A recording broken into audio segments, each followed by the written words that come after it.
Hello everyone, and welcome back to the Questlog Club Game of the Year Part 2.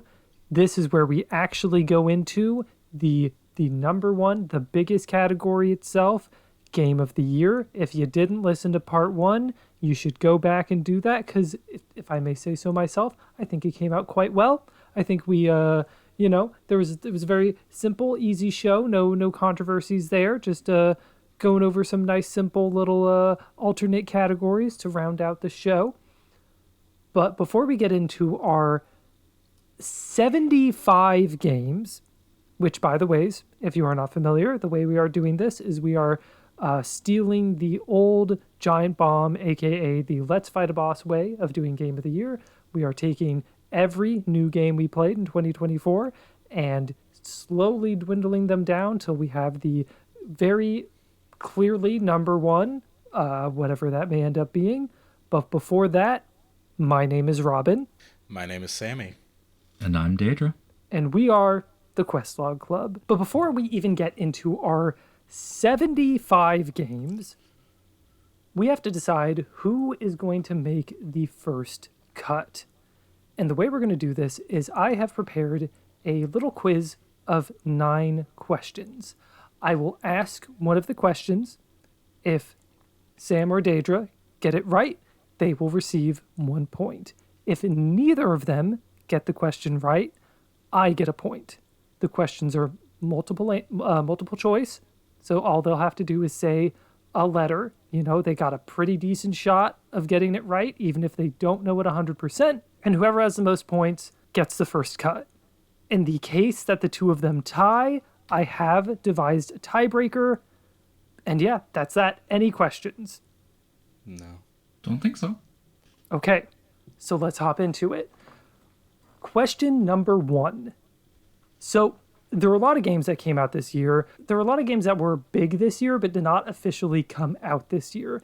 And there was one that I would personally describe as the brightest flash in the smallest pan. That game being Pal World. It managed to sell 3 million copies in a very short span of time. And so I'm going to ask you, how many hours did it take Pal World to sell 3 million copies? We have A, 36 hours, B, 40 hours, C, 48 hours, and D, 50 hours. So I'll ask again. Go ahead. How many hours did it take Pal World to sell 3 million copies? It was really fast. I remember it was like really fucking fast. Like I remember really fast. that like the game came out and it was like for 3 million. Mm-hmm. 3 million. Because the game was out on Steam and Xbox, right? Weren't those like yes, the two and this is copies sold, not including like trainers, like not the PAL trainers. Like I know they were like, oh, we have X congruent players. This is copies sold. Yeah, Mm-hmm. yeah. Because I thought genuinely with Game Pass, I thought it was just gonna like, I didn't think it was gonna bomb, but I thought it was gonna be like one of those things where people checked it out and just kind of dropped it. I'm gonna say, or do we want to answer at the same time? How do we want to do this? I have my answer. If you just want to deliver yours, it won't influence mine. Okay. I think it's 40 hours. I'm going to say C. Okay. I think it was 48. 48. Okay, so we have Sam on 40 hours, and we have Deidra on 48 hours. Mm-hmm. The correct answer is Sam with B, 40 hours. Sam, you have the first point. Let's go. Let's go, baby. 40 hours, which is crazy. That is like insane. That is 40 hours, 3 million copies. That is bonkers. Considering It's it was nuts. on Game Pass. It was crazy. I expected that shit to bomb, but I remember it was like weirdly fast. Like I remember it hadn't even been like a day fully or something. It was, or not a day fully, but it had been a day, but it hadn't been like 2. And I was like, what the fuck? I mean, it hit like a million within the first 24 hours, right? Yeah, no. Yeah. It was something bonkers. It skyrocketed fast, and then it just kept going for like a while. But then but I think everyone knew the game was kind of going to be like, not everyone, but a lot of people knew the game was going to be like at least a little bit of a flash in the pan, because like less than a month after Power World was coming out, Yakuza 8 came out. You know, Like a Dragon, Infinite Wealth. Which does bring me to my next question. Because as we all know, video game number in the title, basically meaningless. Does not mean anything. So I would like to ask the two of you, including remakes, but excluding Fist of the North Star, how many Yakuza games are there? The reason I exclude Fist of the North Star is because it is its own thing. It is a gameplay style Yakuza game, but it is not, you know, there is no Yakuza characters, and I included remakes because who am I to say as an outsider that a game in which Kiryu runs around Kamurocho with slightly different mechanics is not its own game? I am not the person to say that that is not a different game. So I ask the two of you. Okay. Between A, 18, B, 20, C, 22, and D, 24 Yakuza games. How many are there? Okay, so I need a pen real quick. Give me a second. I'm gonna make a couple marks on a piece of paper. I'm just gonna say C22. I ain't counting this C22? shit. Okay. Okay. I have you marked down. Damn, you're really tallying each one out, huh? Okay. I'm not good at. There's a lot of them. There is somewhere between 18 and 24, correct?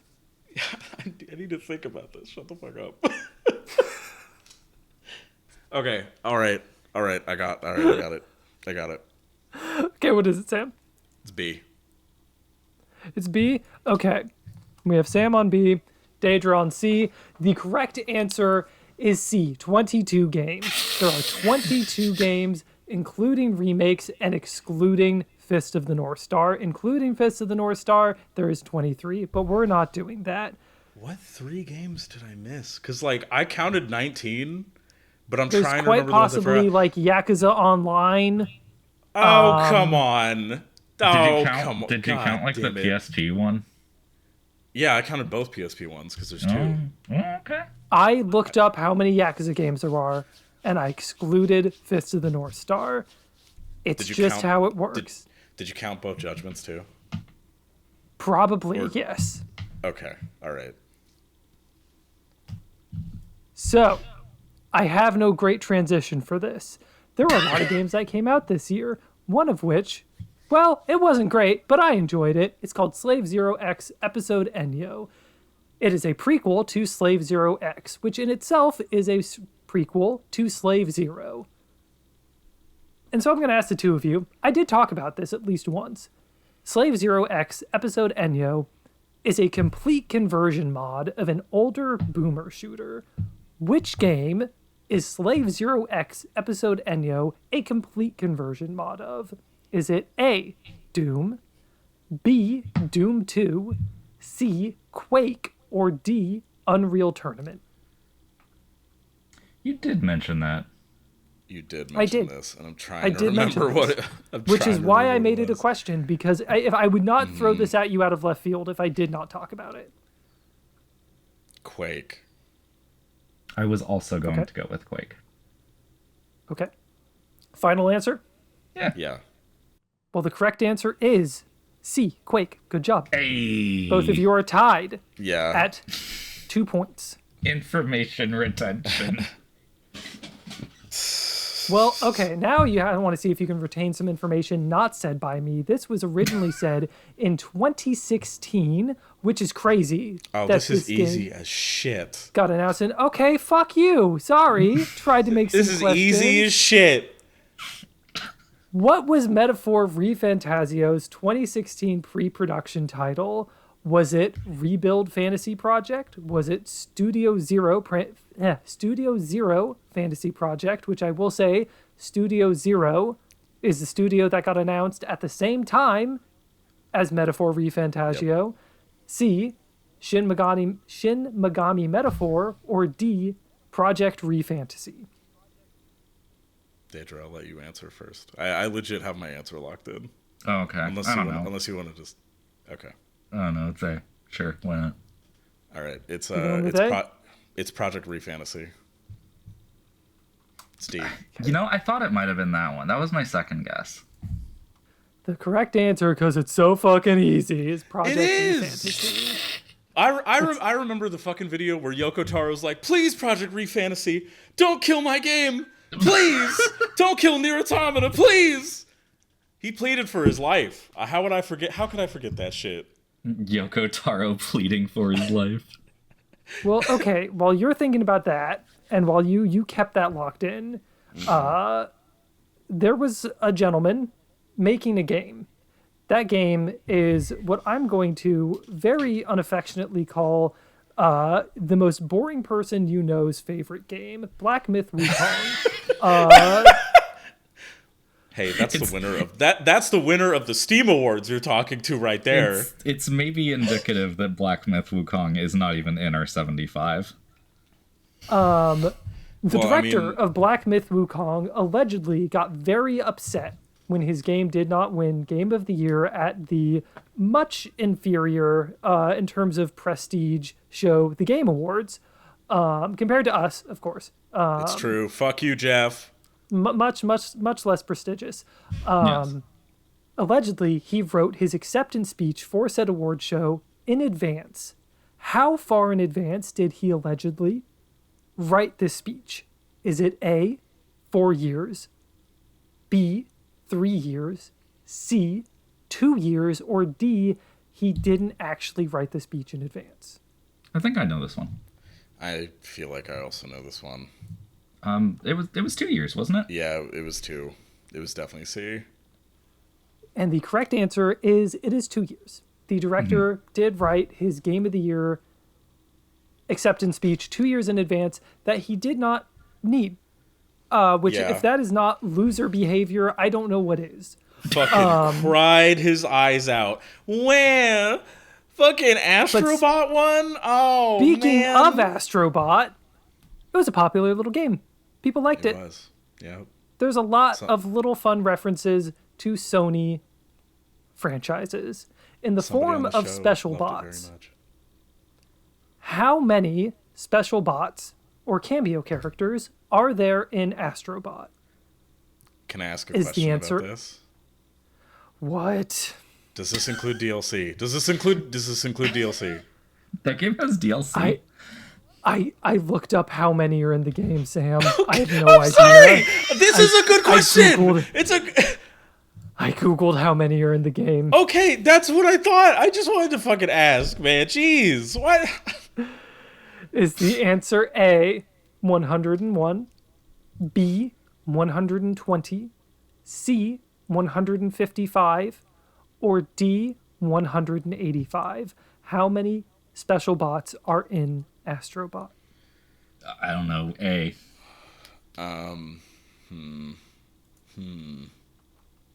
I need to tally this out. No, I'm kidding. B. B? A and B? Yeah. Oh my God. Oh, Jesus Christ. Sorry, I'm trying to keep track of this. I'm trying to keep track of your answers myself, and I fucked that up. Wait. Wait, how many bots? Sorry. I'm trying to remember how many fucking bots are in the game itself. I don't have a PS5. I didn't play it. Okay, no. I'm changing it to C. It's C. Okay. To C? Okay. Yeah. You're changing. Final answer, locking in C. Yes. And the good news for you is, this is my first point. The answer is D, 185. So I am on the board. I have 1 point. Woohoo. Wild. And both of you have... Sam is actually in the lead right now with... Yeah, Sam should have one more than me. 2, 3, 4. You're in the lead with 4, Sam. Mm-hmm. Now, there's another game with a lot of characters. In fact, it has, I believe, close to 185 characters. Maybe 183. That game is Dragon Ball Sparking Zero. I've given you the task of telling me how many of those characters are Goku? This is a how many fucked up Gokus question. This is are a fucked in up Dragon question. Ball Sparking Zero? This is a fucked up question, and you know it's a fucked up question.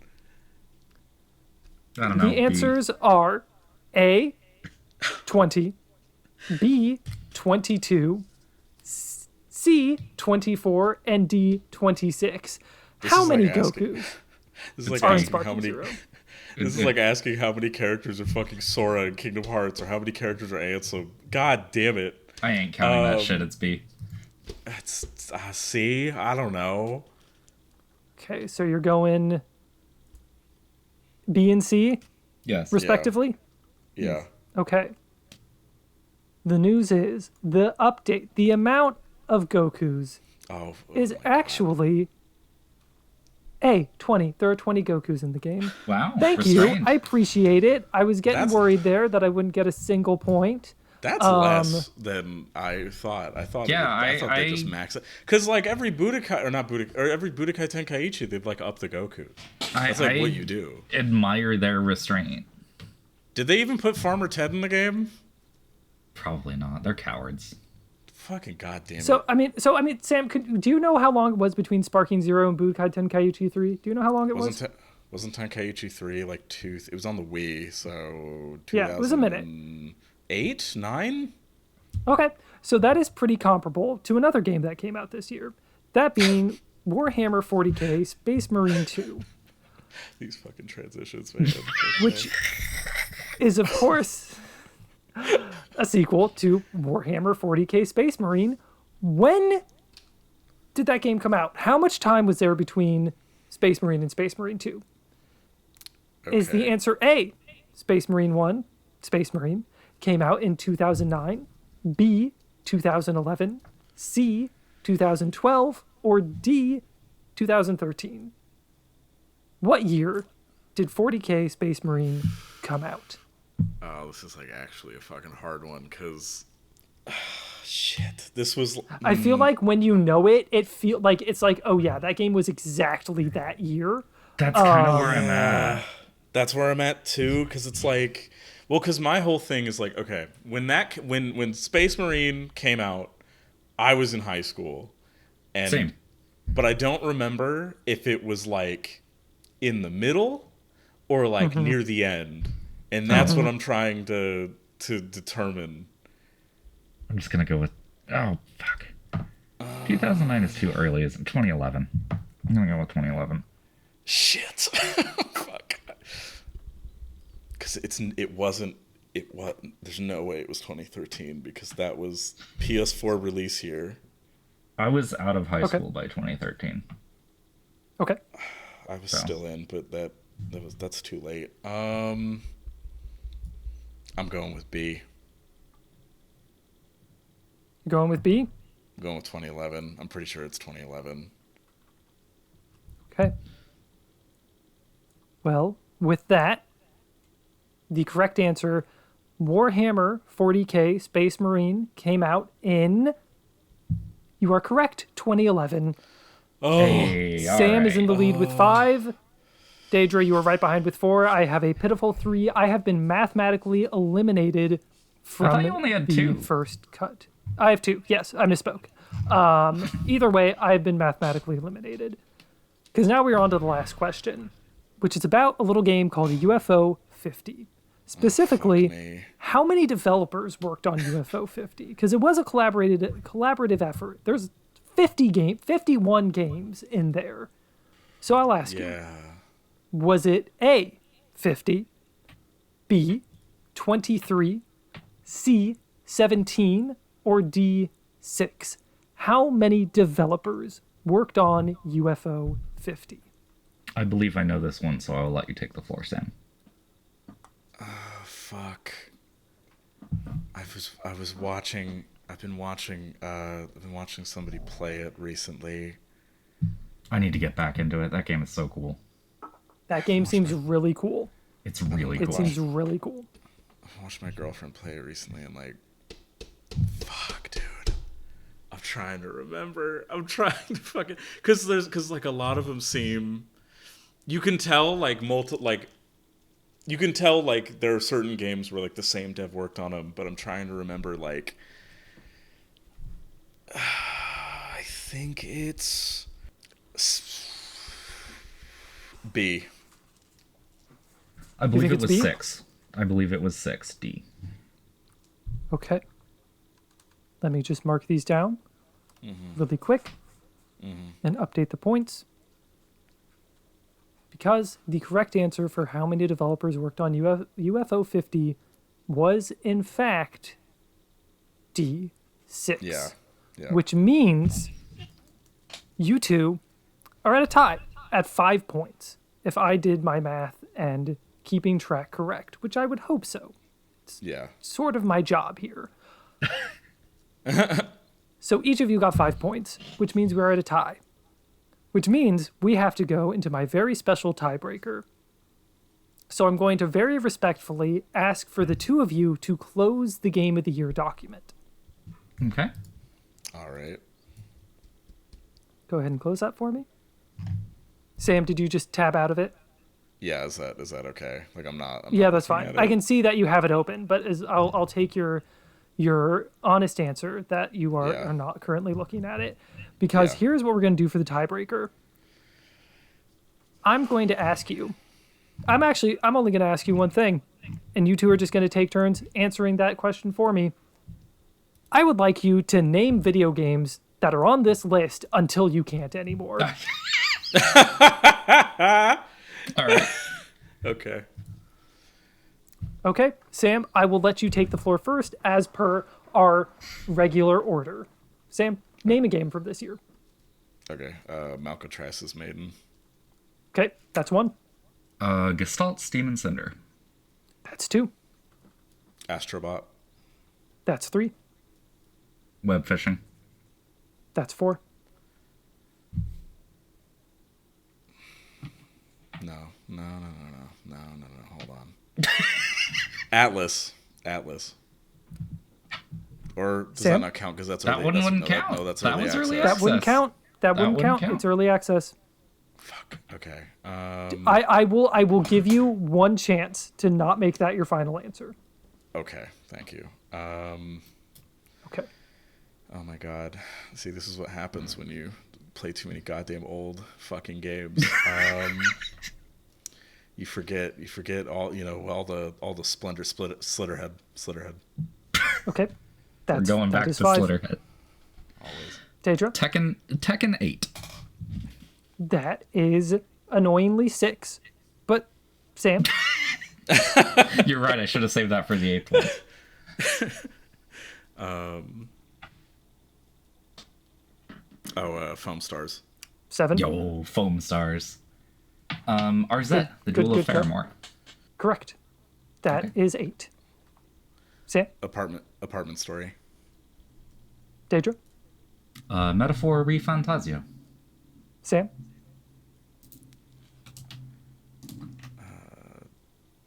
Not that. What? It's coming up. Oh, the Atelier Gotcha. I forget the full name, but it's Give me the full Atelier title. Gotcha.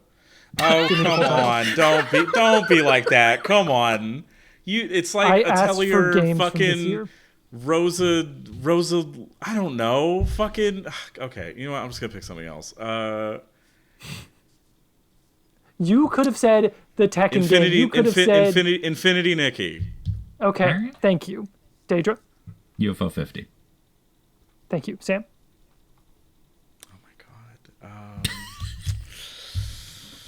Persona 3 Reload. Thank you. Deidra? Balatro. Thank you. Sam? I'm trying to think of things that are like on the list that aren't just games that came out, and that's like the part that's fucking me up because I know not everything that came out this year is on the list. And I did ask games on the list. What am I forgetting? Oh, is it Indika? Indika is correct. Yes. Deidra? 1000 Resist. Thank you. Sam? Slave Zero X. Okay, Deidra. Space Marine 2. Full title. Warhammer 40k Space Marine 2. Thank you. Sam?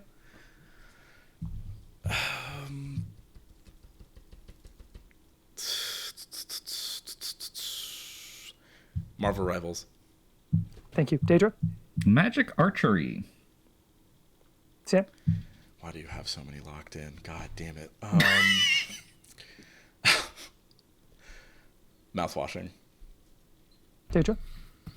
Felvidek. Sam? We are 24 games deep, by the way. There's too many video games, man. I agree. We gotta stop these people. We gotta have we need like a 2016 year where everything just kind of sucks, and I can just catch up and frolic in a field or something. I don't know. I don't think that's a video game title, Sam. Give me a video game title. Reynadas. Okay. Thank you. Deidra? Helldivers 2. Sam? Oh, it's I don't know that title's too long. It's like, those games over there. Number 2. I do know those games over there. Number 2. Mm-hmm. I have to say the actual title, don't I? Correct. Fuck. That's not fucking happening. That's fine. That's fine. Fuck.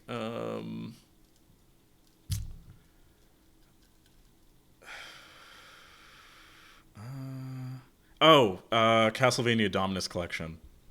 Perfect. Deidra? Is that on there? Yeah. Yep. That's wild. Okay. Came out this year. All right. It was a late edition. Steel. Thank you. That game couldn't have been early access. Okay. Rabbit and Steel launched. I know. I'm just being bitter. I'm just being bitter. I respect the honesty. Yeah. Fuck.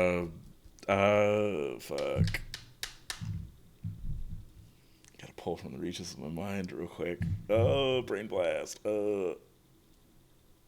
That's not on the list. That's from last year. Did we already say Yakuza 8? We did not, but that's because Yakuza Infinite Wealth. 8 is not on the list. I thought it was. Like a Dragon, Infinite Wealth is not on our list. Okay. Did any of us play it this year? None of us played it, which means it is not on our list. I didn't. No, yeah, no, okay. Yeah, I think I thought one of us did, and okay. Okay. Do we want to call it there? Yeah. Okay. Okay, because we are 26 games in.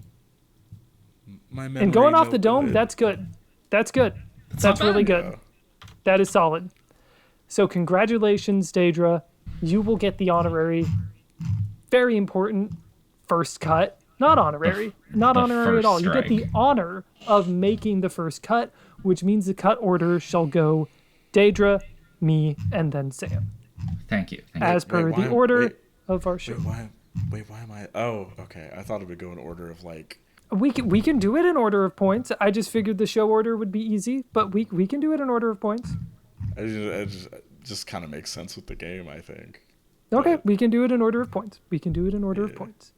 So I will go third. So, Deidra, I hand you... Go ahead and make the first cut for me. Tekken 8 is the worst video game I've ever played in my life. Okay. Coming out strong. I was curious where Tekken 8 was going to land. I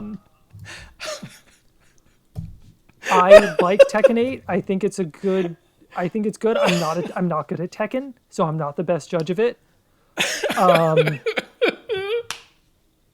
So while I spent time with it and I did enjoy my time with it, I don't know that I can fight you. And I don't know that I want to spend my energy fighting for a game that I don't really enjoy. I didn't fucking play it, and I don't give a fuck. All I know is that Clive Rosfield from FF16's in it, and he's hot. So That game's dead You to know, me. It should have been Tifa. Okay, so Tekken 8 was my most played Steam game this year. really, And, wow. And it was eye-opening that I need to take better care of myself. I need to play games that aren't complete dog shit. damn. Okay. That's crazy. Worse than like there's worse shit on this list. Oh, there's significantly worse stuff on this list, and There's there's worse stuff on significantly- this list that's going to go way further. They're significantly worse, and they don't fill me with such a sense of hate and vitriol as Tekken 8 did. It's our number 75. Oh, It is our number 75. So I will send off Tekken a little more respectfully. Again, I'm not a Tekken guy. I'm not the person to fight for Tekken, but I did enjoy it. Like, I enjoyed playing Victor Chevalier. I know he's the, like, whatever, brain dead character. I'm stupid. And the hot old man with the gun is cool. Like, just straight up. It's fun. I enjoyed my time with Victor. Yeah. Goodbye, Tekken. No, I really should have seen that coming. Thinking about it. I've been hinting at it. Pretty subtly, But but at I was number hinting at it. number 75, Tekken 8. I Sam, will say I am my- pathetic, and if they add Julia, I will probably reinstall it. Anyway. okay. Two very short opinions. They should bring back not Bamco, but they should bring back Bloody Roar, and that's funny as shit. There's gonna be a Tekken fan who listens to this who's just curling their fist. They're angry. They're gonna so fight mad. me in We are Tekken, never and I'm getting the not going- cosign from FD Signifier now. What if They're gonna Fucking- fight me in Tekken, and I'm not going to, because that shit is uninstalled on my PC. Harada's never coming on the podcast, man. He's gonna Which be that's fair. pissed. Tekken takes up Good. so much goddamn space. Tekken is isn't it such like- a big game. Tekken's Isn't it like a- massive. Isn't it like 150 gigs or some crazy shit? Something Something crazy. like that. It's massive. Sam, Yes. what is our 74th best game?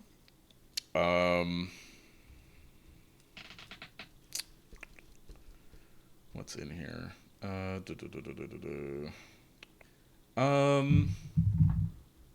don't give a fuck about Pokemon. So Pokemon TCG Pocket. I don't care. I think it should That's go. fine.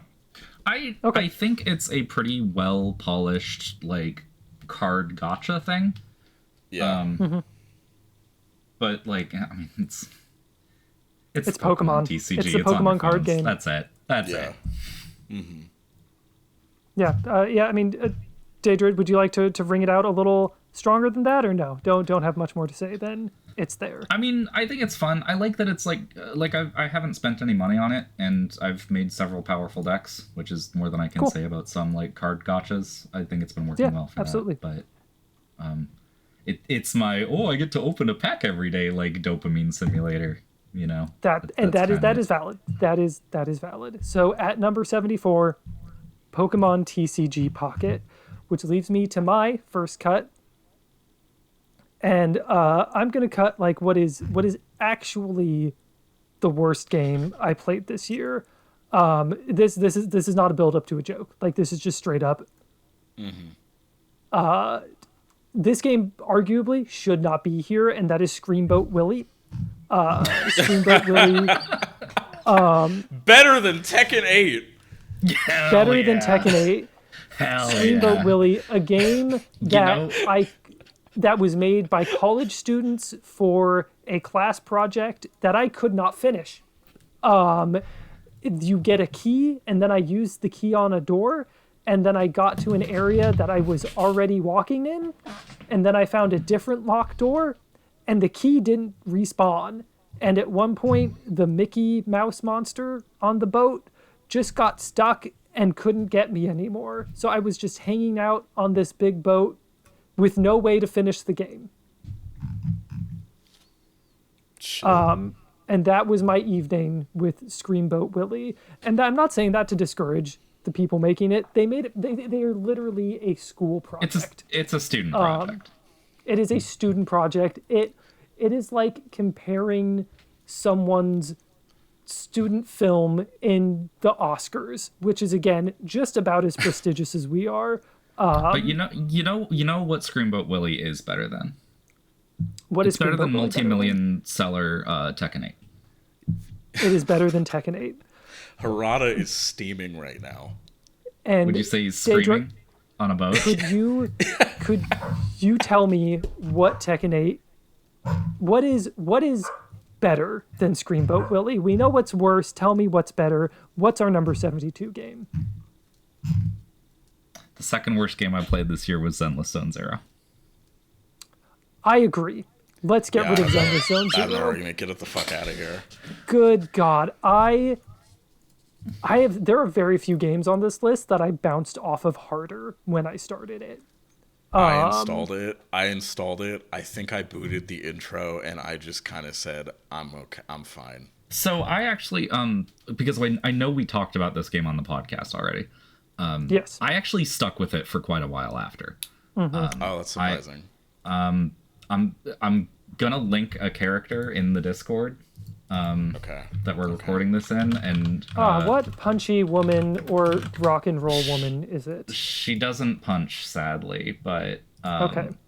Robin is going to understand instantly. Yes. Hey, They released Caesar King, and I played for a while after because, like, Okay. look at her. Oh, okay. She's got a robot arm. She's cool.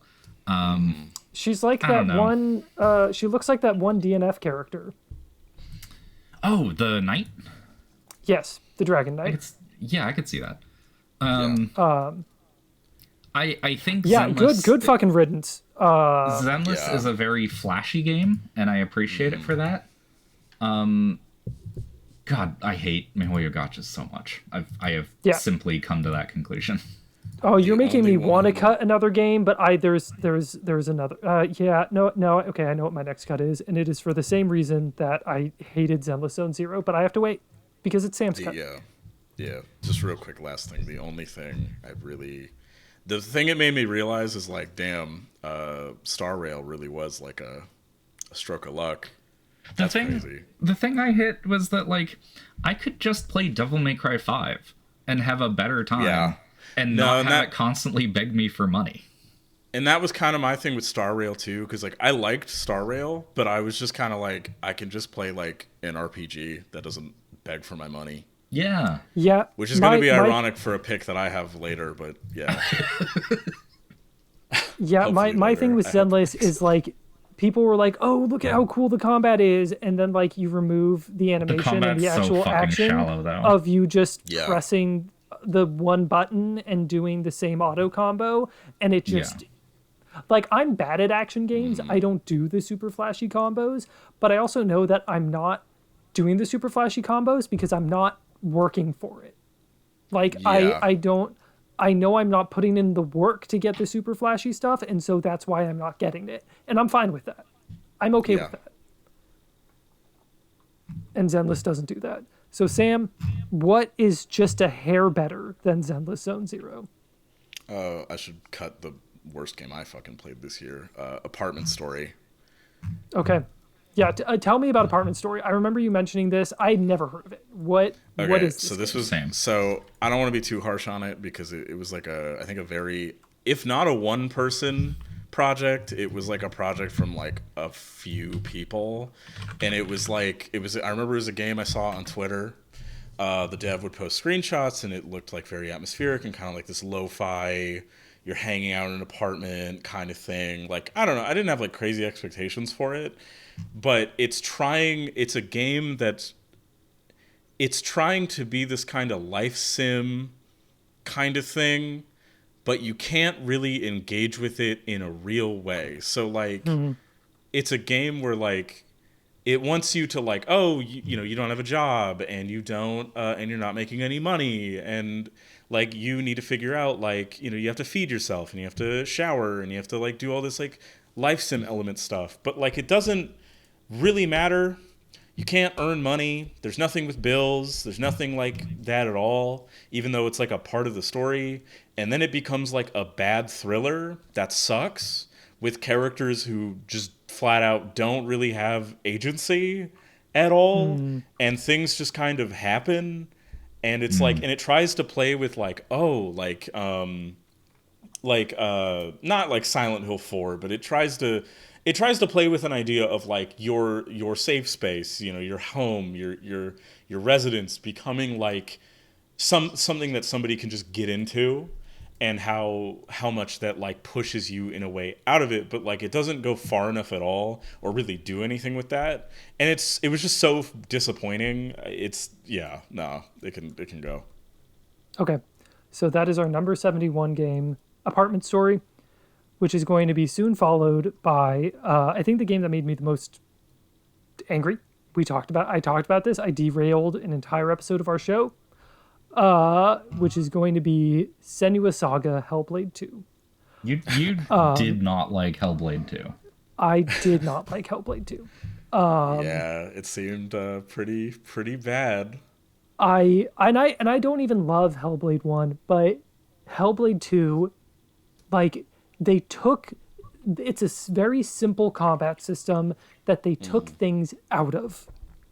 They further simplified the combat, which that's just insane to me, because at that point, why bother having combat at all?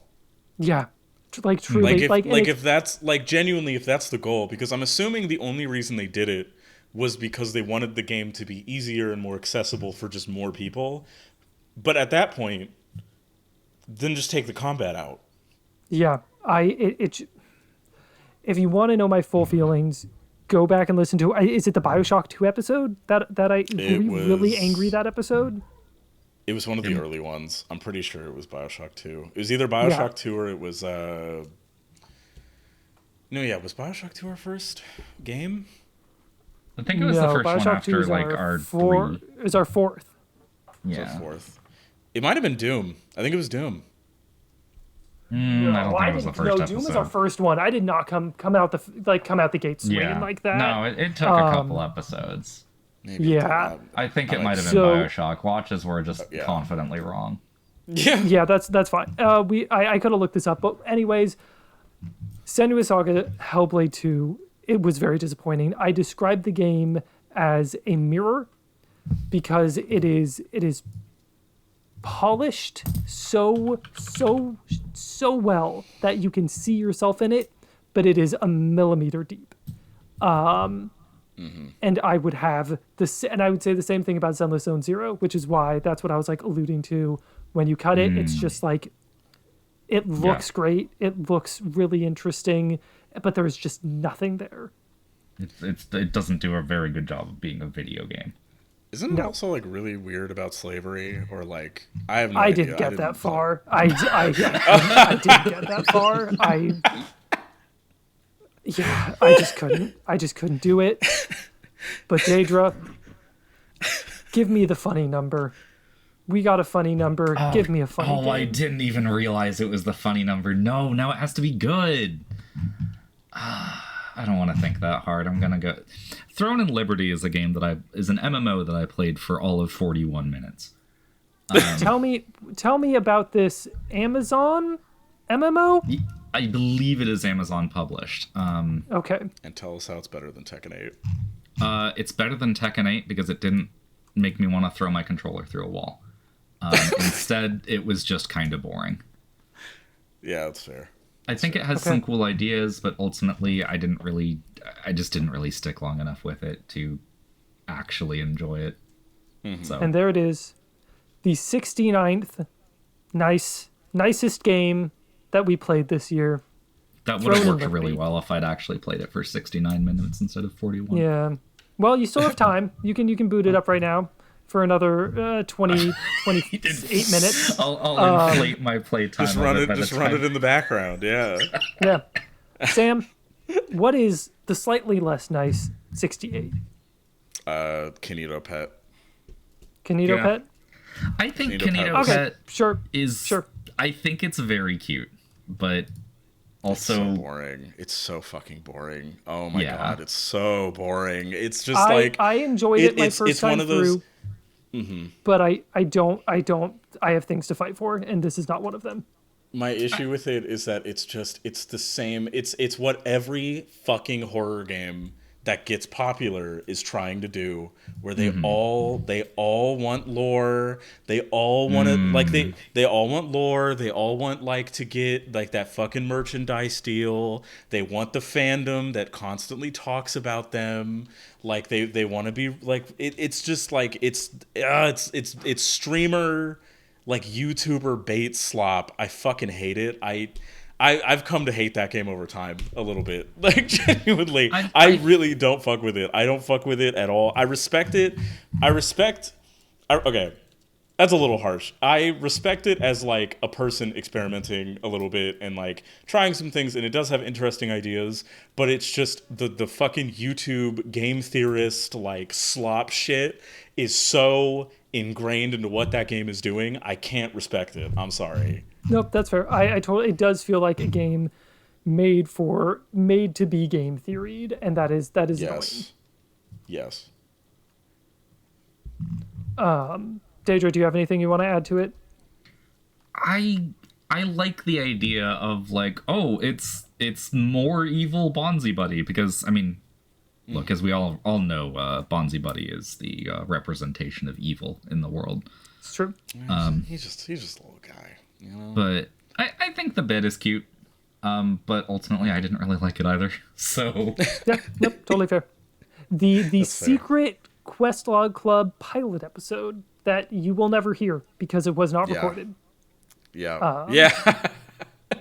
Or it like was recorded just to test I it, think we and did then record we threw it, it out. but We did, but I'm pretty sure there was something about it that was like wrong. I think it was like either there was audio bleed or there was something happened. Yeah. It Anyways, was very you're not much a missing anything.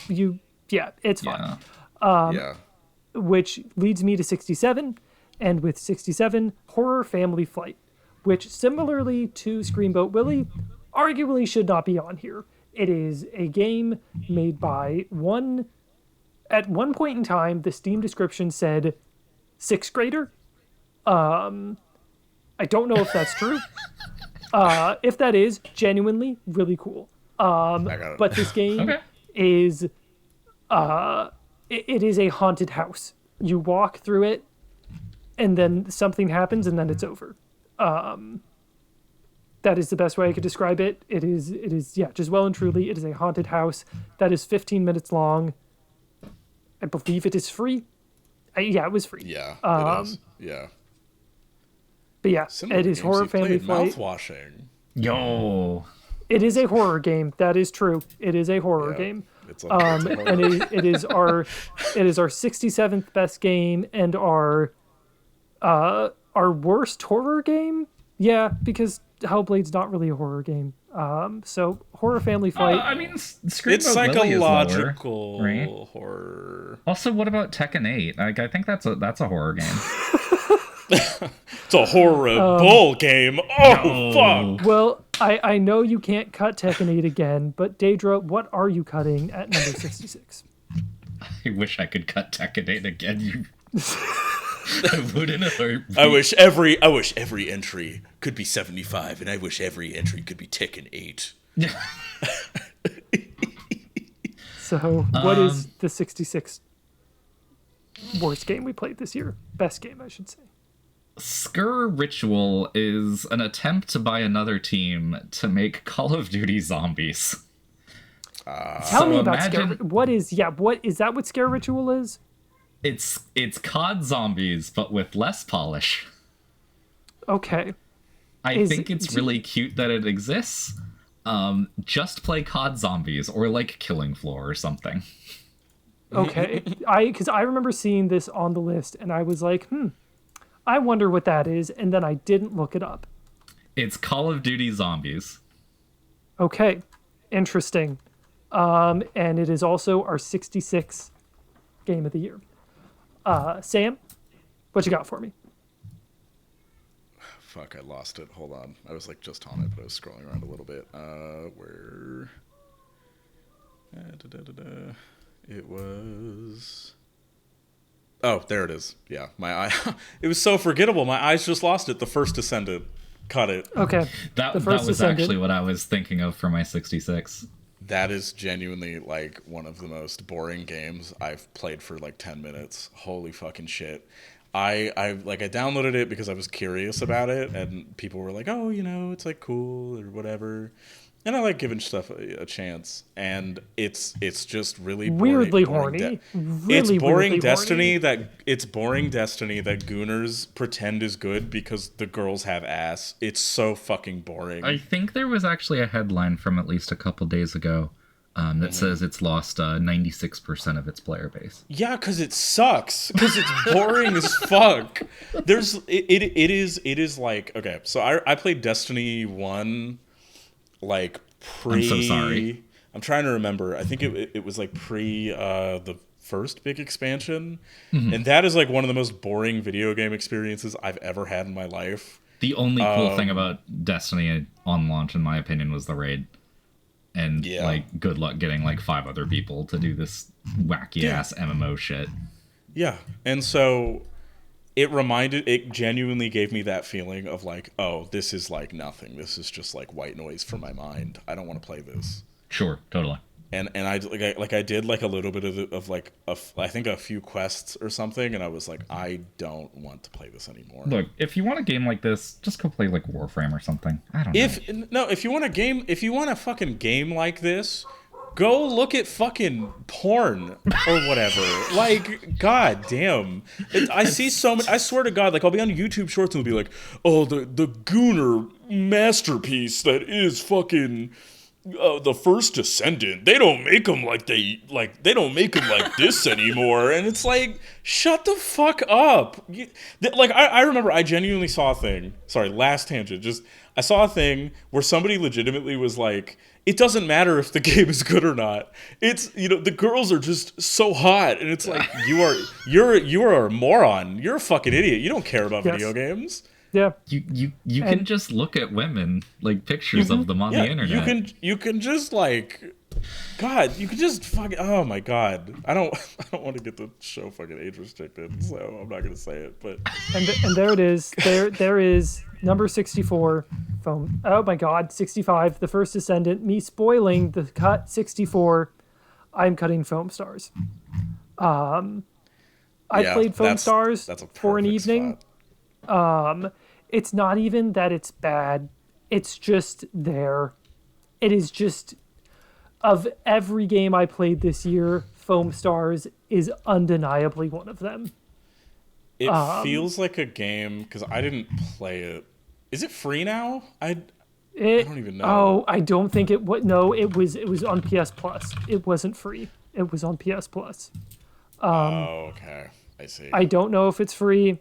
I don't care. Yeah. It's going to get shut down in a year. I'm surprised it's still going, to be honest. But Square weirdly sticks by this shit every now and again.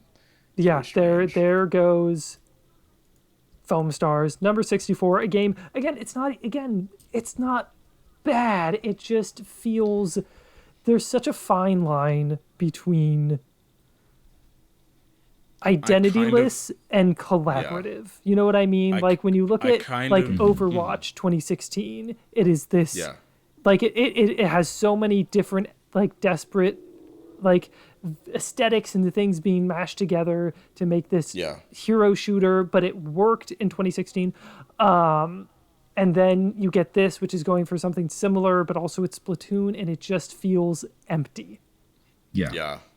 To me, it's like, it reminds me in ways of Babylon's Fall, another game from Square that also fucking died on goddamn Impact. Platinum represent. Oh, they're so fucked. But anyway. They're so fucked. Yeah, Foam Stars is one of those games where it's just very like, it's a game that exists. And one day it won't exist. And, I'm all for games preservation. I think it should be available in some kind of way, because I think everything should, because we should be able to look back at these things. But you're also not missing a lot. You're not missing a lot. You're not missing a lot. You can just go play Splatoon and have more fun, probably. I don't know. I haven't played those games. 3 Splatoons.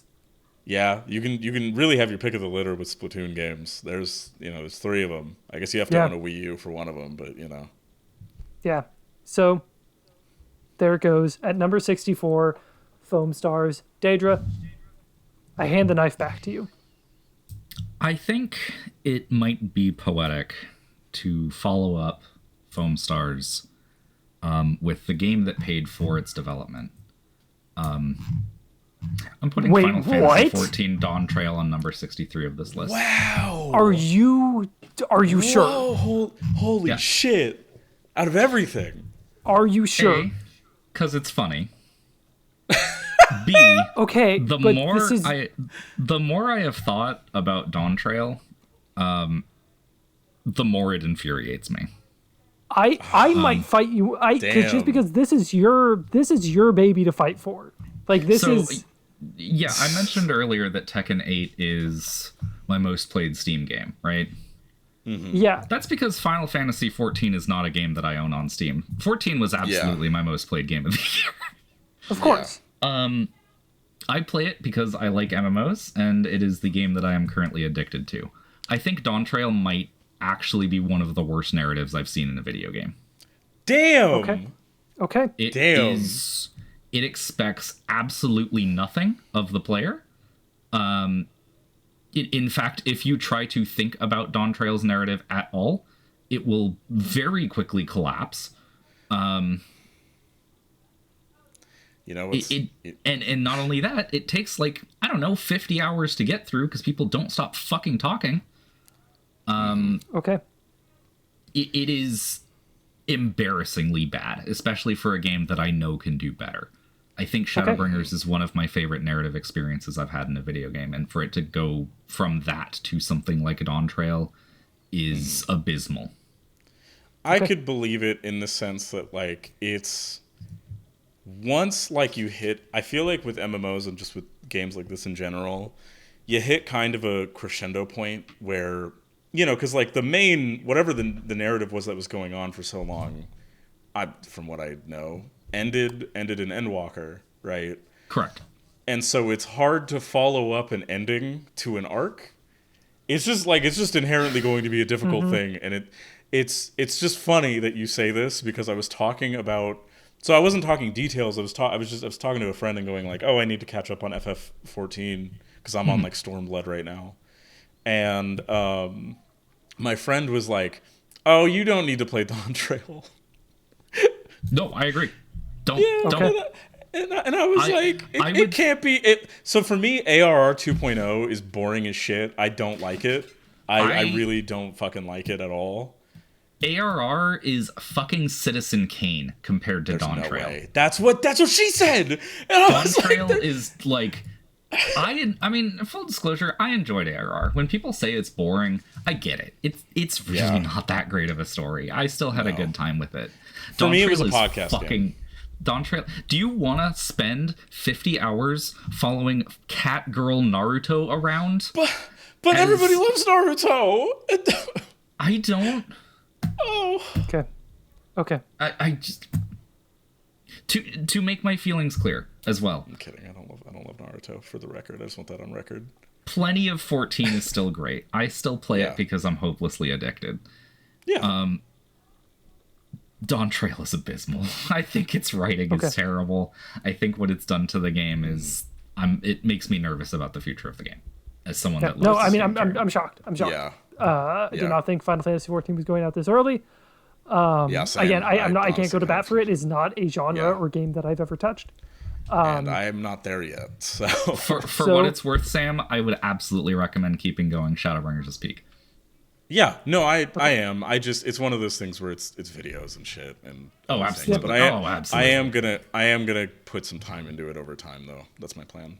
Yeah. So just one of my goals this year is to get through Stormblood at least. Don't let how much I hate Dawn Trail dissuade you from the other stories that are actually quite good, in my opinion. No, you don't need to worry about that. I'm the type of person where somebody can tell me something's dog shit and I'll still try it because I just want to know.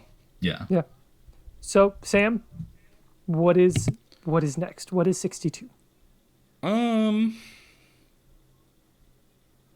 Probably Atelier Lesria. Oh my god. Atelier Resleriana, Forgotten Alchemy, and the Polar Knight Liberator. Okay. So I watched you. I think I watched you play everything you played of this. No, I played a little bit more after, but Okay. it wasn't a lot. So I mean, kind of, sort of, but not really. It's cool. It's a cool game. So for like a gacha game, Atelier's fun. I do think it's really funny how much it leans into like it leans so heavy into, oh my god, isn't Ryza so cool? Isn't Atelier Ryza so fucking cool? She saves you. She saves you from getting jumped by monsters. She runs like the main shop you go to, or she's like one of the main people at the main place you go to. It's so fucking funny. They're like, this game saved us. You have to understand. And I'm like, yeah, I get it. It falls into the thing that a lot of these like franchise gacha games do, where like because of like the nature of them being gacha games and being that they have to market themselves on nostalgia, it's very much like, here's a new character, but like they don't really matter. Here's all the characters from the rest of the series. You're really here for them and to have them in your party. Yeah. I do think it's cool that some of like the smaller like side characters in the past games are like characters you can pull.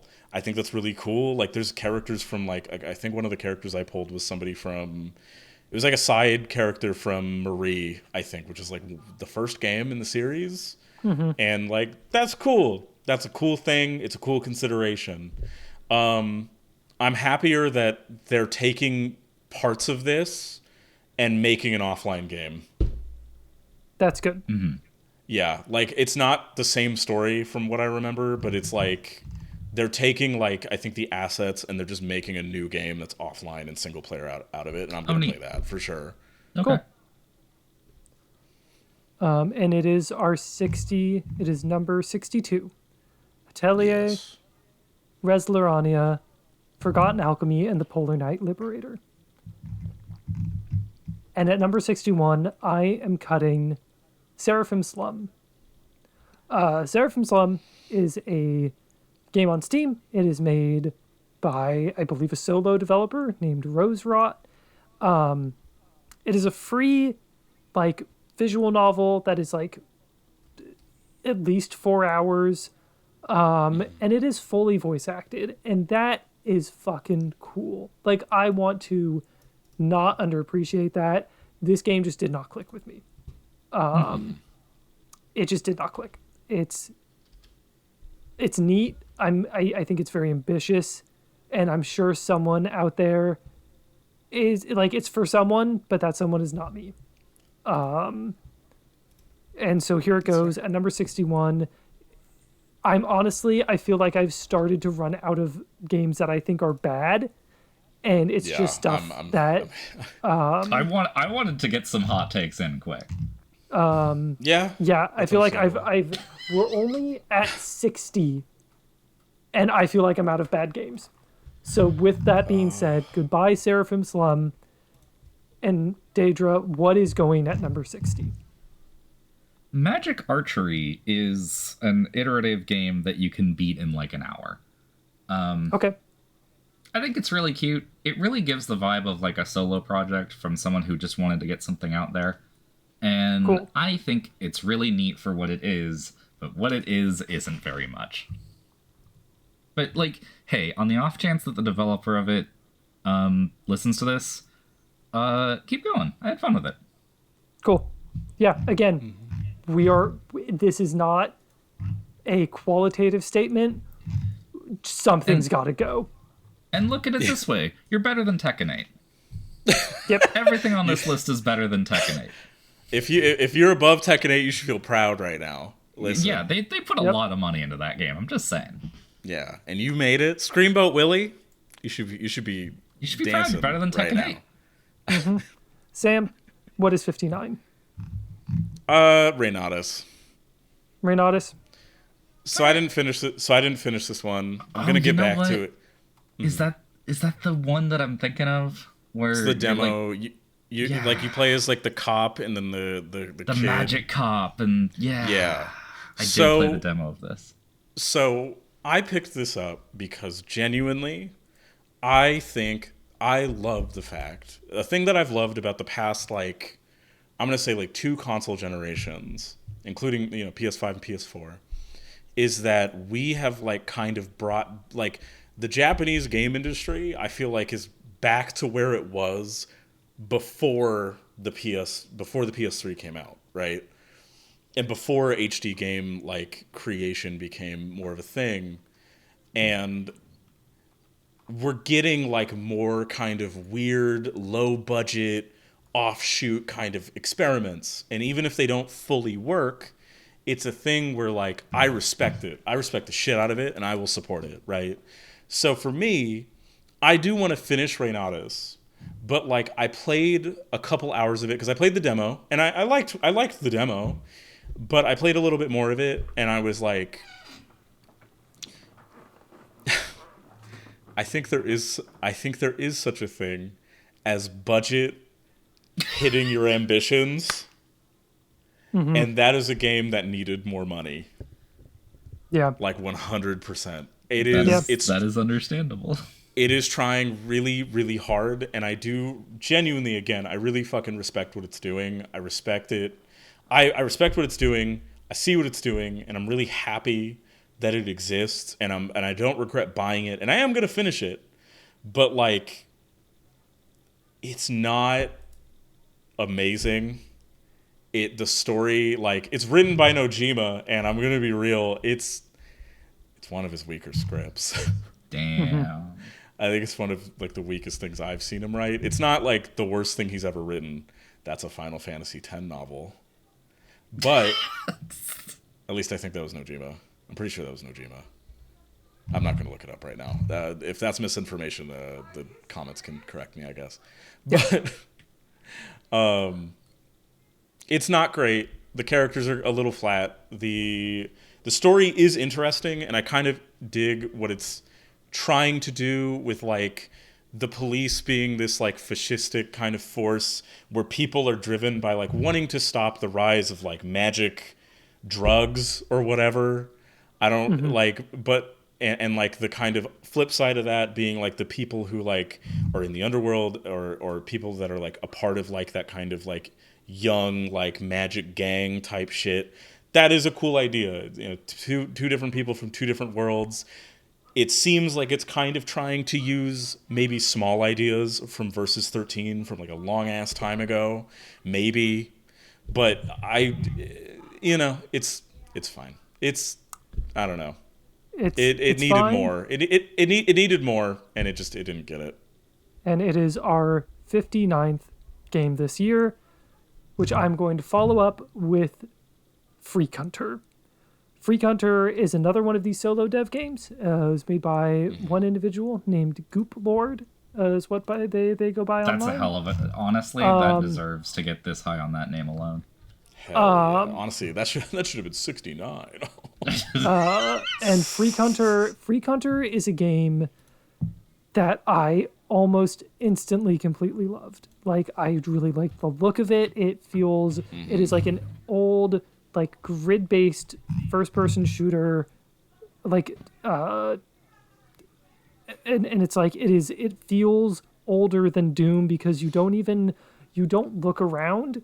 You have the screen and then you point where you want to shoot within that screen. Like, you don't look around. You just look the direction you are facing. Yeah, but isn't it set up kind of like the Windows that maze screensaver kind of deal? Sort of, yeah. It's really interesting. The level designs are really, I think, genuinely really cool and considered up until a point. There was one level within this game that is a tight claustrophobic maze, and you know what kind of level you don't do in a grid-based boomer shooter? Tight claustrophobic mazes that is filled with enemies. And not only is it both of those things, you don't have an actual gun. You have a landmine that you drop behind you, and I had a really tricky time actually getting it to go off. I never felt like I got the sense of timing for it. Yeah, it just, again, this is a solo dev's first game. by no means is this a stop. This is a keep going, but learn from some weird decisions in this game. Definitely, like that landmine weapon. I never got a good sense of using it. I never feel like I actually got it to trigger when I wanted to, which is a shame because this game is so cool looking. If you've never, I'm assuming most people haven't heard of it because it's a smaller game. Look it up. Yeah, it looks so cool, and it is our 58th game. Freak Hunter. Deidra. I have another bit of a 57. spite pick. Okay. Spite away. I'm so Mullet curious. Mullet Mad Jack is currently sitting at overwhelmingly positive on Steam. This game is popular. This game is popular.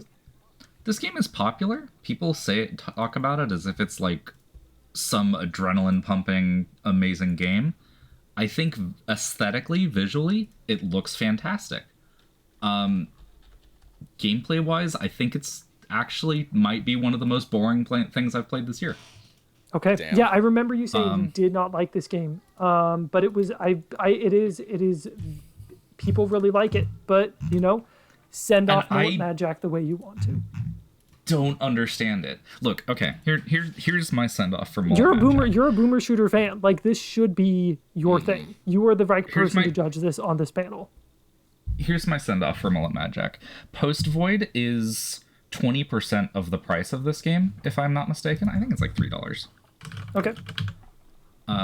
Yeah, Post Void is $3. Mullet Mad Jack retails for... Oh, I'm sorry. Mullet Mad Jack normally retails for $20. It's currently on sale as I'm recording this. So it's almost 10% of the price and made me feel more emotion. Okay. It is doing what this game is trying to do, except it does it significantly better. I think Mullet and Mad Jack, everyone who worked on the aesthetics for this game, awesome job. This game, Mullet Mad Jack, looks great.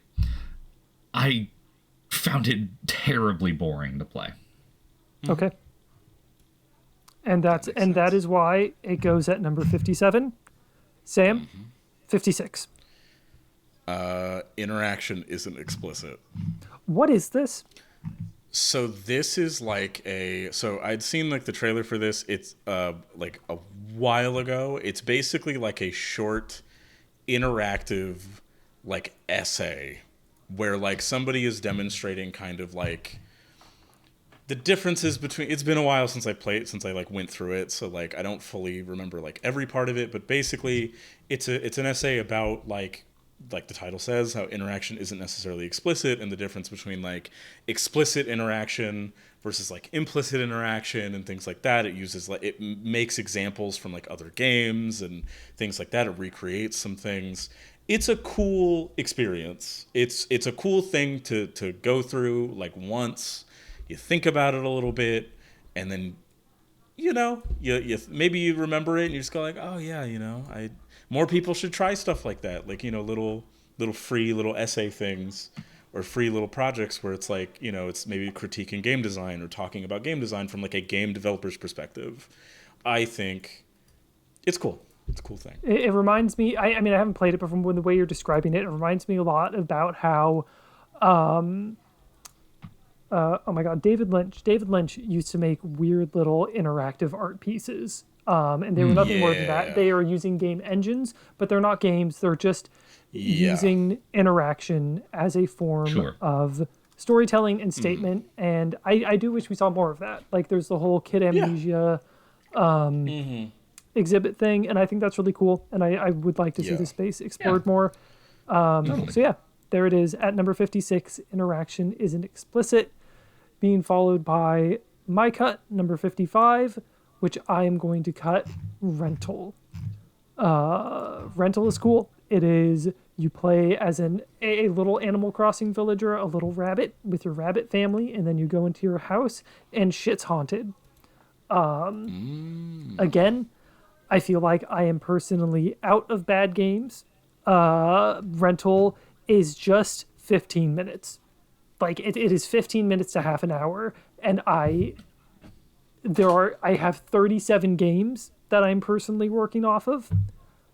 something's got to give, and that is going to be rental. I gotta say, round of applause to Animal Crossing Core. You made it. You made it this year. Absolutely. You did it. You did it. Rental is cool. Rental is I forget cool.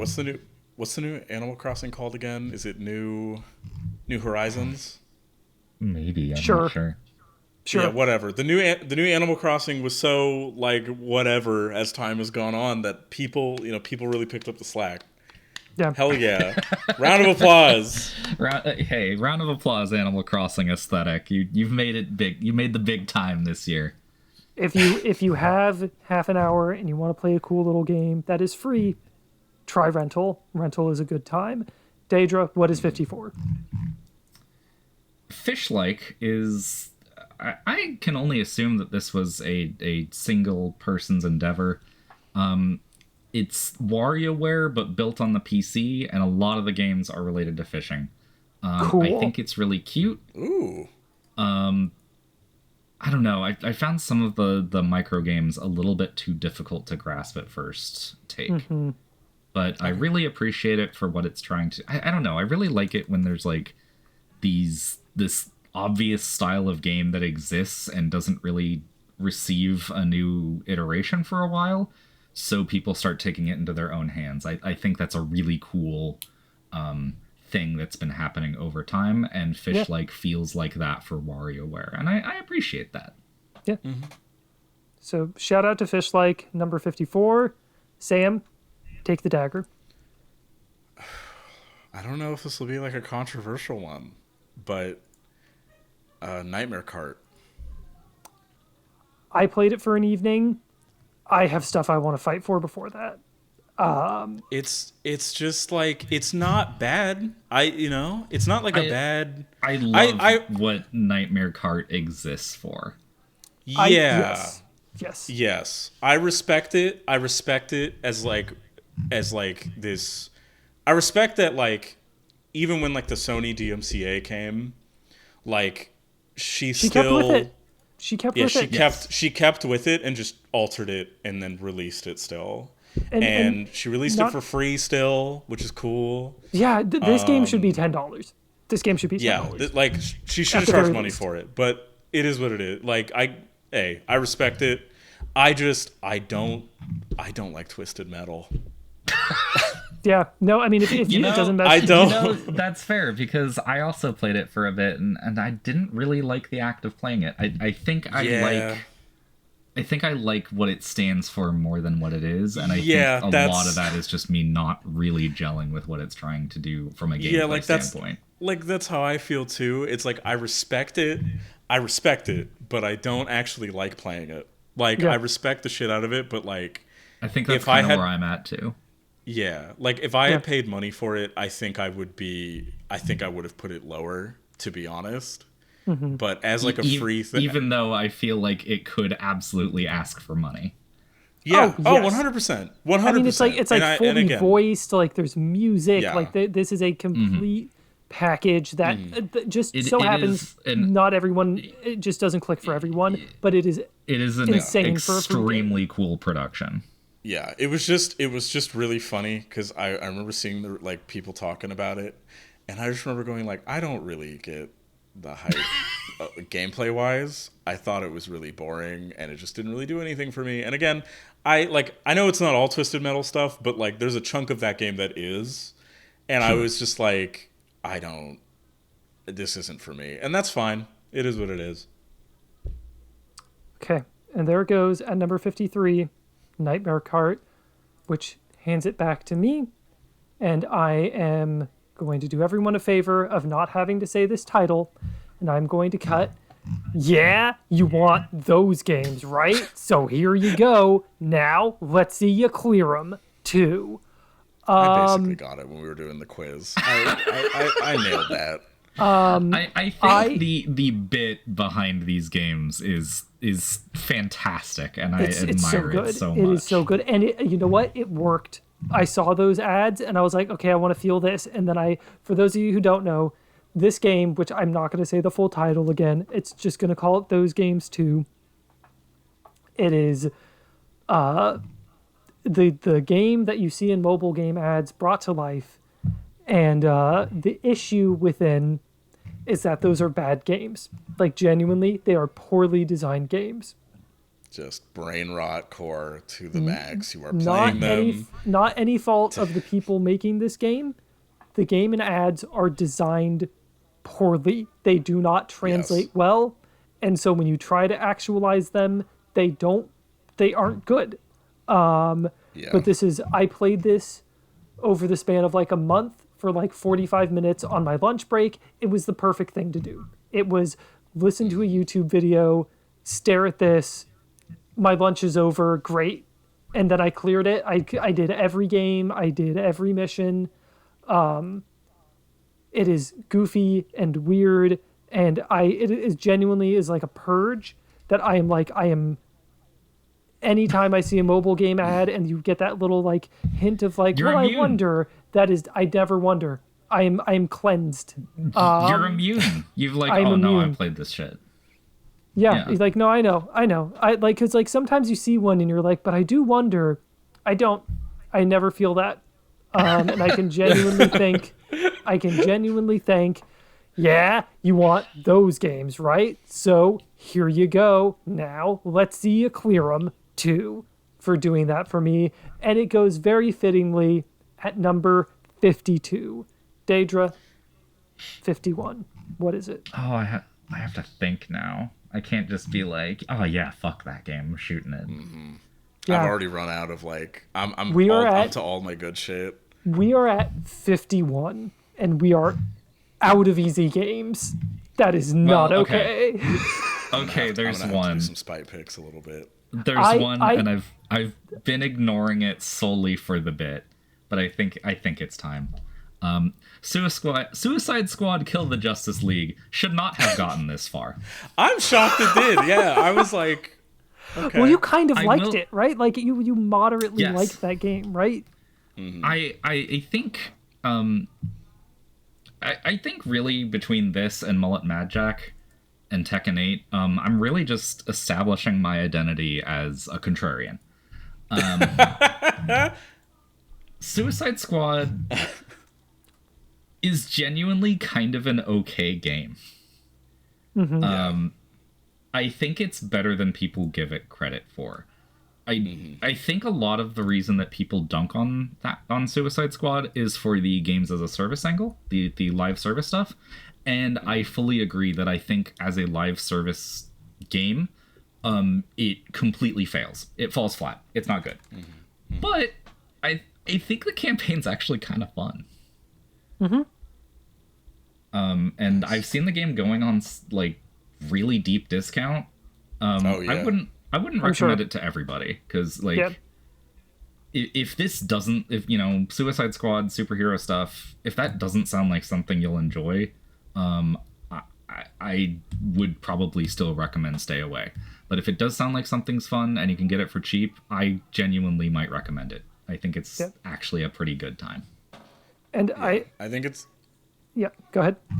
I was just going to say, like, I think it was a game that came out and, like, a lot of big superhero stuff and a lot of big, like, oh, this is coming from, like, the people that made the Arkham games, and they're being forced to make this, like, live service adjacent kind of thing.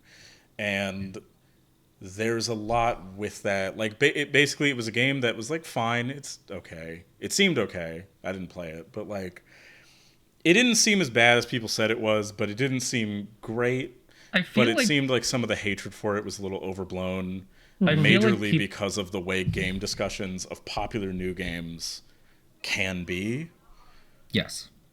And I do feel like the live service angle lent itself to getting dogpiled on more. And genuinely, I think the live service stuff in it deserves all of the criticism it's gotten. Oh, 100%. I guarantee Wonder Woman's going to do some shit because Warner Brothers sucks, and it's, Yeah. But, like, I feel like most of the things that I didn't like about Suicide Squad felt like corporate meddling. Yeah. And a lot of the game still felt like a skilled team trying to put something together with the stupid demands they've been given. Yeah. I like Harley Quinn, so I'm biased. Yes. She's got a fun-ass grappling hook. I also was a big Harley Quinn fan. So there it goes at number 51. And Sam, before you start spike cutting things, I brought a lot of cuttable fat. There's a lot of weird little stuff before you get spiteful. Okay, all right. Before you start getting spiteful, but just like read some titles and be like, what is this? And Deidra and I can tell you. Yeah. And then we can start talking about I'm going to become, because all my things are good. So I'm going to start getting a little interrogative, all right? Yeah, nope, that's fine. That is where we are at. We have 50 games left. Wait, we're out of easy cuts for the most part. How did content warning make it up this far? All right, look. This is not my game to defend, Deidra. Content warning is Lethal Company if it was good, all right? No, come on. No. Come on now. I mean, okay, to be fair, I haven't played content warning. So I guess I'm coming from a place of I don't understand. So explain it to me. So, okay, we as a disclaimer, I enjoyed my time with content warning a lot. We can cut it if you want. I can, if you want, Deidra, if you want content warning to go further, I can offer several games before then. It's fine, because the kind of weird thing about content warning is it is a game about playing with friends. And if you have like a group of people that you can enjoy like spending time with and doing dumb shit with, then this game is a riot. Yeah, but that's fair. All that's really saying is that I have fun hanging out and doing dumb shit with my friends. Yeah. You get what I mean? The game is not facilitating anything new. It is just... Yeah, it's a fun spin on like a Lethal Company type thing. I think in terms of these sort of like Lethal Company, Murky Divers, content warning, like this sort of like, oh man, you go and look at spooky stuff with your friends. This is my favorite of them. Okay. And a lot of that is because I feel like Lethal Company encourages you to kind of like split up and explore the place.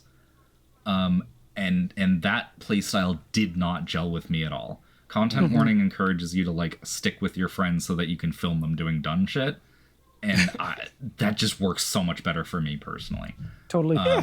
Totally. That makes sense. That said, again, like, I can't really judge it on its own merits because at the end of the day, I had a good time with it because I like hanging out with my friends. Yeah. Okay. And if I played this game with randoms, I think it would be more of like a, yeah, I get it, you know. Yeah. Okay. Yeah, so that makes sense. So, Sam, that was your cut? Yeah. Yes. Okay. So that leaves me with number 49. This might come as a surprise to you two. Probably not, because I've been bitching about this behind the scenes. I am cutting Slave Zero X. Okay. Yeah, Slave Zero X. Not the writer of Ruby's new game. No. So the story is certainly something that is there. What a shame. The story is there. It's got good voice acting, but my biggest issue with this game is it feels like it has an identity crisis. You boot it up, and it sounds like music from like Doom era of video games, which is not what Slave Zero is. Aesthetically, okay, this game is gorgeous. This game is fantastic looking, and if you really think this game like looks interesting, go follow the artist on Blue Sky. I found them by chance, and I followed them, and yeah, this game looks fantastic. You can get this look somewhere that isn't in a kind of confused beat 'em up. It wants to be a game that's really difficult, but and I guess it is, in the sense that the disparity between the bosses and the normal enemies is too wide, in my opinion. Again, I'm not great at action games, but even as someone who's not great at action games, this game makes weird decisions. So I mentioned this to both of you. The game doesn't have a move list that you can look up. Yeah, that's wild for like a beat 'em up. That's really fucking weird. What? It doesn't have a move list that I could find. I did not. This game's like 8 hours. I spent like an hour with it. Yeah. That but is I could not find a move perplexing list. fucking design decision. It's a game that explains to you what a jump cancel is, but the most it gives you for moves is try pressing a direction and heavy. Just try it. That's super funny. Which is just very backwards if you're trying to introduce beat 'em ups and action games to people. The further thing that I talked to Sam about this, but Deidra, I don't think I talked to you about this, which was this was the like, oh, there's no move list, and as far as I could tell, there are no move upgrades.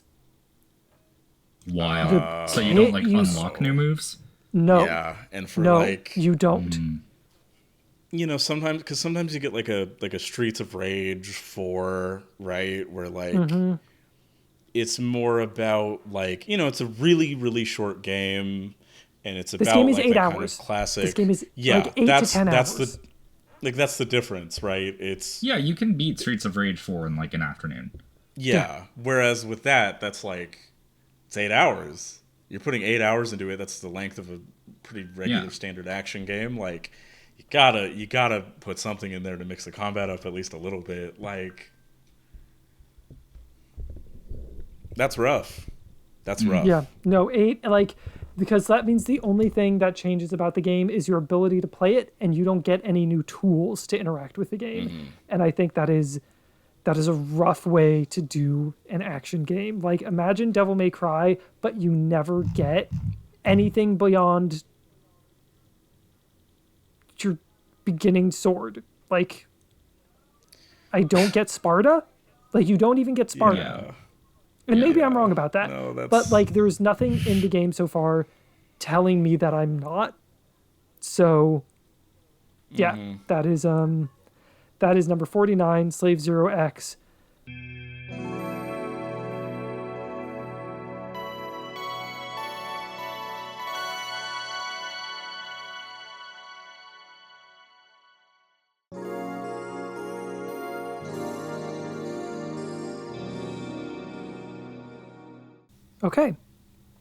Okay, dear listener, we took a little break. We are back together now. So, as we jump back into it, actually, before we jump back into it, I would like to ask you, my two dear co-hosts, we have, it's about 24 games cut. How are we feeling about the list right now? How are we feeling about this lineup? Is anything gone sooner than you'd think, or did some things stick around more than you thought? How are we feeling about this? Tekken 8 getting cut first is still the funniest fucking thing that's happened.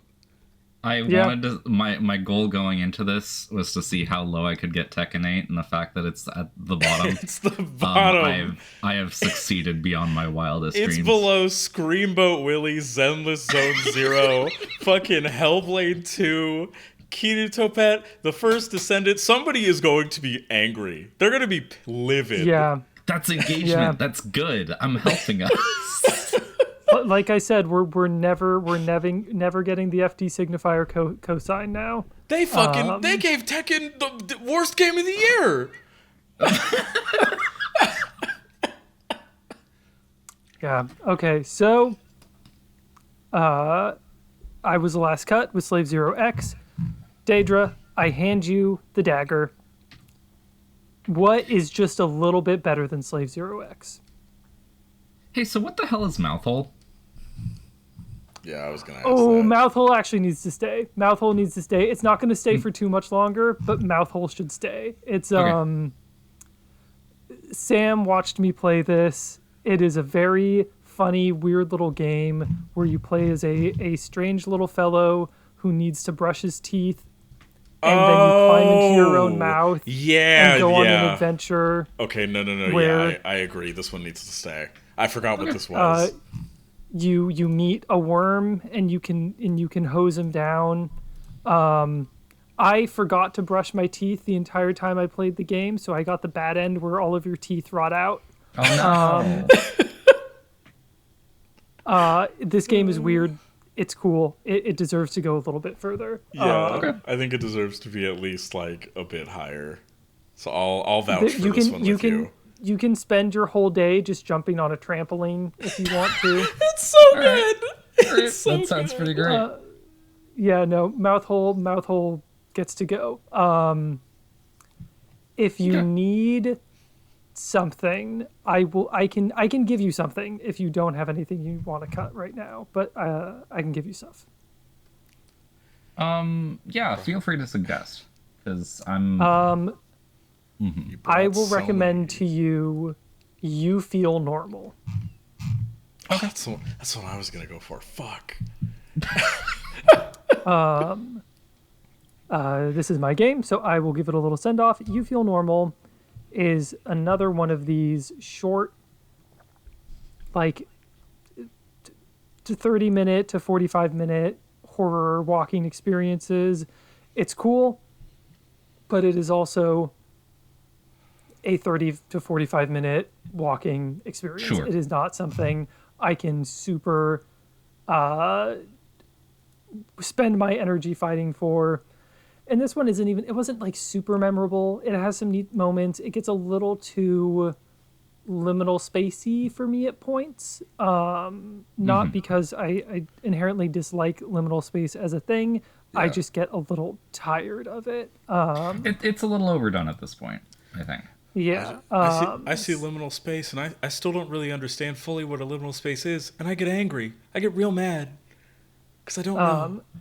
Game There are some cool developers points. realized that they could make games where you just explore rooms with fucking nothing going on, and we're like, hell yeah. Isn't this fucked Hell up? What if you were there in a are some fucking cool room? points.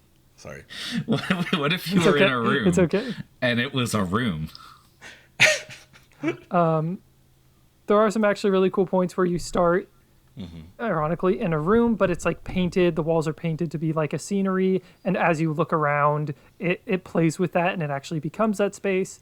Cool. And you start to explore it, and it's neat. It's neat little stuff like that. But honestly, like, I had to remember that as we're talking. Like, it's not something that I like jumped out to me and was like, oh yeah, that's what's in this game. So yeah, at number 48, You Feel Normal. Sam, go ahead. I'm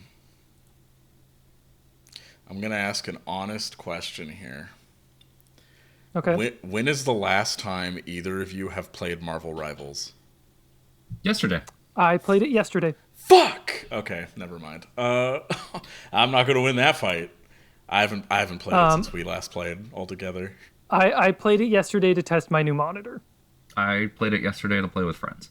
Okay. I actually wound up playing it for like 5 or 6 hours over the course of the day.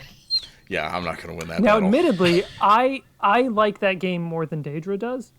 And yet I feel like I've played that game more than you, which is a little sad. This is. I mean, but we already established that with Tekken 8 being well, with your Tekken most played 8, game but on with Steam. True. Tekken 8 and Dawn Trail. True. And I'm Dawntrail. just very adept at playing games that I don't like very much. And you Zenless. are This is- making yourself out to be a sadomasochist. This is true. You're so right. I'm really not helping my case here. I haven't played a lot of Marvel Rivals, like but I've enjoyed everything I've played with it. Once again, I can give you something stupid and weird and little. No, Even if I'm not the biggest fan of Rivals, I feel like it should be a bit higher. Yeah. That's fair. That's why, like, I wanted to test that question to see No, if totally. like Check the there would temperature. be, yeah, Yeah. because I wanted, because like that's for me, I do enjoy Marvel Rivals, but I haven't played it since we all played it together, like however long ago that was, a couple weeks ago. Yeah, like a couple weeks ago. Yeah. Yeah. So it's like for me, but that's just me with multiplayer shit, and so for me it's harder to gauge Yeah. that. It So- is a multiplayer only game, Yeah, fundamentally. exactly.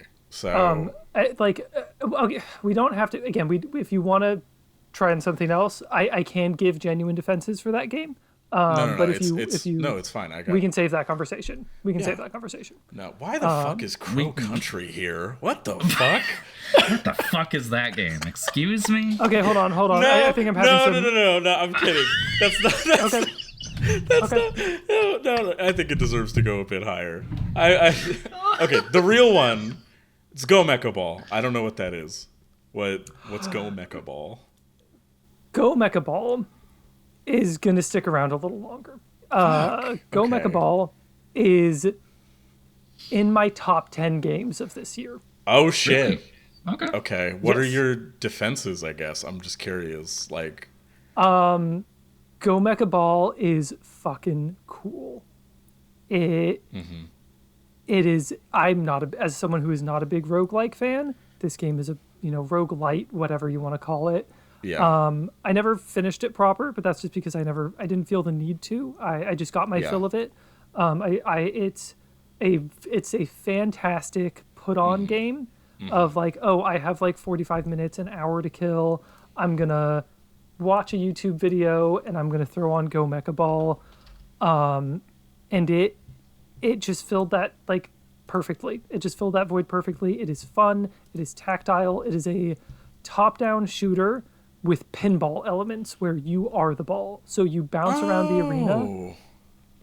and it's cool. This game it's really fun. It was a Game Pass game that I ended up, it's only, if you actually try to clear it, it's only like 2 or 3 hours. I ended up spending like 15, 20 hours in this game. Okay. We're really bringing back the Odama likes, aren't we? True. That's a throwback. That's a throwback. Best old game? Best old game? I've never played Odama. I haven't either. I just so- think that game looks funny as fuck. Okay. Do we want Indiana Jones to go higher? I never didn't played play it, it. so that's up to you. So That's up to you. okay, for me, I think Indiana Jones is like good. I just don't give a fuck about Indiana Jones. That's like my biggest Okay. thing about it. It's like it's a game that's I think it's cool. I think that what it does is because I played, admittedly, I didn't finish this. I played a couple hours of it. I played like up through I think like one of the first major levels or like the second major level, I think. I do like the approach of it as kind of like a Deus Ex, Mankind Divided, immersive simmy, stealth gamey kind of thing. I kind of didn't expect that. I was expecting a little more Wolfenstein-y, I guess. And like, Yeah. it's cool. I think it's I liked it, but it's not a game where I was like, damn, I really want to finish this. I was kind of like I played it, and the whole time I was just kind of like, damn, I want to play Wolfenstein. I'd That's still fair. like to try it, but I was under the impression that it comes across as like playing an Indiana Jones movie. Yeah, and like I guess for me, I don't care about Indiana Jones movies really. I I liked watched it when I was younger. Yeah, like I watched Raiders. Yeah, me too. I watched Raiders in high school, like once, and I was like, "Hey, that's a movie. That's a cool movie. That was cool." And then I didn't watch the other two. I watched 4. Actually no. Okay, so my first Indiana Jones movie was Kingdom of the Crystal Skull in theaters. Yeah, no wonder you don't Unfortunate. That movie's so funny though. I don't know, like. It is funny. It's funny as shit. I love the part where like where the fucking the alien like stares at the Nazi lady or whatever, just fucking like melts her head or whatever. Or she's Russian. I don't remember shit. about that Russians. movie. They alternate. Even numbers are Russians. Odd numbers are Nazis. Okay, that makes sense. Yeah, I don't know. It's like it's cool. I respect it. I love machine games, but I don't know. I guess I was playing it and I was like, I don't care about Indiana Jones like at all. So like this does nothing for me, kind of. Totally. Like oh, that's a thing from the movie, and I was like, okay, I guess. That's, Yeah. No, all right. I do have a bit of a soft spot for Indiana Jones. I watched those movies a lot growing up. I just never got around to trying this game. It's just we did this in January so we could try and fit more December games in, and I don't think I Yeah. played any new games in December. No, I tried. I ran out of time. I just had other shit going on. So maybe next year we'll talk. Maybe we'll look at moving this because again, I don't think any of us put substantial time in December. This No. is an off mic conversation we can have. Yeah.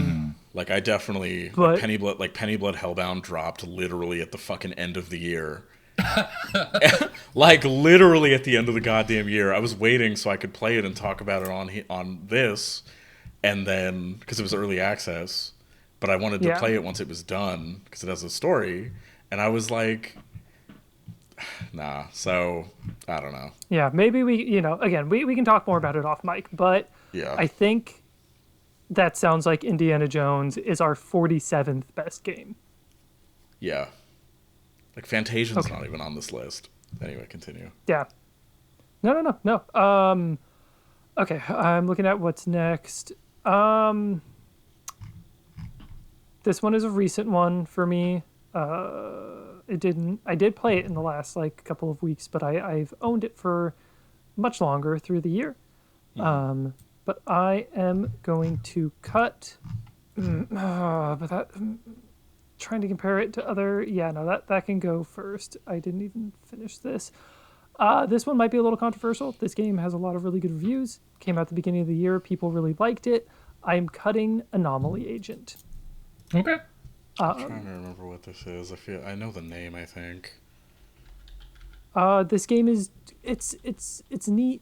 I played it and I just didn't feel the need to keep going. Yeah. It's cool. Like, this game is cool. Again, we're at a point where we're not cutting games because they're bad. It's just stuff you don't have it in you for. Yeah, it's either we don't really have a fight, we didn't finish it, or it's just like, yeah, it was cool.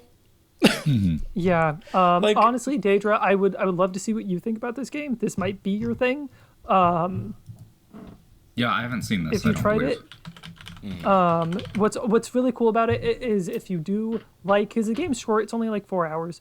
But if you do like it, they actually added what they call the Rogue Agent mode, which is just a whole separate roguelike mode. So if you want to keep playing the game, you can do that and get like a nice, interesting new challenge. That's cool. Like using a roguelike for like replayability. And yeah, that's interesting. But this is where it goes. Yeah, I'll have to check it out later. Yeah. Number 46, Anomaly Agent. Deidra, go ahead. I'll check it out later, and then we shouldn't have put it that low. It should have been higher. Yeah, maybe it can always go for best old game next year. True. Like, it can always go for best old game. So true. That's going to happen, I guarantee, with like one or two of these. There's like no doubt. Probably. Oh, yeah. How do we feel about Turnip Boy? This is not one that I played.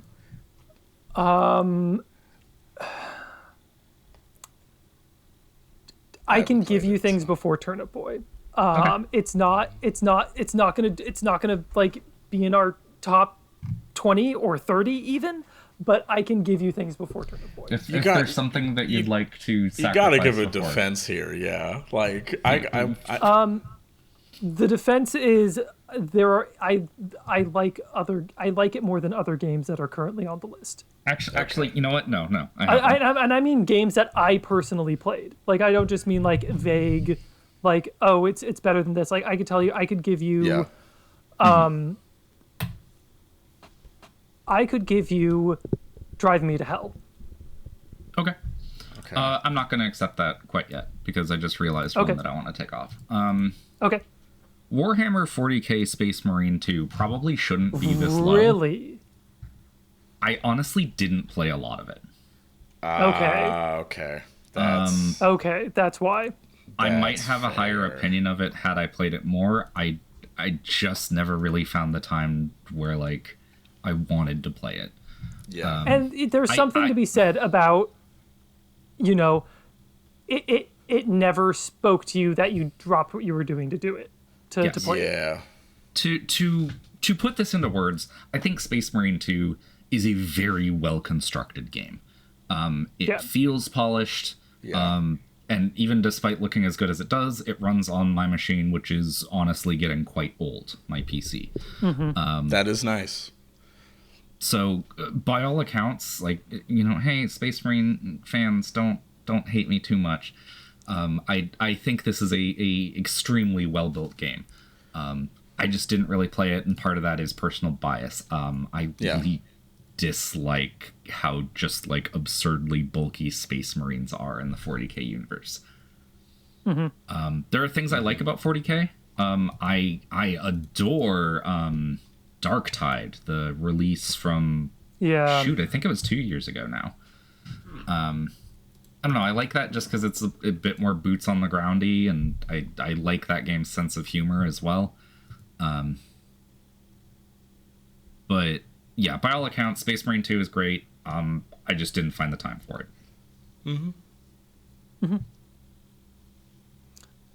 So, okay, there it is at number 45, Warhammer 40K Space Marine 2. Sam, go ahead. What's Spell Disc? Spell Disc kicks ass. So Spell Disc it's interesting because there are two modes to Spell Disc. One of them is a sort of Binding of Isaac-esque roguelike, and the other is more of like a Vampire Survivors kind of deal. Oh, okay. Okay. The whole gimmick of Spell Disc is you are collecting discs and you are collecting spells, and you're also collecting items to power up.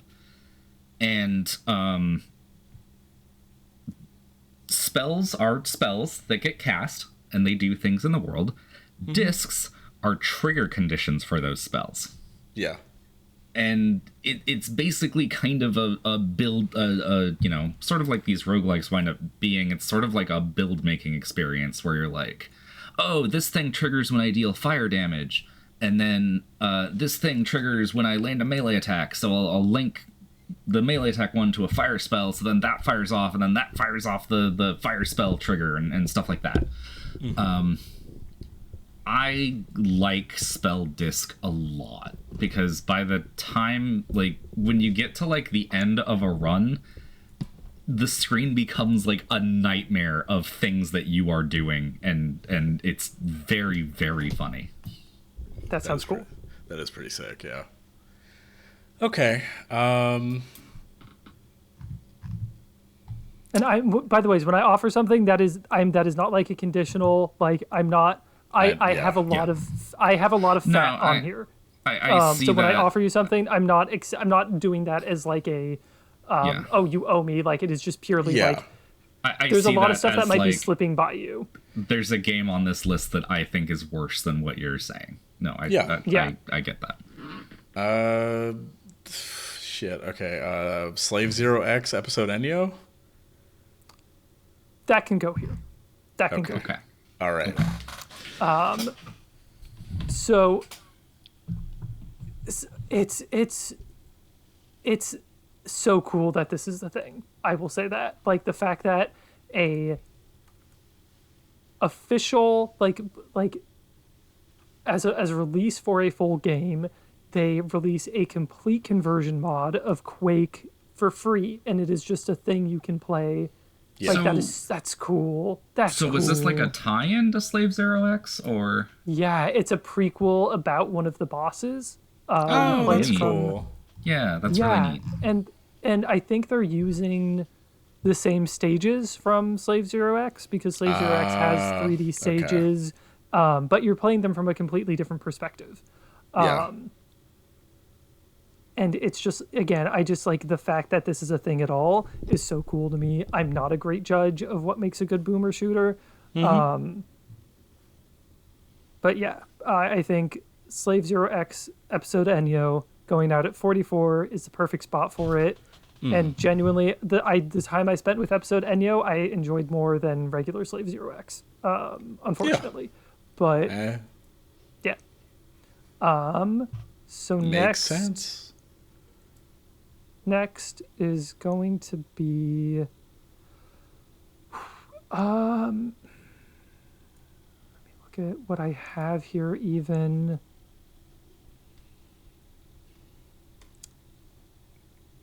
So this game came out early in the year, and then later in the year they made I don't know if it's like a sequel or like pseudo sequel or like expanded edition. I didn't play the expanded edition, so I am cutting Psychopomp. Okay. The aesthetic of this game seems super cool. It's I cool. have not played it yet. Yeah, it's neat. It has really cool tactile sound design, like just really crunchy and nice. They released Psycho Pump Gold at the end of the year. Yeah. Yep. Some people, this is one of those games that some people this just like really like they love it. I'm not Totally. one of those. Totally. So Psycho that's Pump fair. is cool and weird, but it just wasn't my particular brand of cool and weird. So here it goes at 43, Psycho Pump. Very fair. How are we feeling about Mukarales? That can go. Yeah, I don't even know what That the can fuck go. that is. It's cool. I did actually It is- see a playthrough of this one, and it seems really neat. How do you... It is visually really interesting. Really It's- interesting. Please correct me if I'm wrong, but it's like an RPG Maker horror game Yep. Yeah. where like basically a bunch of fungus wind up taking over your house. Yep. oh yeah, this looks interesting. Okay. It has some really neat visuals. It is also one of those games that if you watch a playthrough of it, you're getting the same experience. Totally. Totally. It's also I think it's like $2 on Steam. Yeah, no, it's something like that. it's dirt cheap. But I it seems think- really cool for what it is. Yeah. It has some really interesting visuals. It has some really interesting visuals. Yeah, totally. It has like 3 endings, but yeah. Don't play it if you are not a fan of body horror. Is Yeah. what I will say. Yeah, no, it is a big cool body horror game. Like there's one point where you see like where you run into like a dog and it's kind of like cat dogged where it has like a head on each end, but then there's also no. an eye on each shoulder and like a mouth in the middle. Ooh. And it's like but it's like human eyes and like a human mouth, and it's really interesting. Ooh, no. It's really cool looking. Yeah. But it is It's this fucked is up. a good spot for it. This is a good spot for it. Sam, go ahead.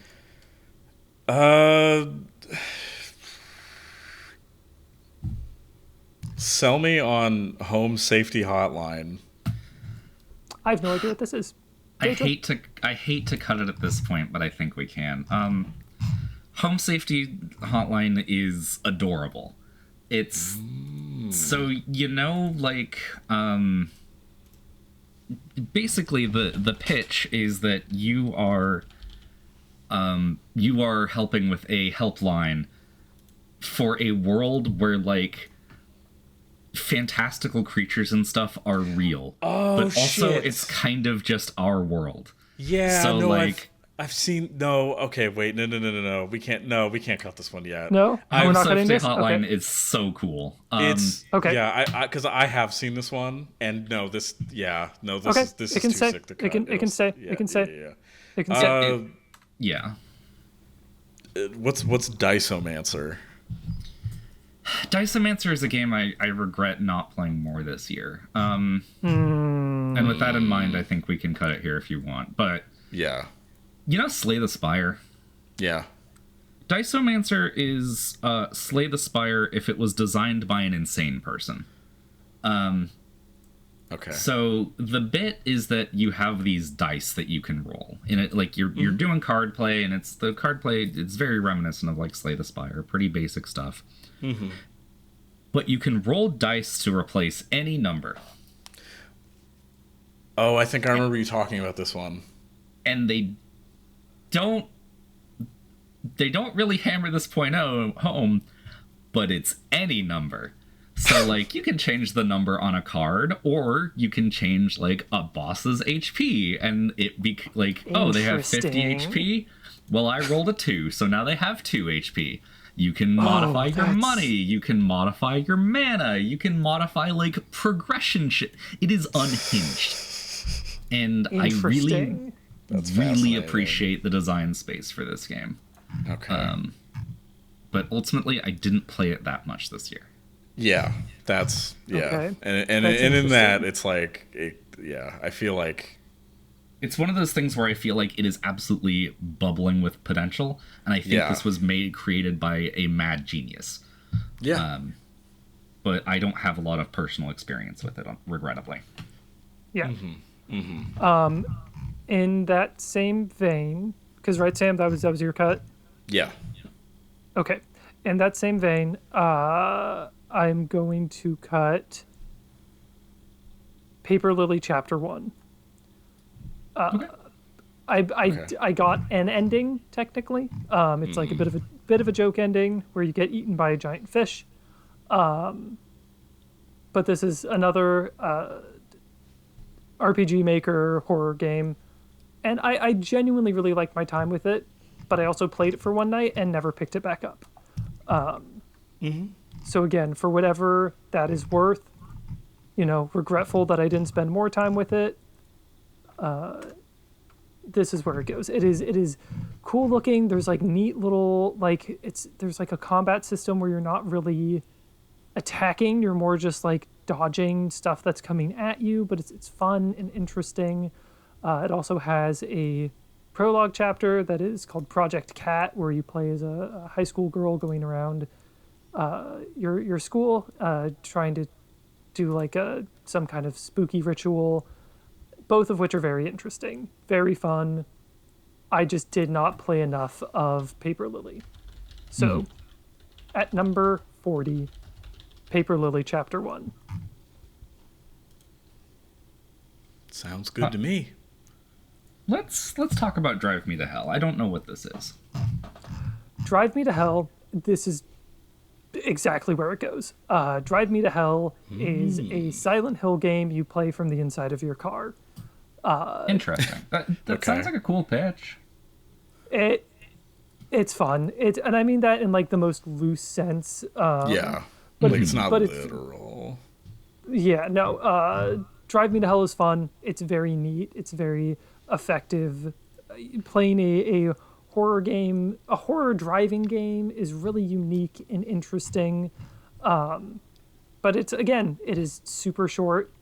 It is trying to tell you a story about its character, and it does that very clearly. I won't get into the specifics in case someone wants to play it, because again, it's like maybe a couple bucks, and it's very it's under an hour. I did have a very fun experience. When like you can see when you're watching like a claymation film, and you can like see the fingerprint of the creator. Of the person molding the clay, seeing the seams in a good way. I had a fun moment with that in this game where the finale is you're getting chased by a big evil car, and I realized that the way the chase was not physically behind you, because I accidentally got turned around and was like going the wrong direction, and the car was still behind me. Oh, that's funny. Yeah, that's really good. Yeah, it's just like little, this is a one-person game. So, you will find the seams like that occasionally. But I genuinely really enjoyed it. So, Drive Me to Hell, number 39. It's good time. Good little thing. Sam? Wait, isn't it? No, Dave? it's you. Oh. Yeah, it's you. Okay. I'm tripping. Oh, yeah. Okay, because you were explaining. Never mind. Shit. What's Perfect World? Perfect World is our 38th best game of the year. Perfect World is... Perfect World is... I did send you, both of you, this. This is a... oh God, what was it? How is it described? Is it... It's like a Cruelty Squad-like? No, so that was a really good comment. Is someone called it Cruelty Squad Jumping Flash. Yes, okay, I remember this now. Okay, yeah. It is a grind set simulator. And yeah, I am very interested in what this person makes next, because this game is solid. It is like, I don't play a lot of like first person platformers, and I feel like there are a lot of first person platformers, but yeah, this game was cool. It was funny and weird. Yeah, just like oozing personality for again a short little experience. And my only complaint is you get a grappling hook, and it felt a little. I never really got the hang of it. It felt a little weird for me. But yeah, everything else just like worked super solid. Yeah, Perfect World is number 38. Cool. Which leads it back to me. And honestly, this maybe went a little bit further than it should have, but its visuals are strong enough that I'm okay with it going here. I am cutting Sucker for Love, A Date to Die For. Yeah, this is a respectable spot. Yeah, it's better than Tekken 8.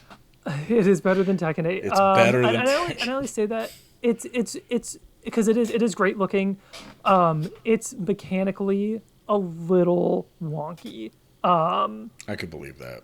I didn't finish it. I played all of the first one, Sucker for Love, the first date. But A Date to Die For. So, okay, here is one of my issues with my time in this game.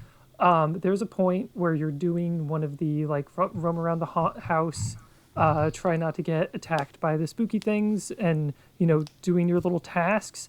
And one of the tasks is you're just standing there doing nothing. And it doesn't feel tense. There's nothing chasing you, or you are just doing nothing for like 5 seconds. And it's just little stuff like that. That it feels like this is someone new to making games, experimenting and trying different stuff, and not everything works. Totally. But the designs and the art of this game is super strong. I will say, not a complaint, but more of an observation. This game is weirdly unhorny in its actual writing and presentation, and like the events of the game. Not the presentation. The presentation is you got weird, big titty goat women everywhere. And you're telling me. But the actual. The script is significantly more tame, I'm assuming. Yeah, like in the first game, for example, there's a joke bad ending where you can the Cthulhu woman takes a shower, and you can open the shower, and this is God damn it, I'm not complaining. It is merely an observation. It doesn't show you anything. And I'm not saying that because I wanted to. Like, I wanted the game to be throwing nudity Don't at me. fucking lie on this goddamn Christian program, all right?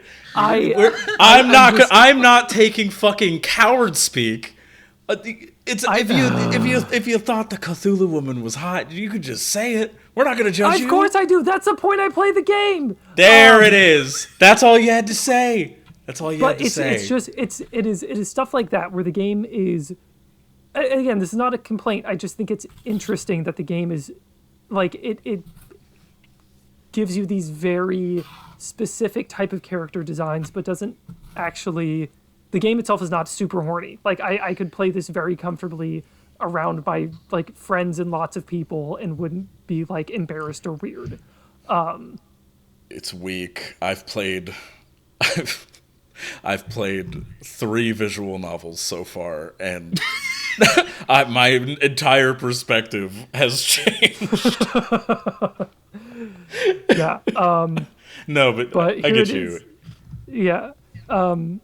Here it is, 37, Sucker for Love, A Date to Die For. Cool. All right. Raven's Watch is a game that I wish I liked more. Okay. Yeah. I don't know if either of you are familiar with it. I'm not. Tell me about Raven's Watch. Not really either, yeah. So it's a calling it a MOBA isn't strictly correct. but it follows a lot of kind of MOBA trappings of like that kind of camera angle, and you're like walking around a map progressing a character. It is a cooperative sort of roguelike, where you play as these sort of fairy tale characters that have like a bit of an edge to them. There's like Little Red Riding Hood and Aladdin and the Pied Piper, for example. It's got kind of MOBA-esque kits and stuff like that. I think it's a neat game. I think the idea is super cool. I think it's a bit too hard for me. That's fair. That's fair. It's like it's cool, but it's just kind of you fell off of it. Yeah, it kind of... this is perhaps too generalizing, but I feel like a lot of game developers, as of late, have tried to make like action games where like every enemy has like shit that you need to worry about and watch out for and respect. Yeah. And that's really cool until you're fighting 10 different enemies at once. And that means you just can't really do anything, and it's a very suffocating type of design that I personally don't like. Yeah, that's fair. That's fair. I don't know. I think the idea is super cool. It looks great. It's made by the same team that did Curse of the Dead Gods, which is another roguelike that I have similar feelings on, so maybe I should have seen this coming. Yeah, I mean, now you just know for the future, you know, these guys probably aren't your thing, but yeah. They make super cool looking games that have some really smart design decisions and are also punishingly difficult in a way that I don't really like. Yeah, that's fair. All right, and there it is at 36, Raven's Watch. Sam? You know, I think... Okay, now I'm actually going to ask you, after we defended it, did we let Mouthhole go too far?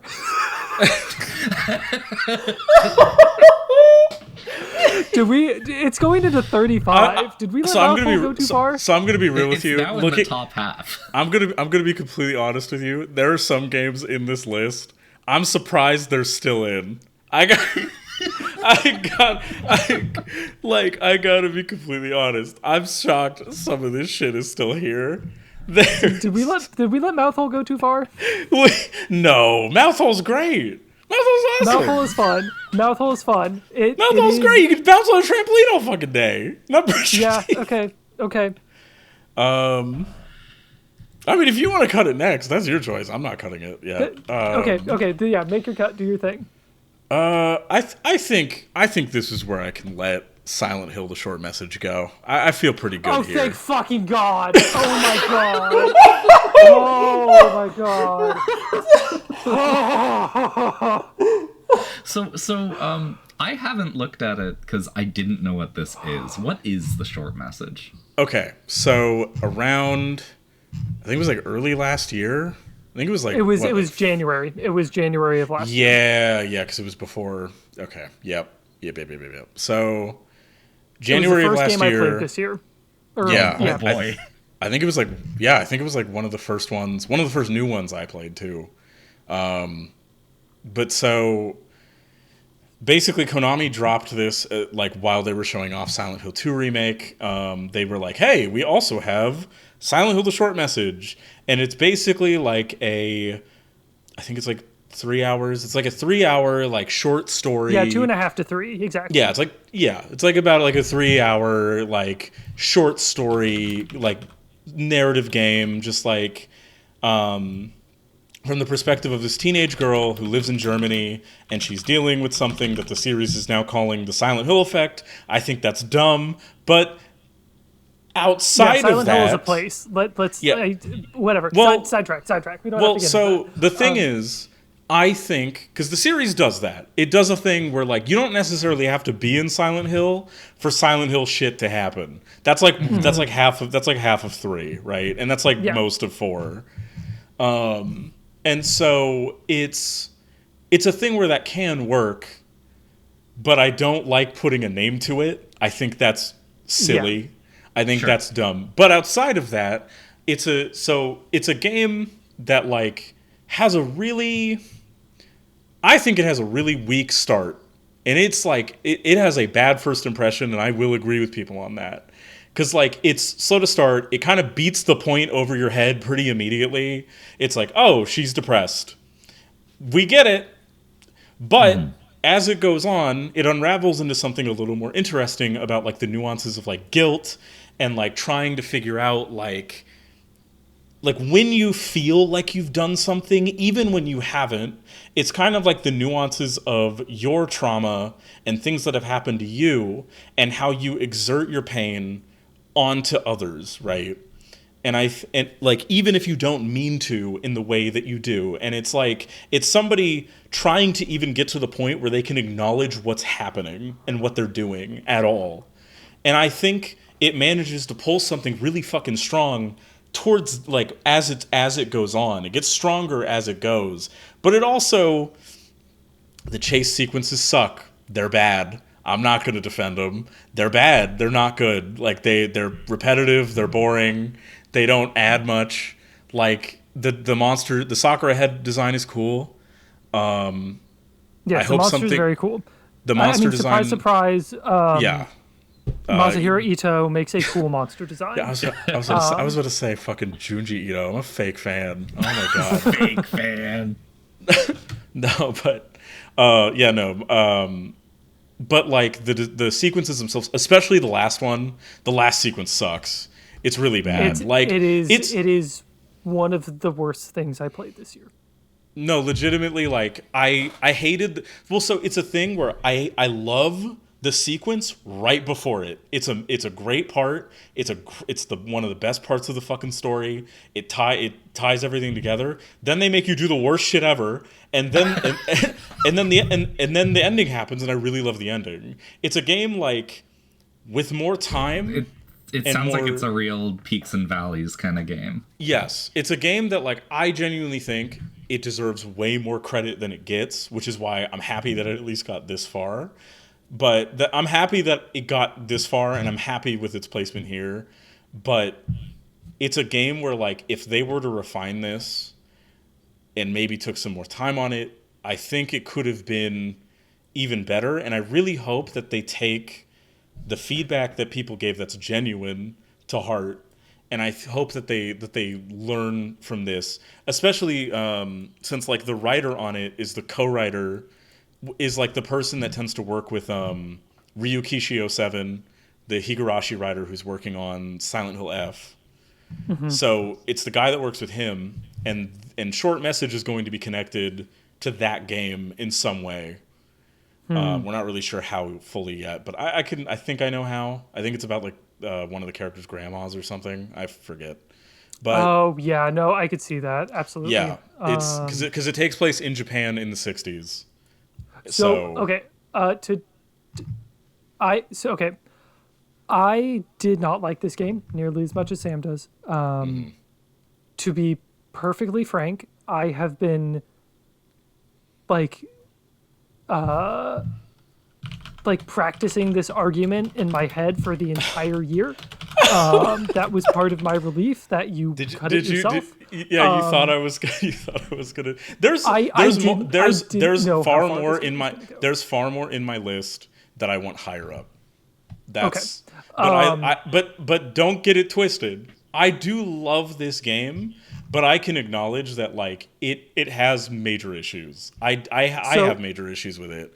But I think, again, like with everything I said, it's one of the few games next to like 1,000 Resist that I think handles like post-pandemic racism towards Asian people like really in a really interesting way too. Mm-hmm. It's like there's a lot in there that's like really cool and really interesting and really like cool to see within a video game explore, and especially a like Silent Hill psychological horror game really go into and explore.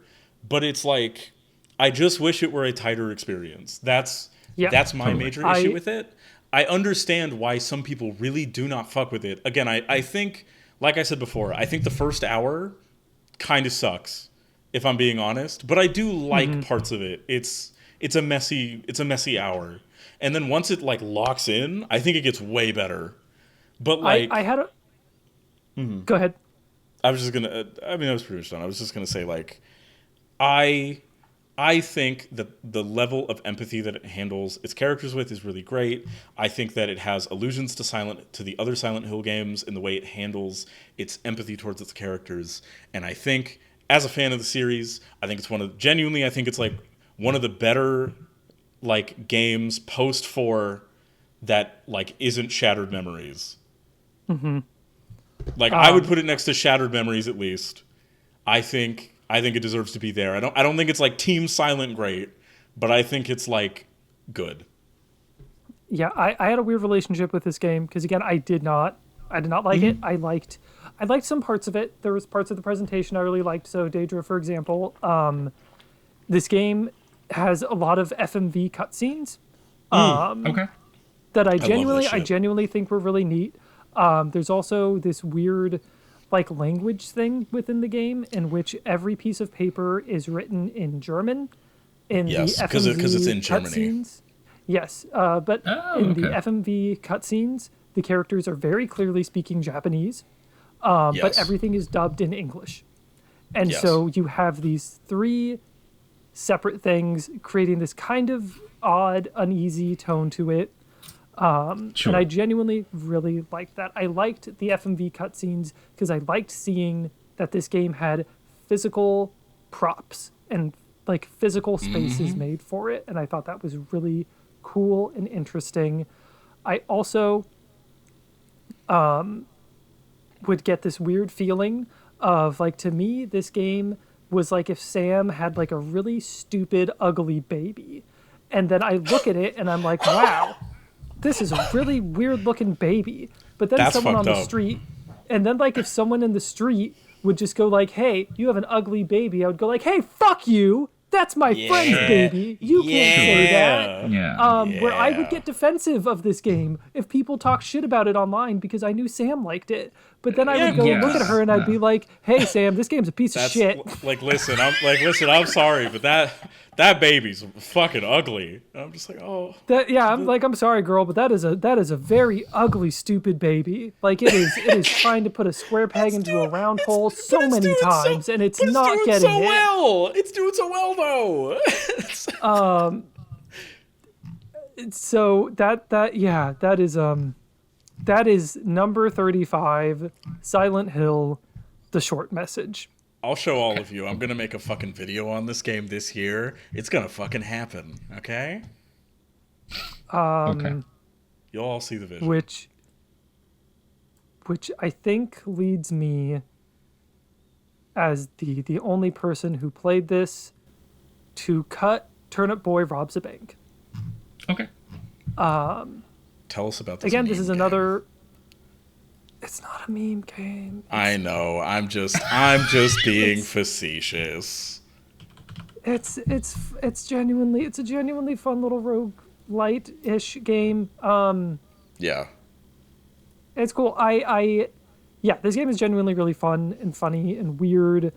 I do think I had a little bit of an issue with its game design and the fact that I think I was playing this game wrong for like 90% of it. Because the way it works is you start in your main area, you go beat boss 1, that unlocks area 2, and then so on and so forth. You sequentially beat the boss, and that unlocks more of the area. Yeah. And then you get to the final area, and it expects you to do like a full game like run through, which is not how I played the game the entire time. I would go beat boss 1, and then I would go to boss 2. I would not go beat boss 1 to beat boss 2. That feels a bit like how things like Crypt of the Necrodancer are constructed. Yeah, I don't know if it was intended that you're supposed to run through it each time, or if you are supposed to be doing it the way I did it. But the reason why I think you're supposed to be doing it the way I didn't do it, the way you're like beating the bosses in order each time, is because the last level has you go through the entire map forwards and backwards. So you go and you beat every boss, and then you blow up the building, and then you go through it again in the reverse order. and that just felt like an uncharacteristically big task compared to how I was playing the game before. And so while I really enjoyed Turnip Boy, that did kind of put me off. And yeah, I'm also the only one who played it.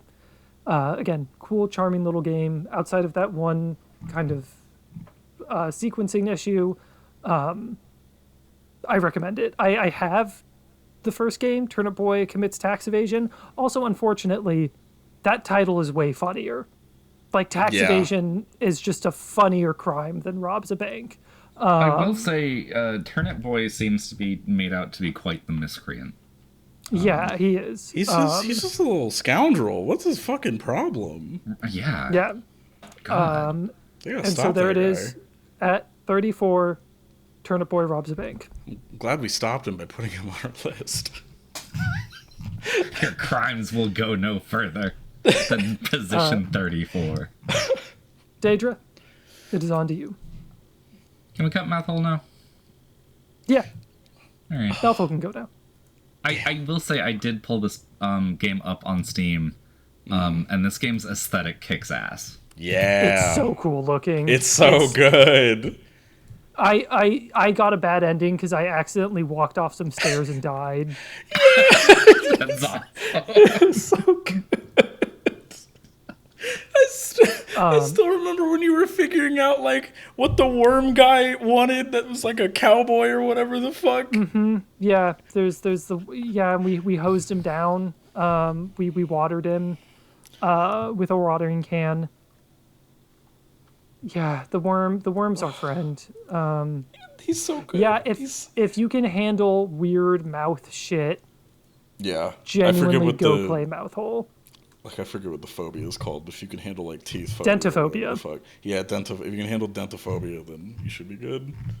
Mouthhole is genuinely a really fun time. Very Vor, weird I little guess? game. Yeah. Yes. Sam, it is you. For 32.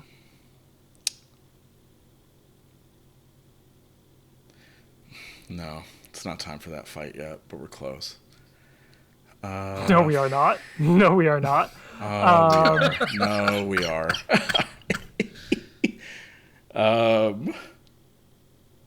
Grand Blue Fantasy Relink? Oh, I loved Relink. Shit. Okay. Relink is so cool. Can you give me... So, like, it's a thing where, like, I actually really still want to play this game. I just didn't. That was my whole thing. Sure. So Yeah, I'm actually, it. I didn't have money for a minute. It was fair. Okay, no, I can. Some I can of us actually, be broke I can bitches actually, out here. I can actually give you something. Yeah. You know Persona what I want. 3 Reload is a remaster. It is a remake. I was thinking, by all accounts, No, Reload it's is really not. well put together. It's also it's a a game remake. that came out No, a it long is. time ago. But like, okay, so Sam, this is one of my favorite games ever. No, and I'm giving it to fucking you on a listen. platter. Oh my god, let me fucking talk. Let me talk. No, I agree with cutting it. I'm not saying don't cut it. Okay. I'm saying like I want to talk a little bit of shit. So Persona 3, okay? Persona 3, right? There's something to be said, and I'm a big advocate for friction in video games. I think that when an experience bumps up against you, I think that feeling should be respected, right? Is this about the AI party members? It's a mixture of things, because Okay. I forget. Isn't the tiredness like toned down so you can basically run Tartarus as much as you want? Am I wrong? So that's the other reason why I'm recommending cutting it, other than it being a remake, is I didn't play that much of it. I wouldn't. So as a personal anecdote, I played Persona 3. Not the original. It was Fest. Festival. Yes. I mean that's the one that's older than this. Yeah, the than PS2. Reload. Yes, it's the PS2. It's the PS2 It enhanced edition. Yeah, exactly. I played that game not really being into anime or JRPGs, and I played it for 2 hours. I got exhausted Like I had to sit through an hour of tutorials and just people talking about shit I didn't care about.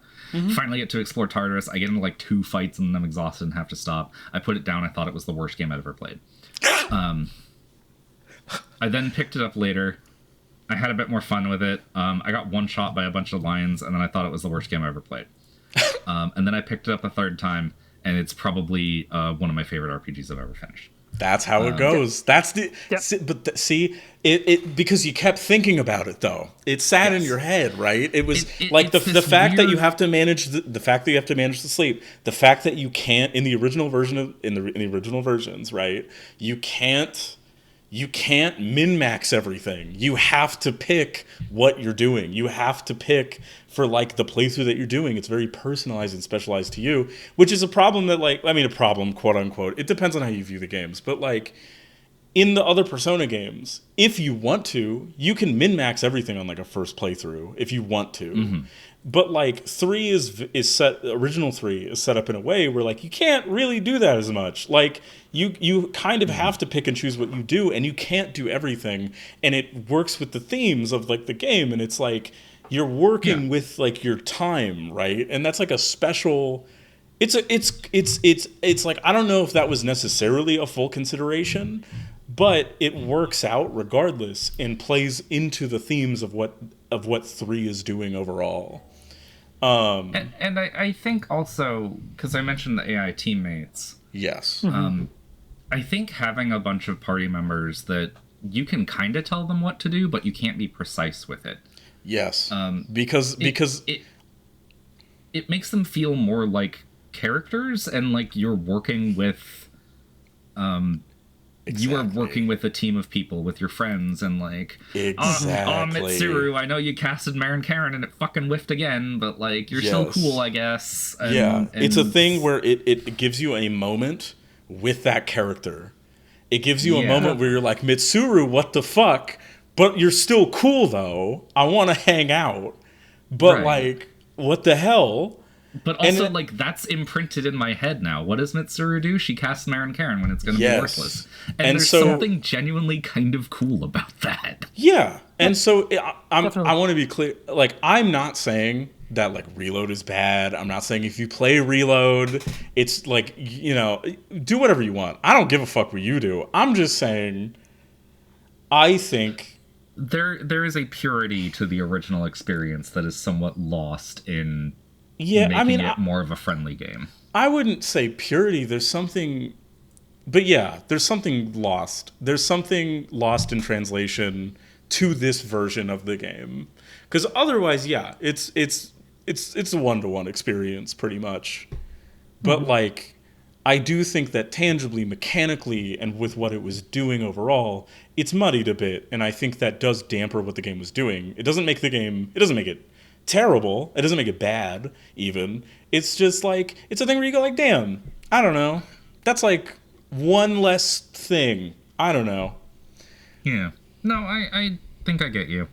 Yeah. It's not to say that Reload is bad, but... I think it more plays... There's something about the jank of the original that I appreciate. It plays into this idea a little bit of what a lot of remakes coming out do, where they're looking to, and not every single one, obviously, but like a number of them look to fix issues or quote unquote issues, even though maybe those weren't really issues. You know? I don't know. No, like I know what you mean. Like it's Silent Hill 2's voice acting is not on purpose. Yes. But it is irreplaceable. Yeah, the point is that it works. Like, the point is that it works for the experience and it enhances it, even if that wasn't the intention. Like, intentionality doesn't matter when, like, the experience resonates so heavily with so many people in spite of that. Like, that's... Yeah. And... That's all I'm saying. Yeah. I just wanted to add for why it's number 32 on our list. Yes. Yeah, and also again, it's a remake. Like it doesn't. Yeah. It's a remake of a long-standing game. It cannot go further. It is 32. Yeah. Which leaves me to 31, and I'm going to ask, Sam, how much can you fight for Angel at Dusk? For how much of that you played? I can fight a little bit, but I would be okay with it here. I'm gonna fight for it a little bit though. So okay. So this is when I tried and failed to get into shmups. It more so became a thing where I just didn't do it. But Angel at Dusk is one of the coolest shmups I feel like I've tried because it has one of the best tutorials I have ever played for anything in my life. So that's one thing I want to ask you about is just because and looking at the Steam reviews, everyone says this game has a great tutorial. This game has a great tutorial. Yes. How is the game? Because there are games that I like that I think are great tutorials for their genre that the game itself teaches you about the genre and not a explicit tutorial that So it's both. Works. That's the way I see it. It's a good like starter shmup if you're looking for something to like get into because it lays down like it talks about like the fucking history of shmups. It lays out like different bullet pattern types, different like what was popularized, what like it goes through fucking history, but it's like in a really fun personalized way. It's written in this way where it's clearly written by somebody who loves this genre, who loves it. Where even if you do not fucking play shmups, if you don't care, it is like one of the best intros I feel like I could have ever had because like it's very friendly. The difficulty is very scalable. It feels very well considered and well designed. The art is fantastic. Oh, what the fuck? I just looked it up. What the hell is this game? The art is fantastic. It's like grotesque. It's this grotesque, freaky, Lovecraftian body horror shit. It's so fucking awesome. It feels great to play. Like this is no. You've made your point. Yeah, you've given a good fight for it. Yeah, I think it could go. I think it could go a little higher. That's what I think. Okay, that's totally. Then let me check the temperature on another not new game. Okay. Castlevania Dominus Collection. I mean, it's like three of the best Metroidvanias like ever made. That are remasters. Yeah, but like also they're all also like at least a decade old. But how far does a remaster weigh versus a new game? That's fair. But also, it comes with a new rendition of Haunted Castle that doesn't suck ass. Okay. I still need to get around to playing Dominus Collection, especially because I actually want to beat Ecclesia this time. Yeah. But also, it does feel weird that like these are all old games. It's a thing where I'm willing to leave it here. I'm willing to leave it here because I agree with you. It's a collection of old games. It's a thing where realistically, should it even really be on this list? That's debatable. But I think I'm happy because it is a release. It is a release. Well, not only is it a release, it's also a completely different way to experience all of the games. Yeah, I think it should be here for sure. Yeah. But I think 31 is a great spot for it. Yeah, I agree with that. Okay. Before I officially hand it back to Deidra, I would like to point something out. Yes. Which is that we are going into number 30, which 30 sounds like a lot still. But, assuming we all have completely unique top 10s, this is our top 10 games. Yeah. Yeah, I guess that's true. Yeah, that's true. Yeah, assuming we have completely unique lists, this is our top 10. Mm-hmm. And that's what makes 30 such a fucking hard number. With that in mind, because I know you're the one that played this one, Sam. Yeah. How are you feeling about Infinity, Nikki? Infinity Nikki, listen, okay?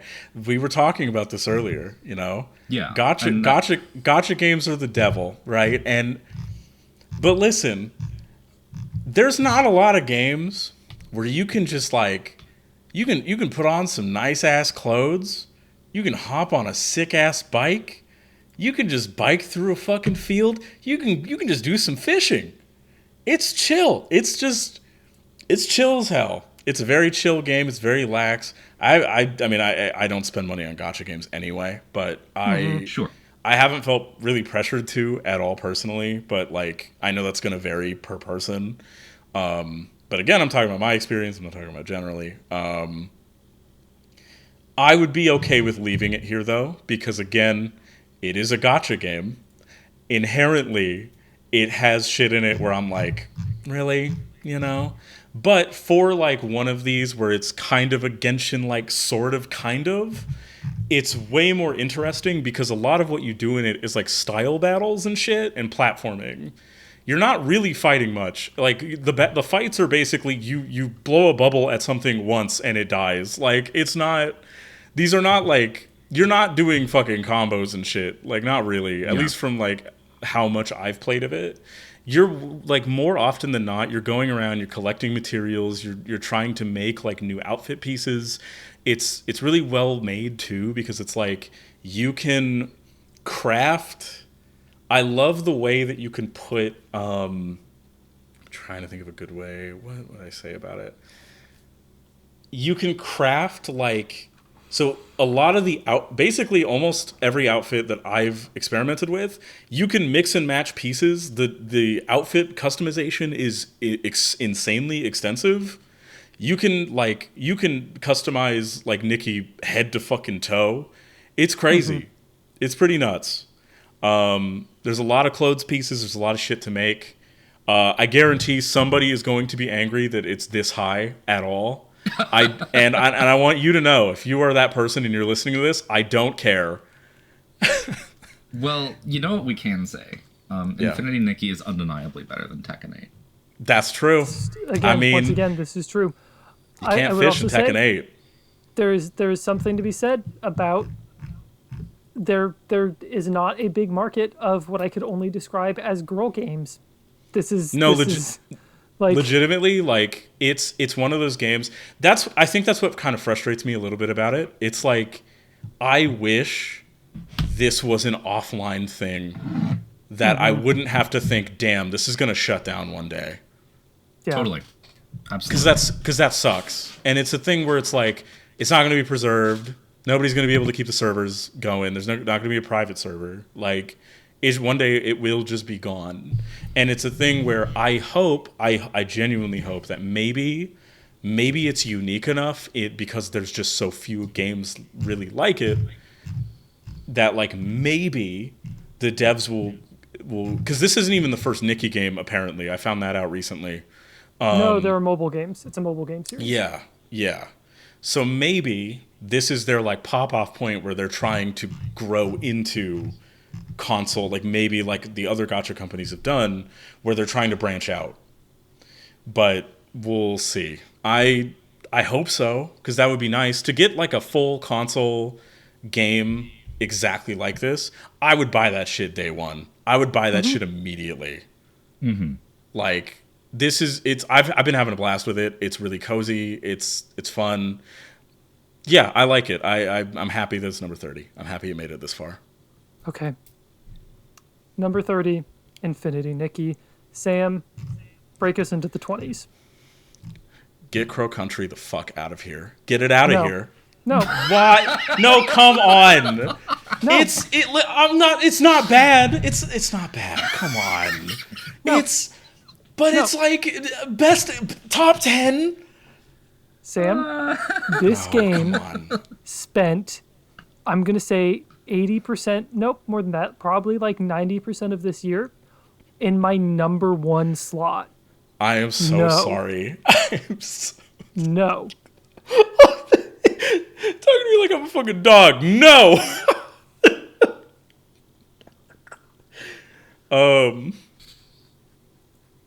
Look, I know But I'm it's- not going to get Crow Country as far as I want it to go because you don't like it as much as me. It's just, But it's there's like, a lot of it's, stuff that can go before it.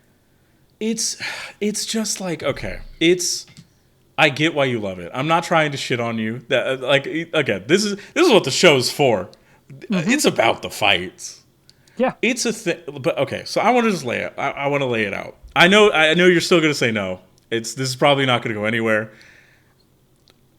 Crow Country is a game.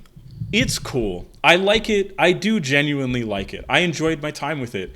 I have not really thought about it since I beat it. Like, it has not stuck with me in the way that some of my personal favorite horror games have. I think that it has a lot of cool shit going on, and and to be very fair, right? I didn't replay it. Maybe if I replayed it on a harder difficulty, maybe I would have thought better of it, to be very fair. And as somebody's like, again, if this was somebody's like intro survival horror game, I could 100% see like I get it. I get why people love this, and I love aspects of it, but like playing it, I was just like, really? At points. I love the gameplay. I love the gameplay. It just didn't do anything for me. And I'm not even like a big, I mean, maybe it's because I'm not, I mean, I'm not saying you are. I'm just like, it goes specifically for like Resident Evil style like enemy management, but you don't really have to do it. It's like, except at like certain points, it depends. I don't know. You are not the first person to complain about the game's difficulty. It is a thing that has come up. But I am there are of two minds when it comes to this game's difficulty. People who don't like it and people who don't give a shit. And I don't care. For me, the difficulty, and that's fair. Yeah, like I said, this is even register like, as an issue. That like the argument I'm making here isn't really. That's why I'm not even really going into the difficulty part of it. I just think it's, for me, for a horror game to really like kick, it's gotta like sit in your heart in a way. I don't know how to describe it. And for me, I don't get that feeling with Crow Country. I enjoyed it. It's fun. I'll probably play it again eventually. I gotta be honest. I don't know. Like, I finished it. I was like, oh, that was nice. I think I'm good. I could give you other horror games. I could give you... if it's your number one, I'll be kind. I will move on. It was my number one for a long time. Yes. It's honestly probably my alternate. It could probably, like, depending on the day, recency bias. But okay, then you know what? I'll go for something else. Marvel Rivals. Yeah, I think this is where Marvel Rivals can stop. It's Overwatch, but without the stupid shit that Blizzard did. And that's cool. I'm genuinely, I'll probably play it again at some point soon. Maybe, I don't know. I just like, I'll play a healer. I'll play a game with a healer. I don't care. I don't care what it is. This game has some fun healer toolkits. I got. Oh no, 100%. I love Cloak and Dagger. I love Cloak and Dagger. I love. They just added Invisible Woman. She's super fun. I need to try her out. Like, I do want to play this. Loki is a fucking blast. I don't play tanks. I've played so much Magneto. Magneto is so much fun. I think it is a good, fun game. I genuinely cannot emphasize how much I was talking to Deidra about this earlier. Yeah. This is a free-to-play game in which the characters are 100% free. And that is so cool. That is cool as hell. Genuinely so cool. Like, I started seeing clips of like the Fantastic Four characters and I was like, oh fuck, FOMO. And then I realized, no, I can just boot the game up and try the new stuff. You can just boot the game up and play it so long as some other asshole doesn't get to it first. Yeah. That is as someone like who played a horrifying amount of League of Legends, like the fact that you can just start the game and the new characters are just there for you is, I will. and the fact that they want to do a new character every month to month and a half is fucking bonkers. It's cool. It's cool. I don't typically like battle pass models in games. I think it is a extremely unhealthy trend that I hate. I think Rivals' approach to them is okay. I've heard they're actually it's pretty easy to get through. What is? The battle pass. Yeah, Like you I can could actually do the battle pass pretty easily. Well, not only that, but if you buy one, you have access to it forever. Yeah. That's nice. That's fucking And sweet. because the thing I don't like about battle pass models is the FOMO side of it. Yeah, this game seems to have a anti-FOMO design built into it, which I think is really interesting. I think there's still some degree of FOMO, but I've seen worse, and Yes. I kind of give it a pass based on that. Yeah. Okay, and there it goes at 29 Marvel Rivals. And Sam, that was your cut, right? Yeah. I believe so. Okay.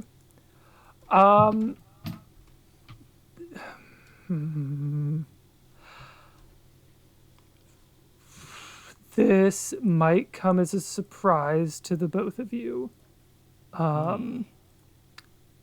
But I did not spend enough time for this game. It is in my top 5, my personal top 5, but it is there for potential. But I think looking at this list, I cannot fight on potential. I have to fight for what I've played.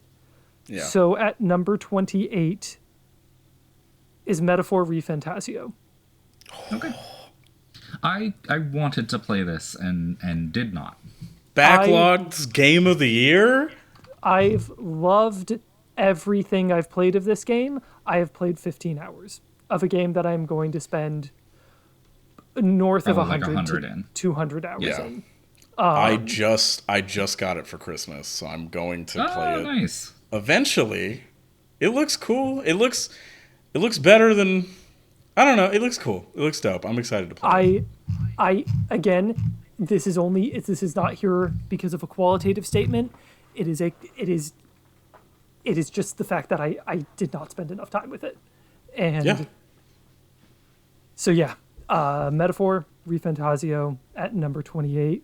This game is great. I love it. The music is awesome. The art is gorgeous. The world is super interesting. Is super interesting. The fact that the enemies are humans and what the humans look like is, again, awesome. It is just so cool. It is oozing personality, and I'm a sucker for the Studio Zero games. Totally. But Yeah. 28, Metaphor ReFantasio, Deidra, lead the way. I feel a little embarrassed that it's gotten this high. Halls of Torment is Vampire Survivors viewed through the lens of Diablo. Okay. I think it's really neat. I didn't play a ton of it, and ultimately, it's just another Vampire Survivors. Yeah. I think it's a really neat one of those. I think the vibes are awesome. But I'm not even really sure it should have gotten this high. That's fair. That's fair. Yeah, things are going to sneak in. Yeah, there's another one in here that, yeah, I understand. So, there it is. At number 27, Halls of Torment. Sam? Sorry, we're closed. Okay. So Yeah, basically, so I think this block is shit we wish we spent more time with. yeah, this is a game. This is a game that I know. Like, I'm gonna finish. I'm gonna be like, God damn it! I wish I finished it so it could have gotten higher, but I didn't. I just didn't finish it. I started it like last week, and I just haven't had time. No, this game looks cool as hell. Yeah, it's stylistically, it's sick as shit. It's about like, gets into somebody trying to cope with like them, like their partner their girlfriend breaking up with them, and like them trying to understand like what the fuck happened, and like a bunch of weird shit happens, and it's like a kind of a cool Resident Evil throwback, or Resident Evil like old school survival horror kind of thing, kinda, but it's also kind of like Killer 7, and it's very like, it's weird and it's interesting, but it's aggressively gay in like the best way possible. Oh yeah, it is aggressively gay, like it is so capital it just Q queer. Right in your goddamn face at every goddamn second of it from the second you start. It's awesome. It's great. I didn't play enough of it, so I'm happy that it's here. I can't vouch for it going forward. Yeah. Totally. Yeah.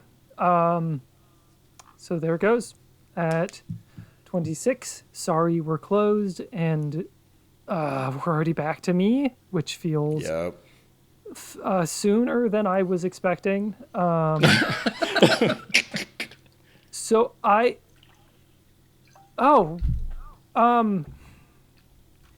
shit. I have questions. Certainly.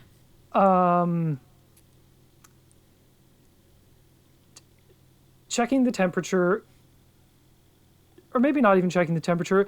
Helldivers 2 is a stupid boy game. How far do we want that to go?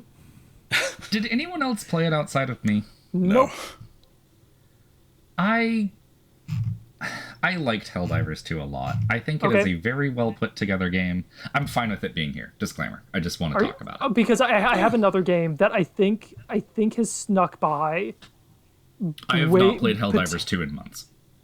Okay, but there's another game that I think has like snuck by way further than it was supposed to. Which is, go ahead then. How do you feel about Under Night in Birth 2? Oh, this is one I was thinking of. That's the one I was gonna go for next. Man, I wish I played this more. I bought it with the expectation that I was probably gonna play it with friends, and then anxiety got in the way.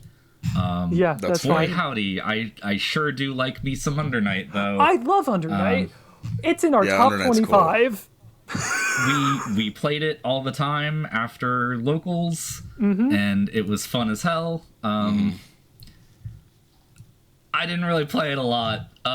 They added a witch character. She seems super cool. If I ever play that game again, probably gonna try and learn her. It's wherever it's going. It's further than Metaphor ReFantasio. So keep that in mind. This is actually a fair statement because they are of the same genre. It is a lot better than Tekken 8. It's true. Any game with Enkidu is much better than Tekken 8.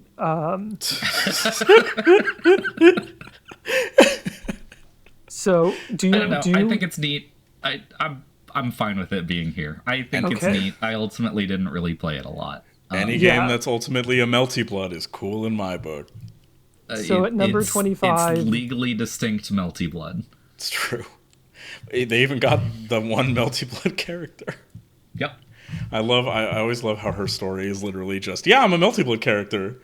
What's up? How's it going? Well, they also just straight up have Akatsuki from Akatsuki Blitzkrieg. And he's just there. Yeah, just hanging out. All right, 24. Deidra, what is number 24?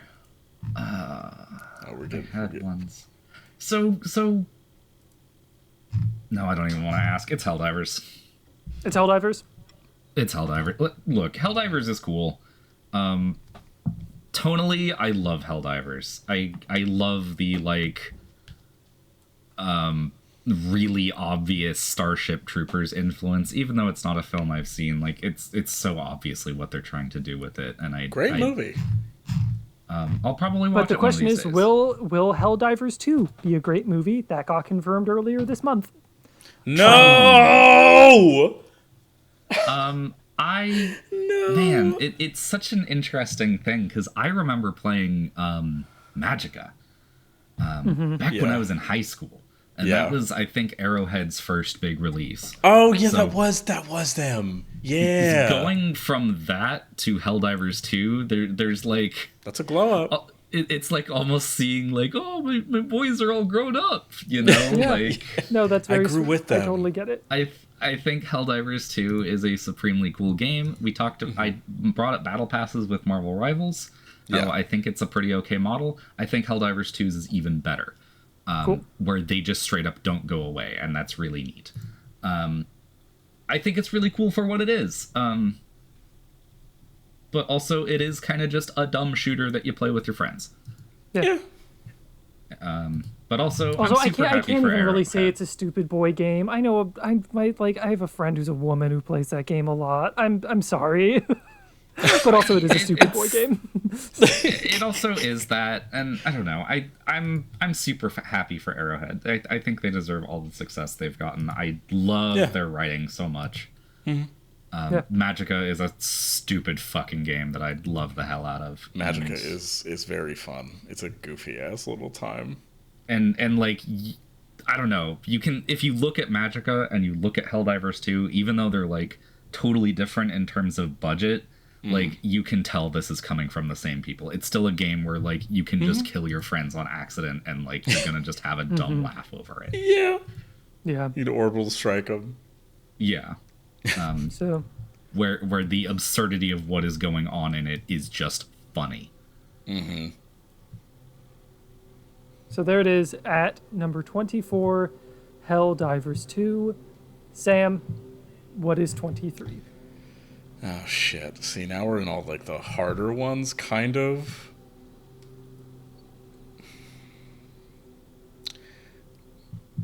Do you think Kunitsu-Gami can go? No. That's fair.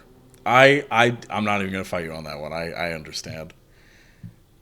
Go Mecha Ball?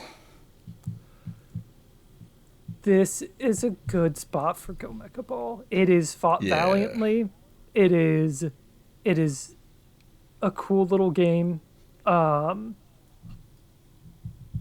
this is a good spot for Go Mecha Ball. I played this through Game Pass. I'm going to buy a copy of it.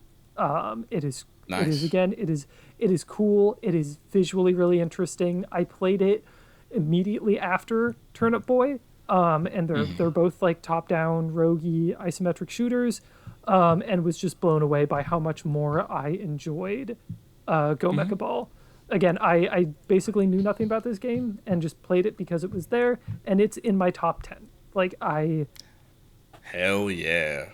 Go Mecha Ball is a cool game. Yeah. And it is our 23rd best game from this year. So, looking at what I have left, looking at the general list. No, we're in it hurts. We're in the we're in the fights. We're in the ring now. Yeah. We're tussling now.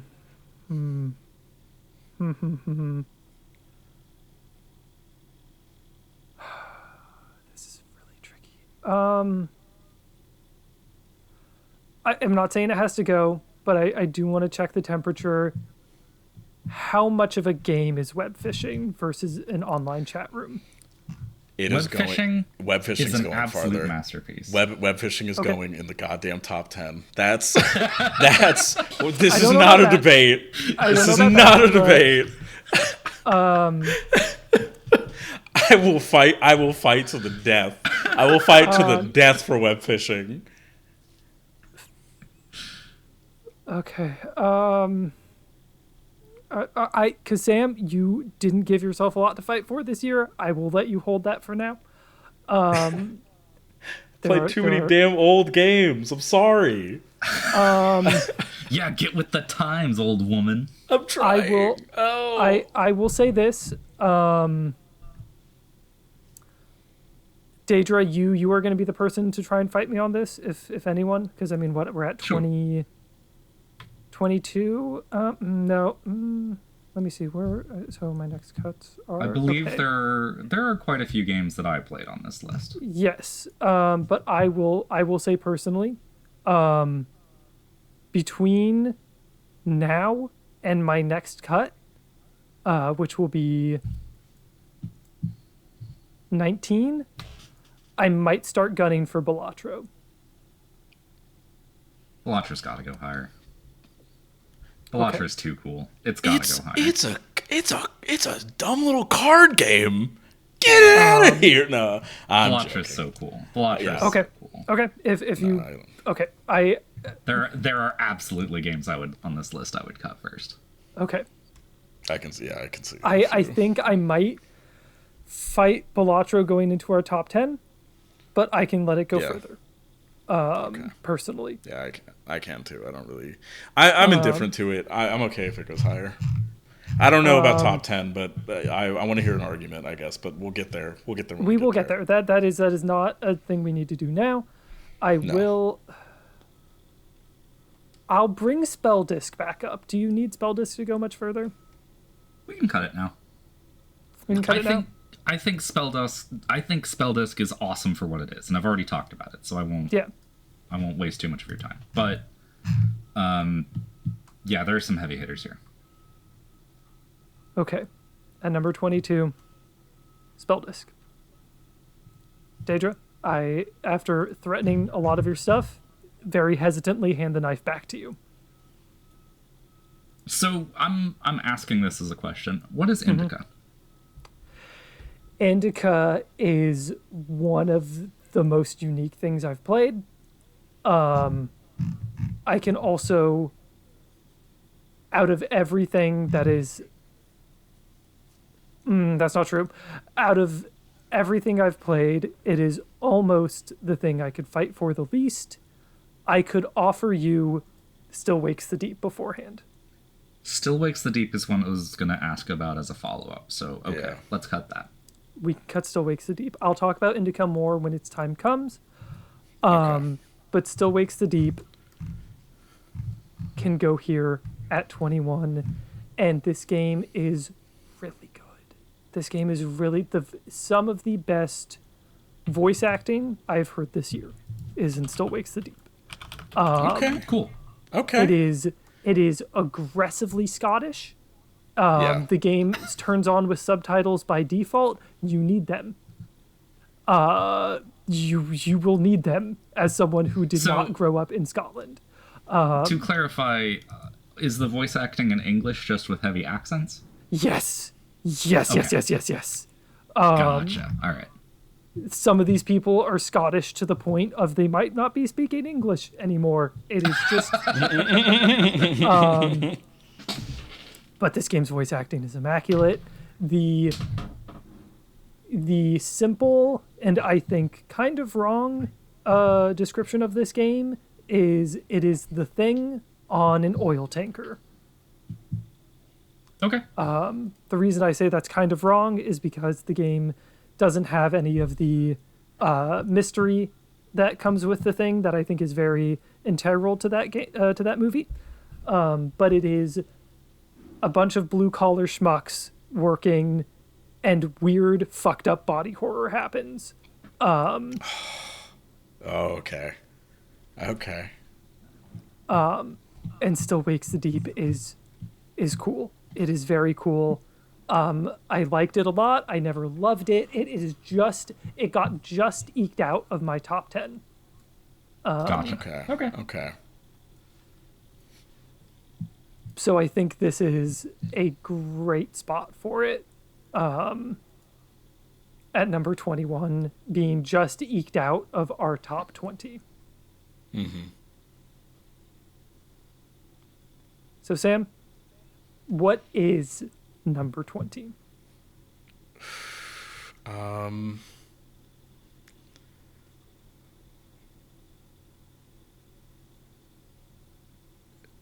Do you think The Legend of Zelda Echoes of Wisdom could go?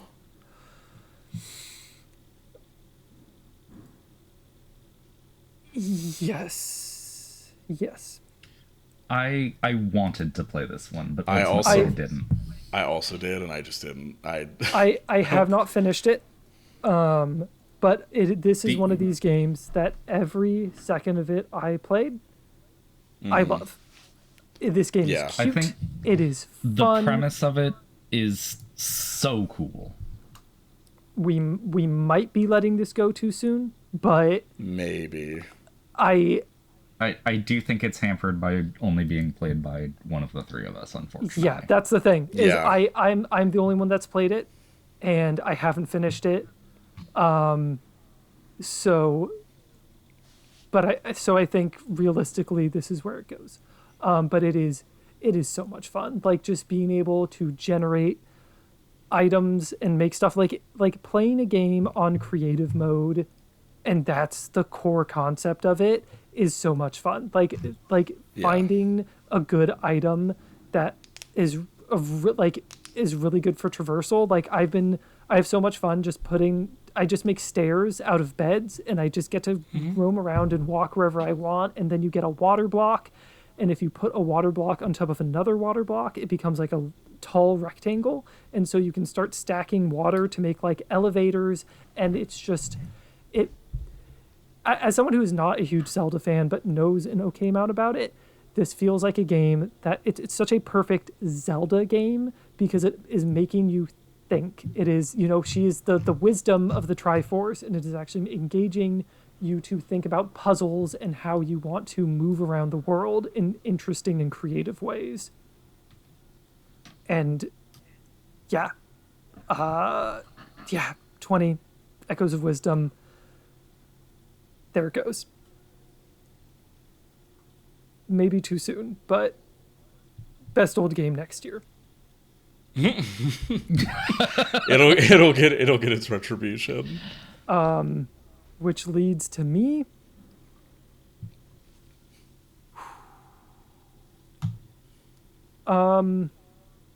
Okay.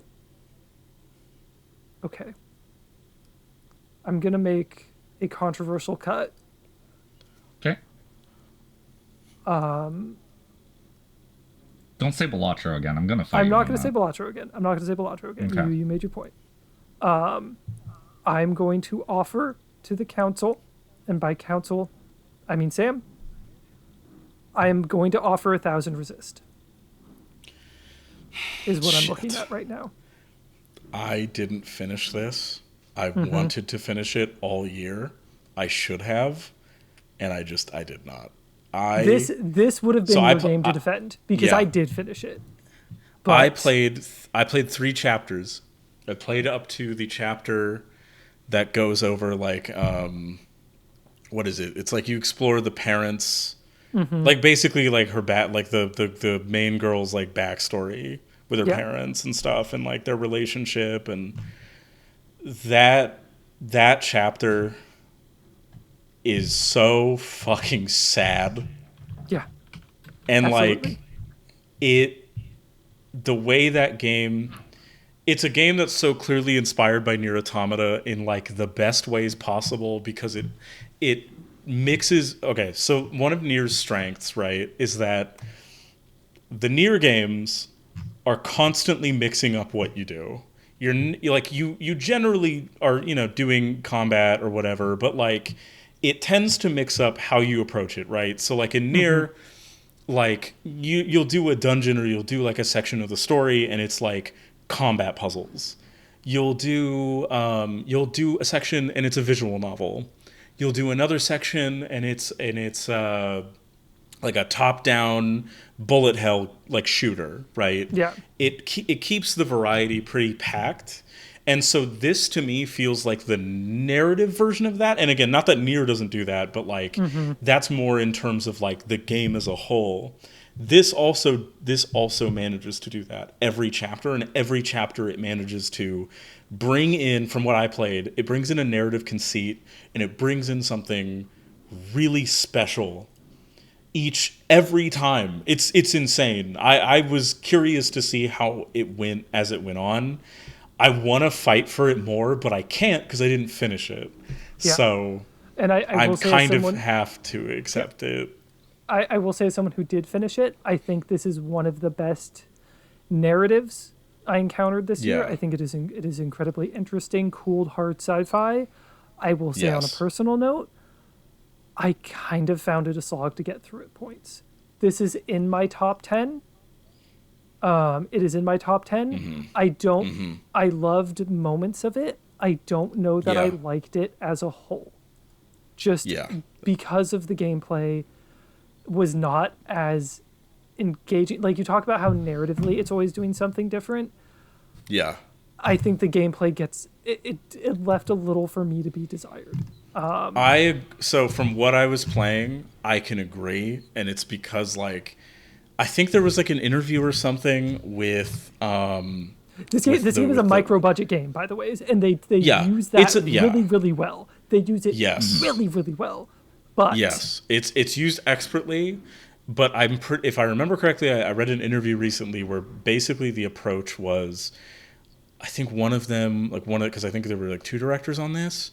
I believe it. I'm pretty sure one of the directors said something along the lines of like, Yoko Taro's games in ways are kind of constrained by their combat because they have to sell, they have to be big RPGs, they have to have combat. I disagree with that as a notion completely.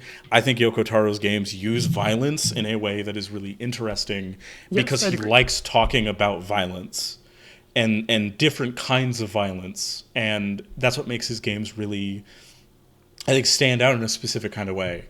So I don't agree. So I don't agree with that as a statement, but I do think it's interesting to take a different approach with like a similar methodology. So to me, it's a thing where I was gonna say, just hearing that, I don't. That statement is kind of annoying to me, to be like, I know Yoko Taro's game's better than Yoko Taro. Like, that's just kind of how that comes off. No, like, that's a little. It was to me, and to be very fair, I could be misremembering it. While one of you are deliberating on something else, I'll probably look it up just to, because I want to make sure I'm not misquoting the person. Yeah. Like, or just being like, yeah, they said this. I don't want to be one of those people.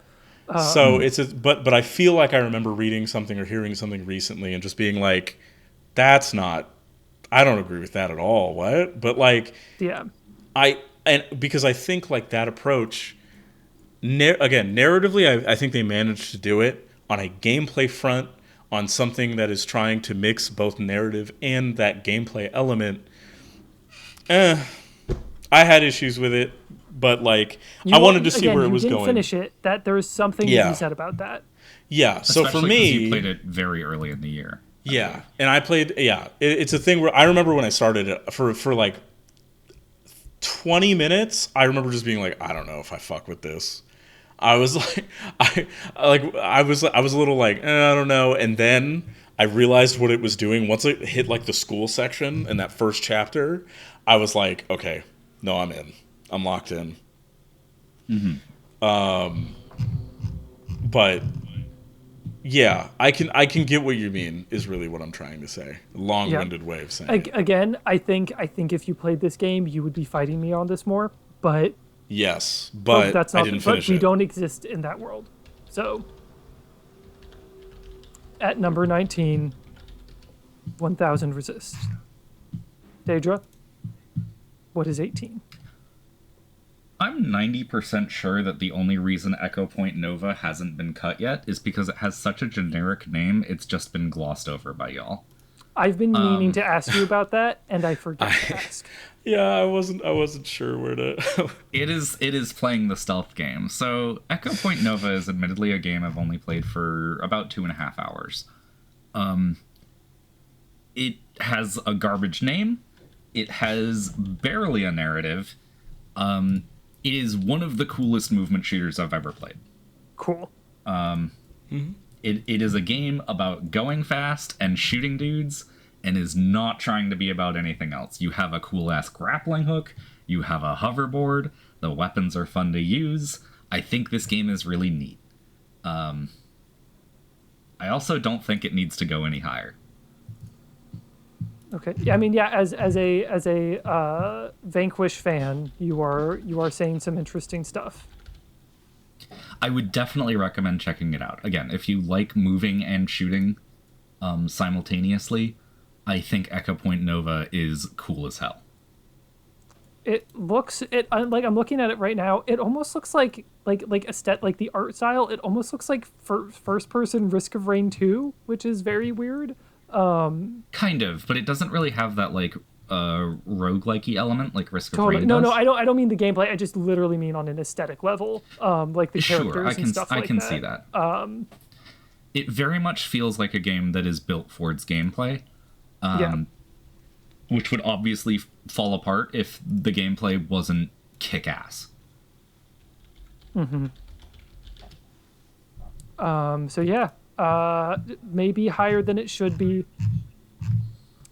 at number 18. But also, please do not let that sound like I am shit-talking it. No, totally. Echo Point Nova is cool. Again, we are at games 18. That is our 18. This, if we have again completely unique top 10 lists, we are almost in our top 5 for each person. Top 20 is high. That's very good. That's what I mean. Like maybe it went further than it should have. That's not a statement on it being bad. It's just like, oh, there's some heavy hitters behind it. Yes, absolutely. So Sam, this is deliberations. Well, first, okay, I want to get the 1,000 resist because I found it. Okay, yeah, do your thing. Okay, so one of the, let me see. I think this is one of the directors. Let me make sure. Yeah, so the founder of the studio of. So they said, I often read interviews where Yoko Taro, the creator of Nier, hates violence, but at some point, somebody said he had to make an RPG, so you see something like Nier Automata where you go around, kill robots, and feel bad about it. Sue says, for us, nobody was telling us we have to make combat, so let's drive the theoretical trajectory of that. What if we pushed it in a way others wouldn't dare or can't afford to? I completely disagree with that as a statement. I think that is completely wrong and a completely weird way to interpret what the Nier games are doing. Because, like, they're about violence. Nier is about state violence. That is what it is about. If you take out the combat, it defeats the point. I think you could make an argument that Nier Automata, out of all of them, is the weakest in that. I think it's still very good. But compared to Nier, which is really focused, and Drakengard, which is like razor sharp focused, Automata is still, even then, still talking about like violence perpetuated in a multitude of different ways. How violence is like passed down between like generations. It's interesting, and I feel like this is a really shallow way. I mean, there's a reason you unlock weapon stories in his games. Yeah. Like there's a major reason, and it's different depending on the game. So I don't know. That quote just that's been in my head for a minute, and it bothered the shit out of me. Okay. Totally. So before you go for 17, will I say, do we want to take a quick break? Like a little fiver or something? Just a little breather, refresh on water, restrooms, anything like that? I mean, I'm good. It's up to y'all. I would like to. Just for a moment. Okay. Just refill my cup of water. Okay. I will be right back. I'll just get some more water then anyway, too. Yeah.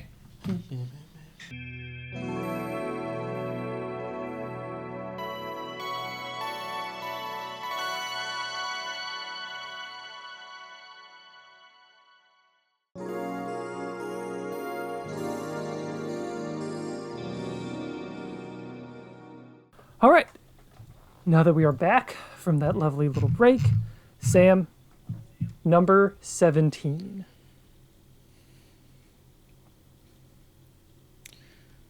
Let's see.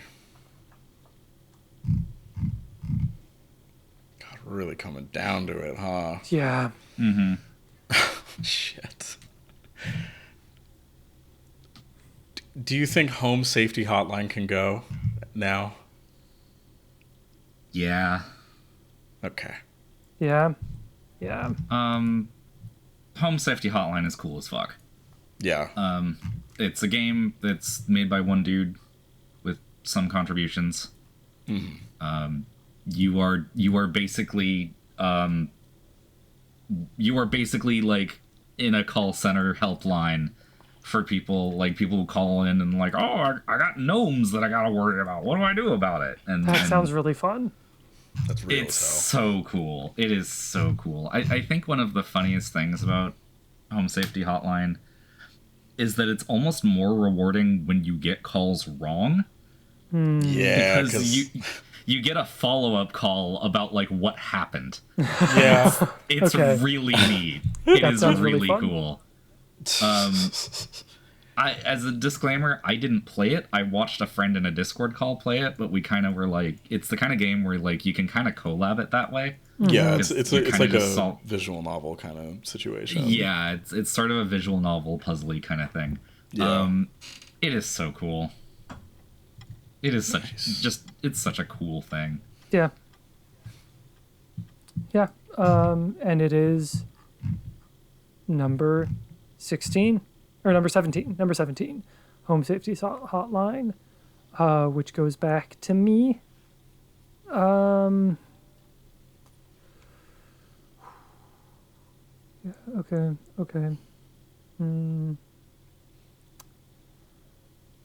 Not saying we have to get rid of it, but I'm checking the temperature on Relink. I have games I'd put under it. That you'd put before If it? you'd like. Or, okay. Like games that I would cut before it. Yeah, totally. No, I get it. And I can put one forward if need be.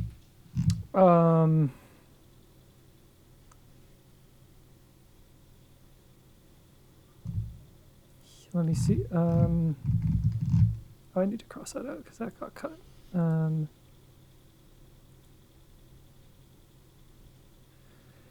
Yeah, what's something you'd get rid of before it? Gestalt. Gestalt? Okay. Yeah. I think Gestalt's neat. I need to play it more. Okay. And it ultimately, I think what sells me on it is that the controls are quite tight, and the pixel art in it is great. But it is ultimately a solid indie Metroidvania, and there are a lot of those. There are a lot. They are aplenty. Despite how much of a me character Alethea is, I don't know that can carry it any further. Yeah, that is a good point. That is fair. Extremely fair. And so at number 16, Gestalt, Steam, and Cinder, which that's okay, Deidra, 15. You really liked Malcatras Maiden, right, Sam? It's my number one. Okay. No. Yeah. Fine. Again, not saying it has to go, just checking the temperature. Yeah, It's not a game I know anything about. I expected, I didn't expect to completely, I didn't expect for it to hit the way it did, and it's very special to me. I love that. I love it. It's, yeah. Okay. I would be willing, probably, I don't know. We'll talk about it. Okay. It's not a game it's not a game I've even heard of before. Yeah. So. It's very niche and very gay and very fucked up. All right, this one's a bit of a spite pick, and it's not even directed at anyone here. I think it would be really funny if we cut Astro Bot. No, absolutely fucking not. No, Sam loved it. Sam loved it. Listen, Okay. Sony has been on such a fucking slump for too long, and then they come along and they say, "Damn, you did want Ape Escape, did you? Here you go. Here's crumbs." And I ate those crumbs. I ate them for fucking 2 days straight while I played it. I mostly think it would be funny for video game award winner Astro Bot to not even make it into our top 10. But if you really liked it, It's so good. It's that. just like I love Astro Bot. I look at Astro Bot as basically Sony's Smash, because that's what it is. It is a celebration of video games and of like their history. The only thing I would give it shit, and I would be willing to give it up at some point soonish, but not now. And that's just because I don't think Sony has earned a victory lap. Yeah, that's fair. They haven't really earned a victory lap. They're not really doing anything that indicates that they deserve a victory lap. Which is not the developers' faults, because like Team Asobi are just, they're doing what they do. They genuinely care about these properties. You can tell playing the game. But like, Sony didn't earn this. Now, if they make a new Ape Escape, then they'll earn it. Okay, how about Angel at Dusk? Yeah, it can go. It can go now. Yeah. It seems cool as hell. Honestly. It's sick as fuck. It is quite genuinely like, I'm gonna play more of it at some point because I love the fuck out of it. I think it genuinely is like a great introduction to shmups from what I have experienced. One of the best tutorials of all goddamn time out of anything.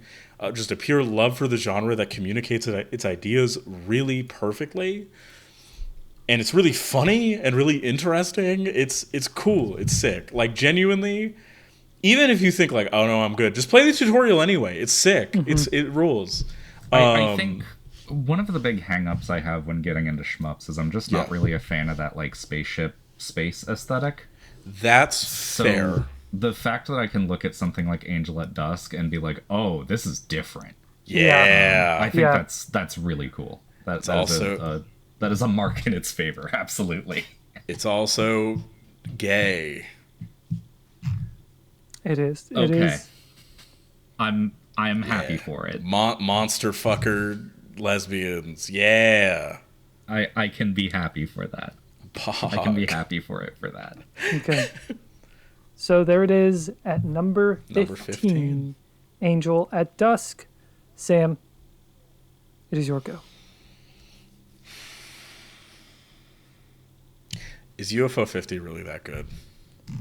UFO 50 has to be in the top 10. I'm sorry. That's non-negotiable. Fuck. Okay. I don't know if it's top 1. I think if we had a category for coolest game, that is easily UFO 50. Mm-hmm. UFO 50, out of almost any game in the remaining list, UFO 50 is a game that I wish I could talk about. Yeah. I need to play it more, and I feel bad about that. But even despite saying that, I think UFO 50 is way too cool to be let go. Because what that could mean is you spent, 9-10 hours in one of the 50 games. Yeah, and there are for sure. I have cherried one out of the 50 games. Yeah, and that was a more enjoyable experience than a lot of what I played this year. So that's fair. That's fair. I'll ask for Sam. No. Okay. I'm okay. Never mind. I was gonna try and be helpful, but fine. Never mind. No, I can speak for myself. Thank you. Okay. Thank you. Do you think Grand Blue can go? We can cut Relink. Yeah. Okay. I think this is a good place. So this is coming from the perspective of somebody who followed the game for years and then didn't buy it. Wow, this game looks so sick. I didn't have money. Fuck. You see, I have the opposite of experience where I heard about it, but I wasn't really paying that much attention, and then it came out and I bought it. Because I've known about Grand Blue for years. It's a series that I have wanted to get more into, but it's a gacha game. I mean, it's one of the cooler ones, and it's way more friendly about giving people shit. It seems less predatory than a lot of the major ones or other major ones. It doesn't help that playing Grand Blue in the States, in North America, outside of Japan, is a pain in the ass. It's not. Is it weird? It is. It is weird. Reinstall Chrome to give it a shot. Yeah. Weird. So basically, the only way you can really play it in English is you have to have like a Chrome browser, and then you download. I forget if like you go through a certain site or not, but you download like the app and then you load it through Chrome or something, and then you can just play it. It's really because the game is translated because it's translated in English, but for whatever reason, it's just not available here, and I don't know why. It doesn't make any fucking sense. I've tried I've tried to get into Grand Blue, the gacha game, like 3 times, and I fuck with it. I just fall off because I just fall off of gacha games at some point, even if I love them. I gave it a shot because I really enjoyed Relink, and I was like, you know what, we'll give this thing a shot. Yeah. I was having a good time with it, and then Chrome forgot my login info, and I was like, I don't care enough to fix this. But Relink is one of those games where like I followed it for years, and I'm happy that it got this far because like it seems sick, and I really want to play it. I think it's a more action focused Monster Hunter where you're kind of playing as characters instead of like weapons. Yeah. There are some really fun kits in this game, and I don't know. I think the gameplay loop of it is just fun and satisfying. I thoroughly enjoyed my time playing Narmaya. Yeah. It's got a ton of playstyle variety, which is something I really value in games. It's a well put together thing. Okay. And there it goes at number 14, Grand Blue Fantasy Relink, which is now me. Yeah. So I'm checking the temperature, not saying anything has to go, but I will ask. I'm checking the temperature. Sam, how much more can you fight for Slitterhead? I will fight to the death for Slitterhead. That's one of the few. Listen, okay. I know. I have. No. Hear me out. No. I'm hearing you out. You don't. No, that's all. You don't even have to fight for it right now. I'm just checking the temperature. All right. Okay. Yeah, you don't have to fight. We'll get it. Because we'll get into it. I'm not expecting it to be number 1, but I'm going to make an argument for it, and I think you'll be able to understand how I feel about it. You've already said your number 1 game. You've already said your number 1, and I will also counterpoint that you haven't finished it. Yes, but again. Sorry, I shouldn't have said that. We suck at finishing games. Holy checking hell. the temperature. Just checking the temperature. That was my fault. I'm getting better. Shouldn't have done that. It's trying to fucking antagonize me. It's crazy. Checking the temperature on Rabbit and Steel. You can say if you say no. If you say no, that's fine. I'm trying to think of what I would cut before it. I didn't plan ahead. It's okay. I mean, I didn't at all, so I understand. Rabbit and Steel is just such a cool thing. I don't want to cut it yet. Okay.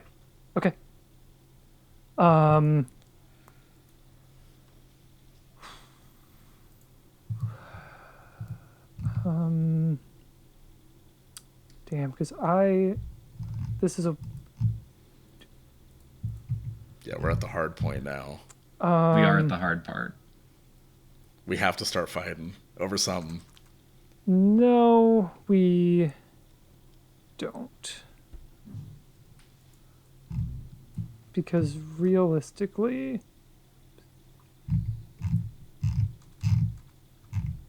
I can cut Indika.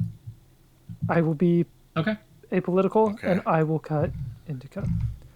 Indika is one of the most unique games I played this year. It is weird and funny and heartbreaking, and there's really nothing else exactly like it. I would say people would say incorrectly. I've seen some stuff online that's people like, oh, Indika, the game that's bad on purpose. It's not bad on purpose. It is. Yeah, I hate it when people say that shit. It's so annoying. It is just kind of abrasive and weird. Friction. Not even. It's just Okay, here's the Okay. the thing I can say about Indika. Indika as a character is a lot more like a Fujimoto protagonist than I was expecting her to be. She is an outsider. Everyone kind of seemingly hates her because she's kind of a weirdo fuck up.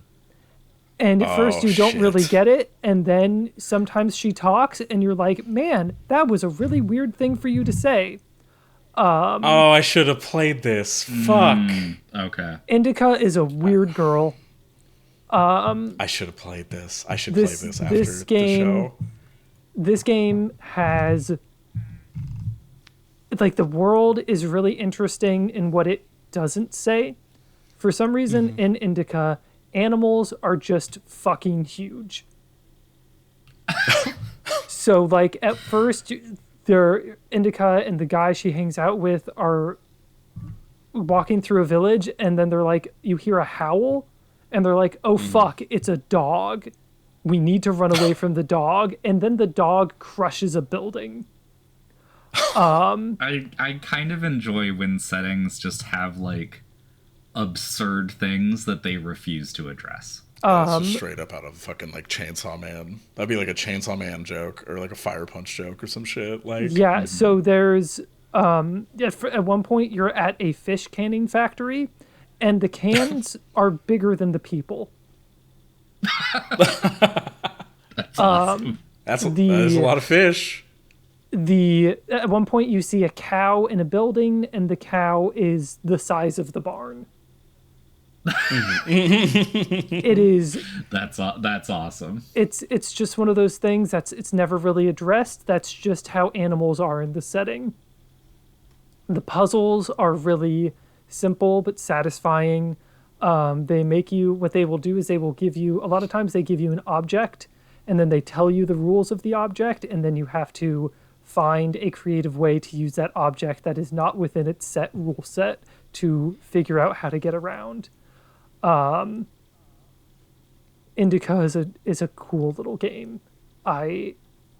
If like genuinely go check it out. Yeah, Indika is number 13. Deidra, I hand it off to you. Do we need mouthwashing to go further? Yes. Okay. I will say, Sam, you have 3 babies right now. I know. I gotta give up one of. Okay. I will offer this up. Astro Bot can go. Okay. Astro I'll Bot take can that. go. Fuck yeah. Because listen, I love Astro Bot. I genuinely love Astro Bot. I would rather give a lot of, especially the top 10 spots, to things that are a bit more than just it's a celebration of video games. I love Astro Bot. I'm A-okay with it going this high. I'm really happy. It's a great game. It's fantastic. But like, I would rather give like the top 10 spots to everything else. That's why I was willing to cut Relink as early as I was, because like it's a cool ass game made by a company that I already know is very successful, and I would rather celebrate some things that I feel are more ambitious. Yeah, same. Like, yeah. So Sam, anyway, yeah, I can actually talk about Mouthwashing because I didn't play it, but I watched it, and it is absolutely a game that you can just watch. And I did play it. And I disagree. Okay. I think that there is something inherently interesting about experiencing mouthwashing and being in its setting and sitting within it yourself. I think there's something oppressive in it. I'm not saying that oppression doesn't come across when you're watching it, but there is something different when you're steering, I think. Yeah. Okay. So, and I'm also realizing we didn't even cut Mouthwashing, so we probably shouldn't talk about it yet. Yeah, we did. We did. It's okay. It's okay. Anyway, do you have anything more to say about Astro Bot, or are we moving on? No, I mean I basically said a lot about it, or when it was brought up earlier. Sure. Okay. Yeah, like I love it. It's genuinely it's like one of the best Sony games. I think it's one of Sony's better games in terms of just it's different. Oh my god, it's a fucking platformer. Holy shit. and it's one of my favorite 3D platformers, and it's cool. I want to play it again at some point. I still need to play the fucking DLC. I haven't done that yet, or the update, or whatever it is. Yeah, it was free LC. That is genuinely really cool. Yeah, cool as shit. Adds new characters, including everybody's favorite, Stellar Blade. But Stellar Blade Woman, correct. And some Helldivers, I think. I forget who probably. else. I think there was somebody Shit, else. probably. Helldivers made Sony a lot of money. I think Gex made it. I don't know. Yo. But it's cool. The Jumping Flash bunny is in it. Like, yeah, I'm sure Gex is in there. I know there's like Vib Ribbon, like Gex is not in the base game. Okay. Oh no. He was not in the base. He was not in the base cameo roster. Weirdly, there was a lot of missing Square Enix characters, which Gex is, by the way. Is Gex a Square character? Holy shit. Yes, because technically I think they still own the rights to Gex. I don't know why. That's fucking funny. He could come back. Yeah. I mean, he is. There's a collection. Anyway. Shit, sorry. Yeah, no. Astro Bot's cool. I'm okay with it being there. That's all I have to say. Okay. So, Sam, now you have the Herculean task of putting the you game get to deny something top 10. Yeah, this almost made our top 10. Fuck. The Okay. first runner-up. Let me look at what we got.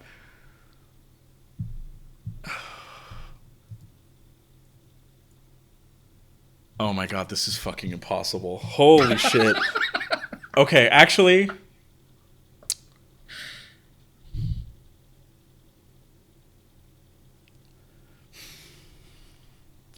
Are you sure I can't get you to budge on Crow Country? Yes, because you have 4 babies. You have Malcatras Maiden. You have WEBFISHING. No, you're right. I'm sorry. Okay, you know what? You're right. You're right. We don't need to get into it yet. All right, we don't need to fight. Our babies don't need to fight. Okay?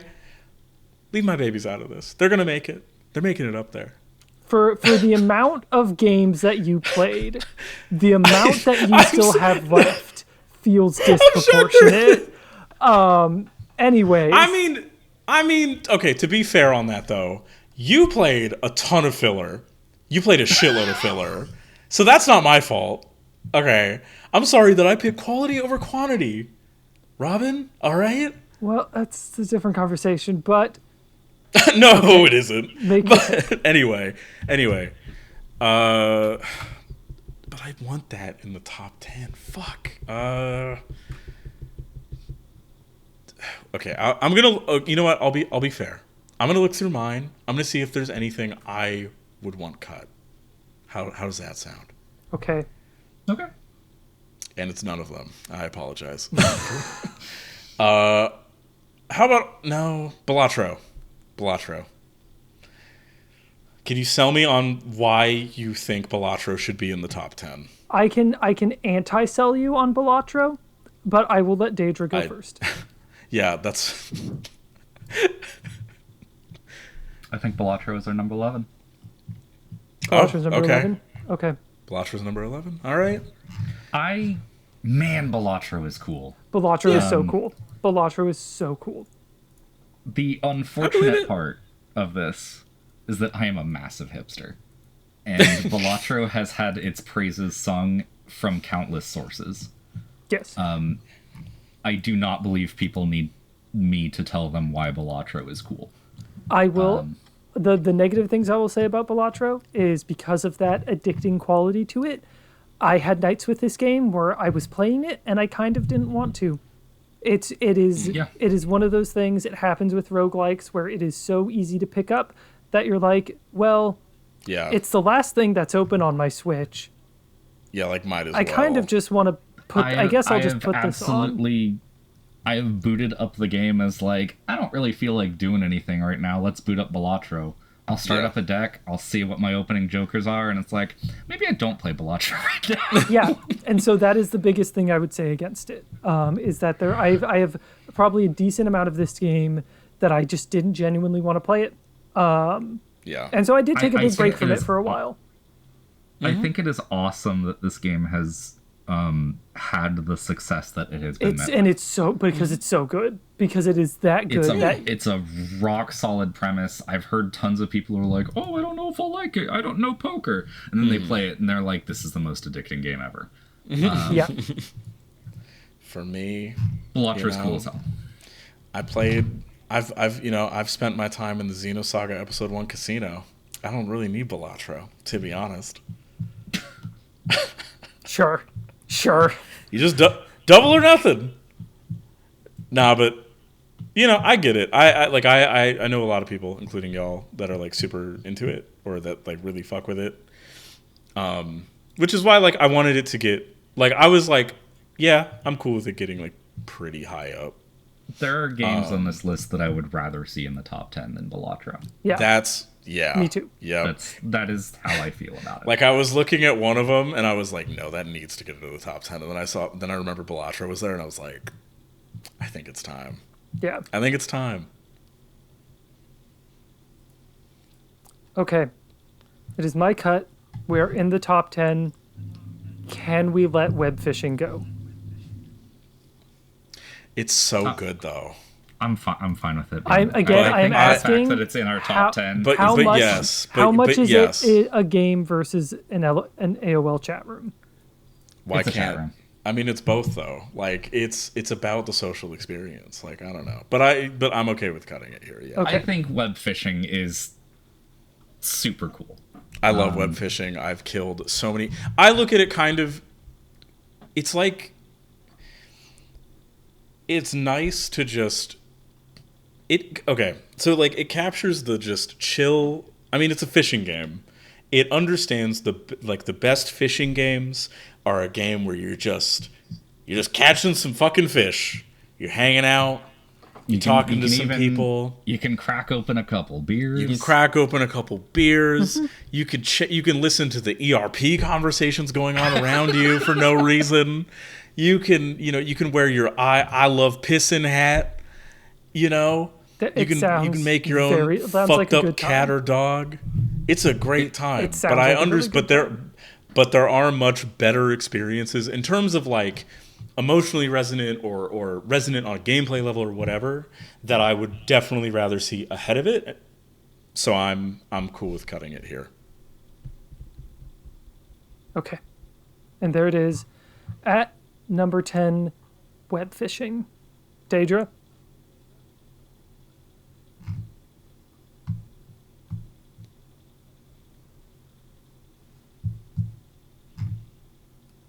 Sell me on Kunitsu-Gami. Kunitsu-Gami is a game that Sam and I have had the exact same conversation about multiple times without either of us knowing, which is I want big studios to make weird B-tier games again. And yes, Kunitsu-Gami Kunitsu-Gami is that. This is exactly why when you said earlier that you were like, no, I agree. Like I realized the mistake I was making and I locked in.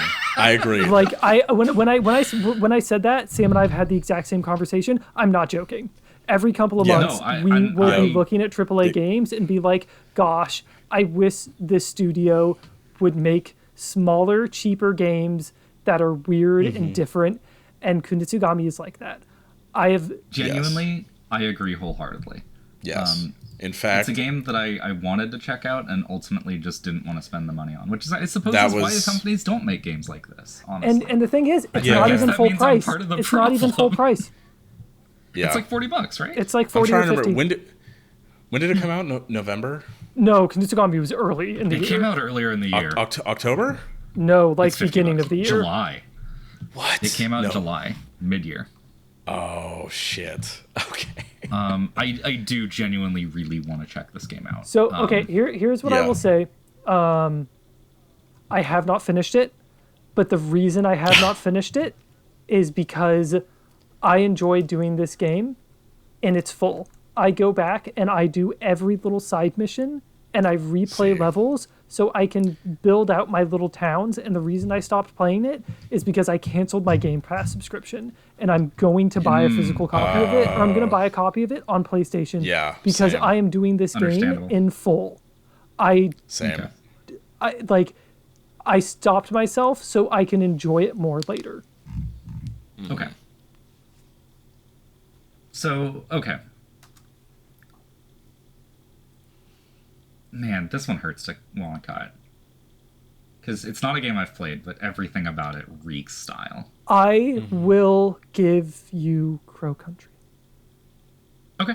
That's not what I was going to shoot for, but... No, yeah, no, fine. I know it wasn't. Yes, I will give you release Crow Country. it. I haven't played it. By all accounts, Crow Country is really cool. But I haven't touched it. So... Crow Country spent most of this year as my number one game.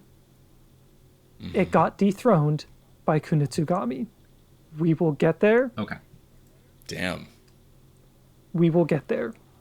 But number Yeah, 9, I mean, considering I love this game and it is in my top 3 and it's not in Sam's, I will take it. Yeah. I will take it in the single digits. It's not in mine at all, because I didn't play it. I also Yeah. did not play it. Yeah. Well, you played Crow Country. I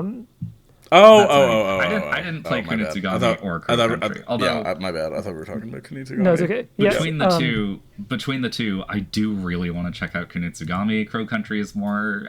It is I'm not fine as much your moving thing. that well. It is not as much your thing. Yes. Crow Country is very much my It's thing. cute. It's cute. a cute game. It seems really neat. Again, there's a lot of now that they have the harder difficulty for people who that is an issue. Yeah. You can do that. Also, the no combat difficulty is really interesting. Yeah. I genuinely, when you told me what the no combat difficulty was like, I was more interested in checking that out, because that is a cool idea for like a different way. Like that's kind of like, because that's what the game kind of feels like it kind of wants. It is weird and somber. It is not horror because it is terrifying. It is Yes. It is somber. It is doomed. It is Yeah. depressed. It's atmospheric. Yes. Yeah. Crow Country. And so Yeah, go ahead. when you told me what that mode was, when I do replay it, I might actually like it more because of that mode, but we'll see. It is game of the year. We are on top 10. I think if we need to get into spoilers, we totally can. I agree. The way Crow Country story goes, I think it does find its own identity within survival horror. Like, I think Yes. Mara is her own character. There is this message that's written throughout the world. I thought it was a code for something, like for one of the gates, Yeah.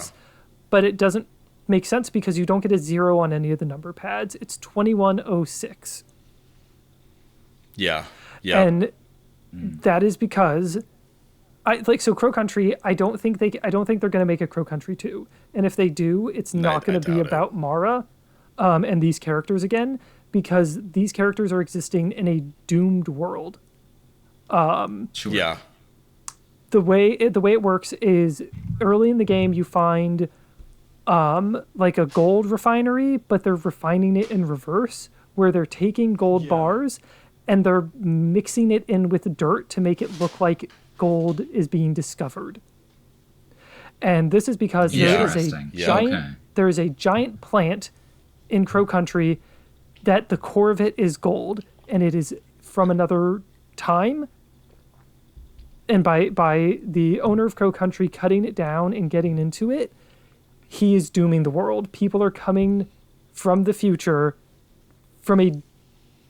and that's what the monsters are. They are people who are going through a portal and getting fucked up and weird, and everyone is doomed. Like, the fact that the game happens to begin with means that the world is going to end in like 100 years. Yeah. And I find that incredibly interesting. Like, it really rings home. Every time you go to a save point, Mara says, maybe everything will be okay, and maybe it won't. And that is like the core of the game. And I just adored it. So there it goes at number 9, Crow Country. Deidra? That was your cut? That was my cut. Yeah, That was your cut? You gave that. Yeah, you gave that up. Yeah. Sam? Now it is you.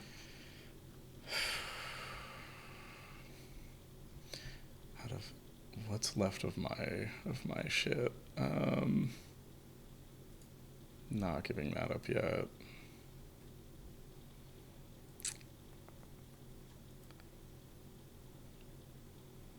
No. Fuck, this is hard. Hi. Do you think it's time for Arzette to go? Yeah, Okay. I'm okay with that. I'm happy. I'm happy it is where it is. That's the one that I saw, and I was like, that needs to be in the top 10. It needed it to be in the top 10. Yeah, like the fact that they did a recreation of a CDI of like Zelda CDI type shit, but they made it actually like a functional game that's good and it's actually funny and it nails the humor and it nails like that YouTube poop style like level of stuff like to the point someone made a mod that just like turns all the cutscenes into YouTube poop versions. Wow. That's so good. That's crazy. It's so funny. That's so good. Arzette is a game that knows exactly what it's trying to do. It wears its inspirations on its sleeve. On its weird, ugly, fucked up that, sleeves. I think that even got the original Link voice actor from those CDI games to play a part in this. Yeah. This game is cool as hell. I think they got Link and Zelda. Maybe. Shoot, maybe. I got it as a Christmas gift from a friend, and I couldn't put it down. Nice. It is Because this was a late edition. play. This was a late addition to our list. I wanted to get it sooner, and then just money was kind of a bit tight for me at the end of the year. So, shout out to my friend who came in clutch and made it so I didn't have to buy the game. I had a genuine blast playing through this game. The idea that in 2024 we have like a CDI fan game, it just blew my mind. And the fact that it's actually a joy to play, the fact that it's actually good, is mind-blowing. It is so cool. There was something else I was going to say. I don't know. I love that it is such a tightly focused game and nails pretty much everything it tries to do. Okay. Hell yeah. And that is number 8, Arzette, the Jewel of Faramore. Which means it is now my cut. And okay, I know neither of you watch wrestling like I do, but when you get the Royal Rumble is a great event, and when you get down to those like final 4 after 30 people have been in the ring, that is what I'm feeling right now. In this case, it's the final 7, or as one might say, the Killer 7. The Killer 7. Yeah. Best old game. Because all these games are killers. Yeah. Okay. Now, admittedly, the biggest benefit for this game is you both played it. Mouthwashing. I would be happy to let it go here, personally. I'm torn. I'm a little torn because... Okay. Yeah, no, I'm okay with letting it go here. I think this is fine. Okay. I want to make... Yeah, because, like, with Mouthwashing, it is an amazing, amazing experience. There is... So I went into it kind of with my own contrarian hipster mindset. I hate the discussion of horror games on the internet. I think that we have lost... Like, algorithms have ruined people's brains to the point where... nuance within horror games is just fucking, like, not within the games themselves, but within the discussions. Nuance is dead. That shit does not exist. It's all black and white, and I feel like you could extend that beyond game discussion. oh, but 100 also I 100%. 100%. I just mean it in the sense of like, God, it is, seeing mouthwashing discussion is so fucking exhausting sometimes. It's brain rot. It's absolute just brain rot. The way people talk about like Curly specifically, just oh my god. Oh my god. Oh, ugh. It's bad. It's real bad. Yeah. No, I mean, again, mouthwashing seems really cool. As someone who played a lot of short experiential horror games, this just happened to be the one I missed because it came out too late. I already played. It did come out late in the year. I already played like 10 by the time it came out, and I just glazed over it. I was like, okay, this is the one I'm skipping, and apparently that was a big mistake on my end. Oops, it's the good one. Oops, it's the great one. Yeah, because like for me, when a story like this gets you to absolutely fucking despise the main character, like just hate him to such a level and a degree that like mouthwashing does. It's so good. It's so good. Writing villains is hard. Yes, it's writing compelling villains that are interesting is hard. And I love that Jimmy actually feels like a realistic person. Yes, he is a shitty, completely hate. He is a piece of shit that you have met at some dead end job. 100%. He's just some fucking asshole that can't take responsibility for anything. He is that loser that constantly talks about how he'll get out of here and like fuck all of you and I should be in charge. And then you give him power and he doesn't know what to do with it because he's an idiot. Like he's a complete fucking power tripping dumbass piece of shit. He's the worst. Fuck Jimmy. Oh, I hate Jimmy so much. Oh my god. Yeah, and I think the testament surrounding Jimmy as well as the remainder of the cast of the game really is a testament to the writer's skill. Yes. Also, fuck Curly. I'd like fuck Curly. Yeah. He's also a piece of shit, just in a different way, and that's great writing. I think to a lesser extent than Jimothy, but also I agree. Yeah, yes, but it's a thing where it's like he's an enabler of that is him. the problem. Yes, like the problem is like Curly has good intentions, and he has good intentions in the sense that like he wants to do what he feels is best for his crew, and he tries to be a good boss. But the problem is that he cares too much about his reputation to do anything worth a fucking shit when it comes to his friend, who's a monstrous piece of shit. Like fuck him, like fuck both of them, but fuck Jimmy more. Jimmy's worse, but Curly enables him, so fuck him too. That's how I feel about him. I think one of my favorite little facts about mouthwashing is there's that bit where you're playing Jimmy, and I think it's Swansea is chasing you around with a gun in like the graveyard. He's chasing you with an axe. Yeah, the axe. Thank you. Yeah. And if you die enough times at that bit, you get an achievement that's called the good ending. Yeah, I love. and that's such a like telling. Like the writers knew exactly what they were doing. 100%. Yeah, I'm just listening because I did not interact with mouthwashing at all. I know very little about it, in all honesty, because that's just not my parts of the internet. This game sounds cool. It sounds really cool. Yes, 100%. It is a short narrative experience, but it is a good story with some really, really solid character writing.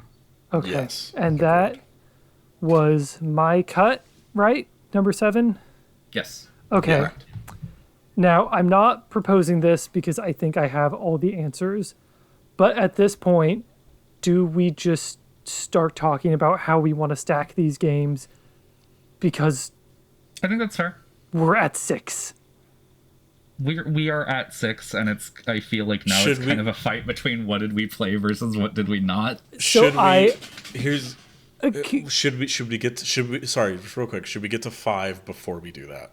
Well, because I have a proposition for Okay. for 6 and 5. Okay. Okay.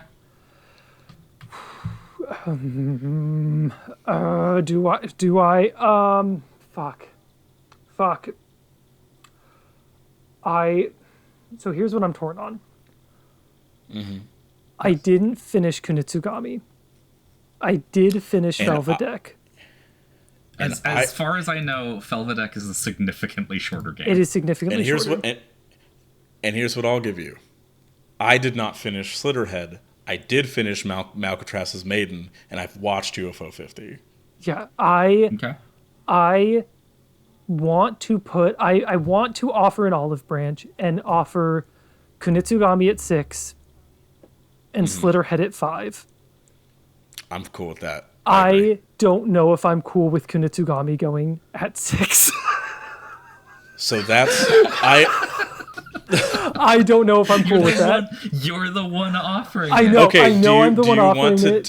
do you want to talk about it? Because okay. Can I explain to you? Because I've been waiting to explain here. Slitterhead. Well, here's the thing. Can So I- I'm can not. I- I'm not saying Can that I offer something? Can I offer something instead? Okay. you can. Let's put Rabbit and Steel at 6. Okay. You Okay. can put Rabbit and Steel at 6. Does Kunitsu-Gami making it into top 5 make you feel better? No, and that's the problem. So I do want to talk about Rabbit and Steel, though. Yes, if talk we're about putting Rabbit it and Steel. Yes, send off Yeah, Rabbit and of Steel. course. Rabbit and Steel is cool as fuck. It is... Alright, this is kind of niche, but if anyone has ever been interested in, like, Final Fantasy XIV, like, endgame rating, like, the idea of building up a character sounds like too much, and, like, organizing with 7 other people is a pain in the ass, Yeah. play Rabbit and Steel. It is that experience distilled into something that humans can play. Yeah. Yeah. I think it is an awesome way to adapt a really meaningful experience to me into something that sane individuals can enjoy. I think the way that it ties it into other influences, such as twin sticks, shmups, and it also has some roguelike-y elements that are kind of emblematic of getting loot in an MMO and can radically change your build. I think all of that makes total sense. I think it's a beautiful fit for this game. I think Rabbit and Steel is both brilliant and unique in coalescing a ton of different influences into something that feels coherent and sensical and complete. Yeah. The Rabbit and Steel looks really cool. It seems really, really cool. It looks sick. Yeah. I do legitimately want to try it at some point. I just need to get a couple people together for it. And for what it's worth, I think it is also an enjoyable game to play solo. It starts to feel more like a Toho game at that point. Oh shit. Okay. But and I think the fact that it can have these two experiences, one that's like more of a solo Toho bullet helly thing, versus having multiple people and you're like having to like, oh, we gotta stack, oh, we gotta stretch these tethers out. I think that is a testament to this game's design and how solid it is. Mm-hmm. Nice. That both of these feel like genuine ways to enjoy this game. Yeah. Yeah. Okay. So, at number 5. At number 5? Did I lose my track? Nope. At number 6. The second saddest At number number 6 because is it is Rabbit and right Steel. outside of our top 5. At number 6. Rabbit I and Steel. loved Rabbit and Steel, but it is also a very me thing. Totally. Okay. Now this is where I genuinely ask, Sam, how far did you get into Slitterhead? I got to, I think I got about like 5 to 6 hours in. Okay. Is number 5 Or okay with you? no, 5 hours. Is it? Okay. That's what I'm trying to think of. Because it's... Well, so the thing about this, right? Because it's a communal list.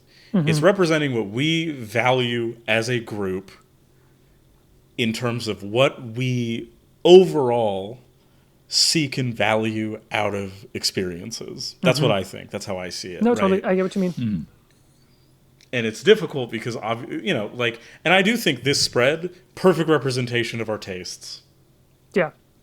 Like this top six, the top six in particular is like, the fact that it is 2 from each of us, I feel like is a great amalgamation of what we each enjoy. I agree. Agreed, 100%. Because for me, I view Slitterhead the exact same way you view Kunitsu-Gami. Yeah, that's also like in my heart, I'm like, I want to see Slitterhead go because I know you didn't spend that as much time as the length of the game, but I also know how I feel about Kunitsu-Gami. Yes. And so for me, it's like, yes, I didn't finish it, and I know you didn't finish Kunitsu-Gami, but I'm assuming you got deeper into it. But... A little bit, yeah. For me, with Slitterhead is... I know... So Slitterhead is the type of game...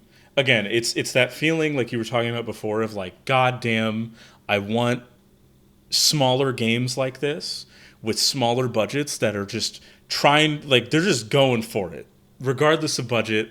And that's what like Toyama's games have always been. Gravity Rush is like one of my favorite games ever made. Haven't really fucked with the Siren games yet, but like from what I've played of the first one, I'm probably going to love it once I finish it. It's a very interesting, unique experience. There's nothing really like Siren. There's nothing really like Gravity Rush. Like, not really. Silent Hill was a very unique game when it came out. It's... Slitterhead, there's not really that much like Slitterhead. Mm-hmm. Not in what it's doing. It's this weird mix of like, you treat people like they're Pikmin almost. Right. And combat is like your body hopping around and fucking like basically jumping these big mantis demon things, which are called Slitterheads, and it's this mix between like Kamen Rider and Parasite. And like, what is it? Between like Kamen Rider and Parasite and fucking there's a bit of like Wong Kar-wai movies in there, sort of. There's like, it's a weird little mix. It's a weird mix. Okay. And and there's a part of you that thinks that, oh, maybe this won't like work, and it does. The characters are all super interesting. The style is fucking amazing. Okay, so. There's not a lot of voice acting in this game. Mm-hmm. It is clearly a game. So remember when I was talking about Reynatus, how like I talked about how like that is a game where it needed more money. It is being constrained by its budget. It is. Yeah, it's being constrained by its budget. Here, they masterfully work with the budget that they have, and you can tell, yes, like if it had more money they could do more with this, but with the constraints it's fascinating. So like characters, so instead of characters like speaking lines a lot of the time outside of certain cutscenes, they like when there's dialogue they grumble like they're fucking Animal Crossing characters. Like look, you play like a spirit that possesses people or something, right? And so when you find the rarities, which are like the people that can turn into like they can do more, they have like actual abilities, they have like blood weapons and shit, right? So when you find the rarities, you have these like conversations where like they zoom in on like the character's face, and like they have them like you'll be in like the first character, like Julie's apartment, and she'll be sitting on her couch, and it'll have like her face superimposed while she's freaking the fuck out because she got jumped in an alley by Slitterheads. And she's like, what the fuck? What's happening? Why am I possessed? What the fuck? And it's stylistically presented so perfectly, and the music fucking comes along with it. There's nothing like Slitterhead. Okay. There's nothing like Slitterhead, and the only thing is that it is a very hit or miss kind of experience, in the sense of it is the type of game where, like, I adore it. I fucking love the shit out of it. Yeah. But it is a game where, like, you will know within the first hour if you're down or not with it. Like, straight up. I think there's a demo. I don't know what's in that demo. Try that if you're curious about it. You will probably know pretty fast if you fuck with Slitterhead or not. Can I make... It is very much a... Go ahead, finish. Yes. Oh, I was just... Slitterhead rules. It's sick as fuck. It's... Genuinely, I'm bummed I didn't finish it before this. I wish I did. I just ran out of time. Yeah. Time crept up on me. A lot of shit happened. It came out like it came out in November, and then a lot of shit happened. So I just legitimately I couldn't finish it. Yeah. I will make 2 offers. Okay. Offer 1 is that Kunitsu-Gami goes at 5 and Slitterhead goes at 4. I can accept that.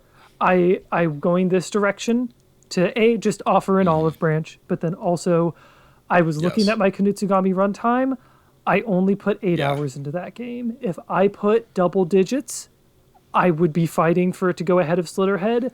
But realistically, and at that point, genuinely, I would concede. But it's a thing where, like, for me, and here's the thing: if I played Kunitsu-Gami, and from the sounds of it, I feel like I'd fuck with Kunitsu-Gami, but I still fuck with Slitterhead more, and it's more so because it goes towards my tastes and a lot of very specific things that I adore. So it's like, like straight up, just real quick, there's a character in Slitterhead that's like, you know Dr. Kino in Agito? Yeah. He's kind of just him, and it's wild. Yep.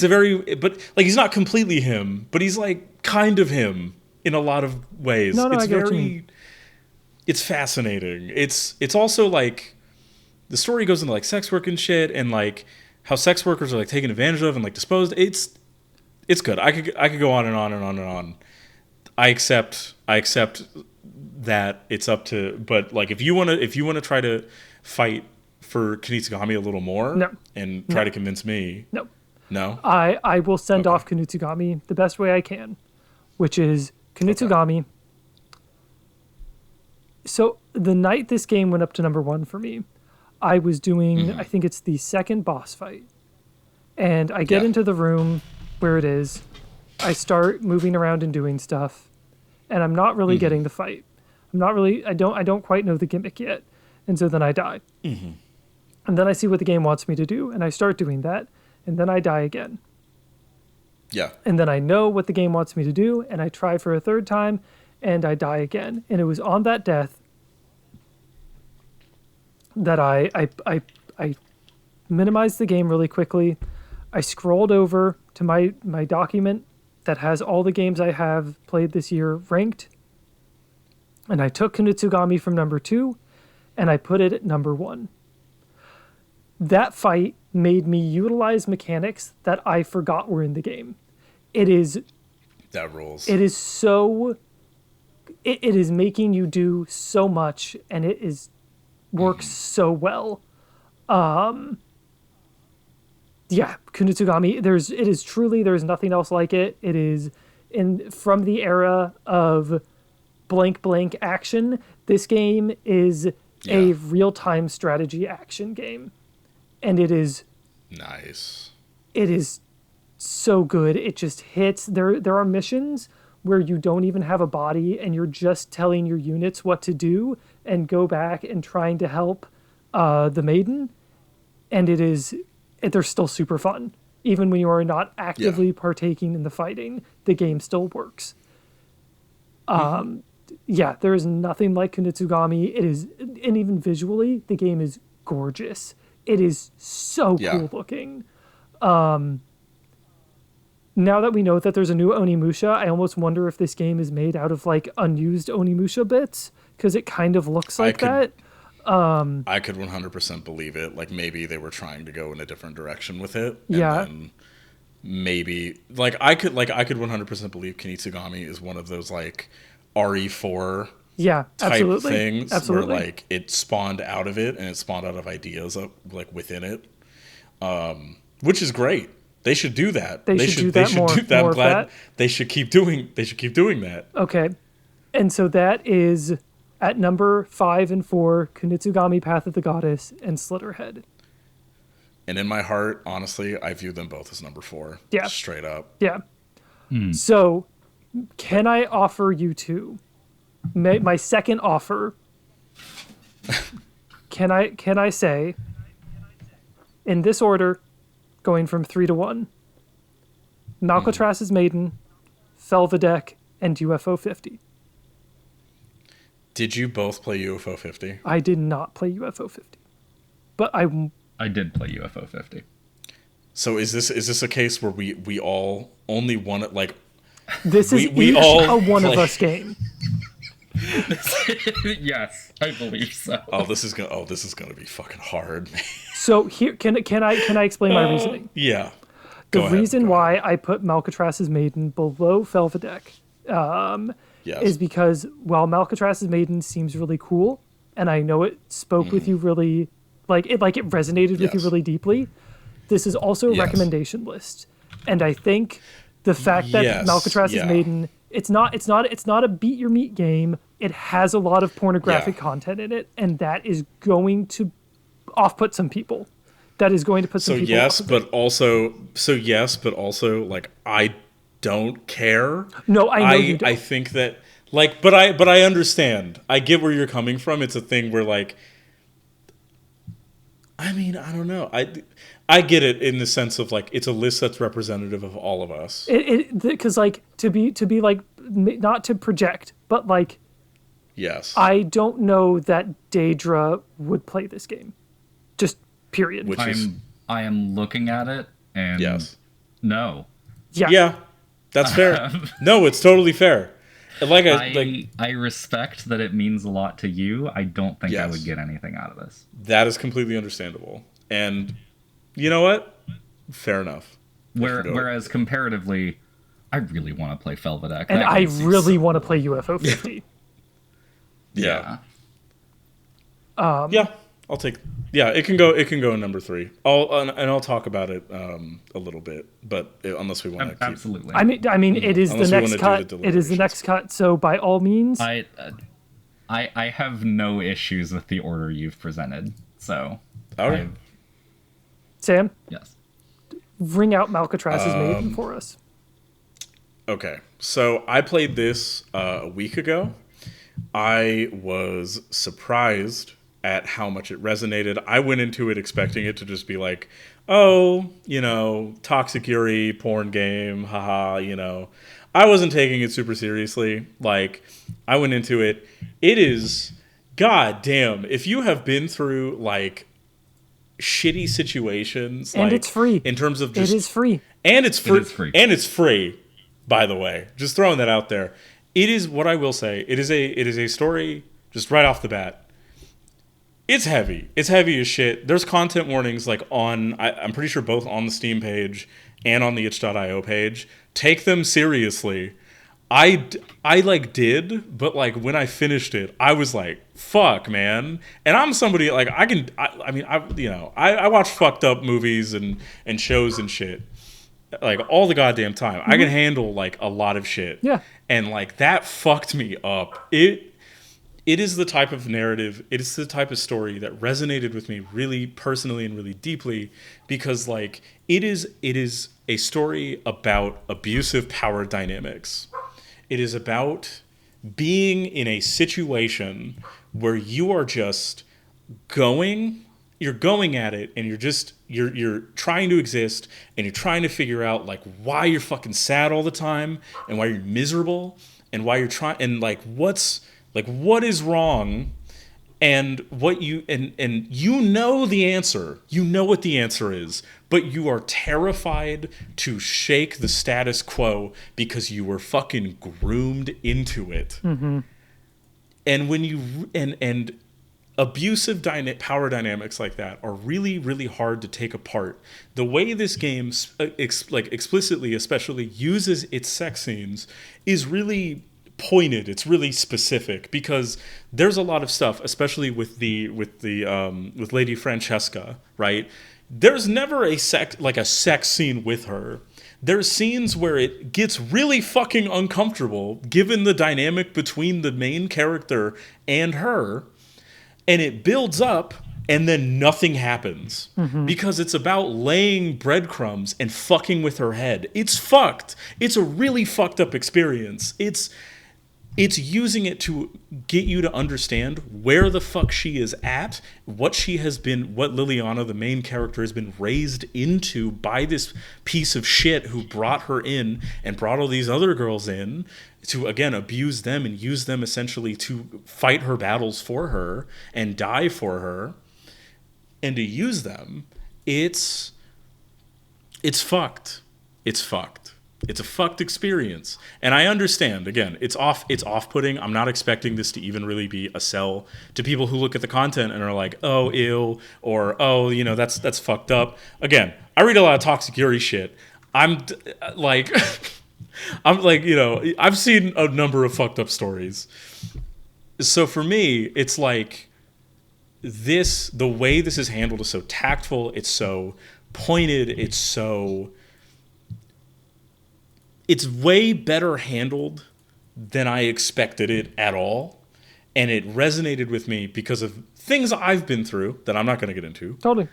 Yeah. But also just because of like how strongly there's a scene near the end of the story where one of the girls the entire time, and this is like the main, like one of the main like love, like she's the main love interest. She's like the actual main love interest. And the whole time she's like, hey, what if we like left? What if we escaped? Right?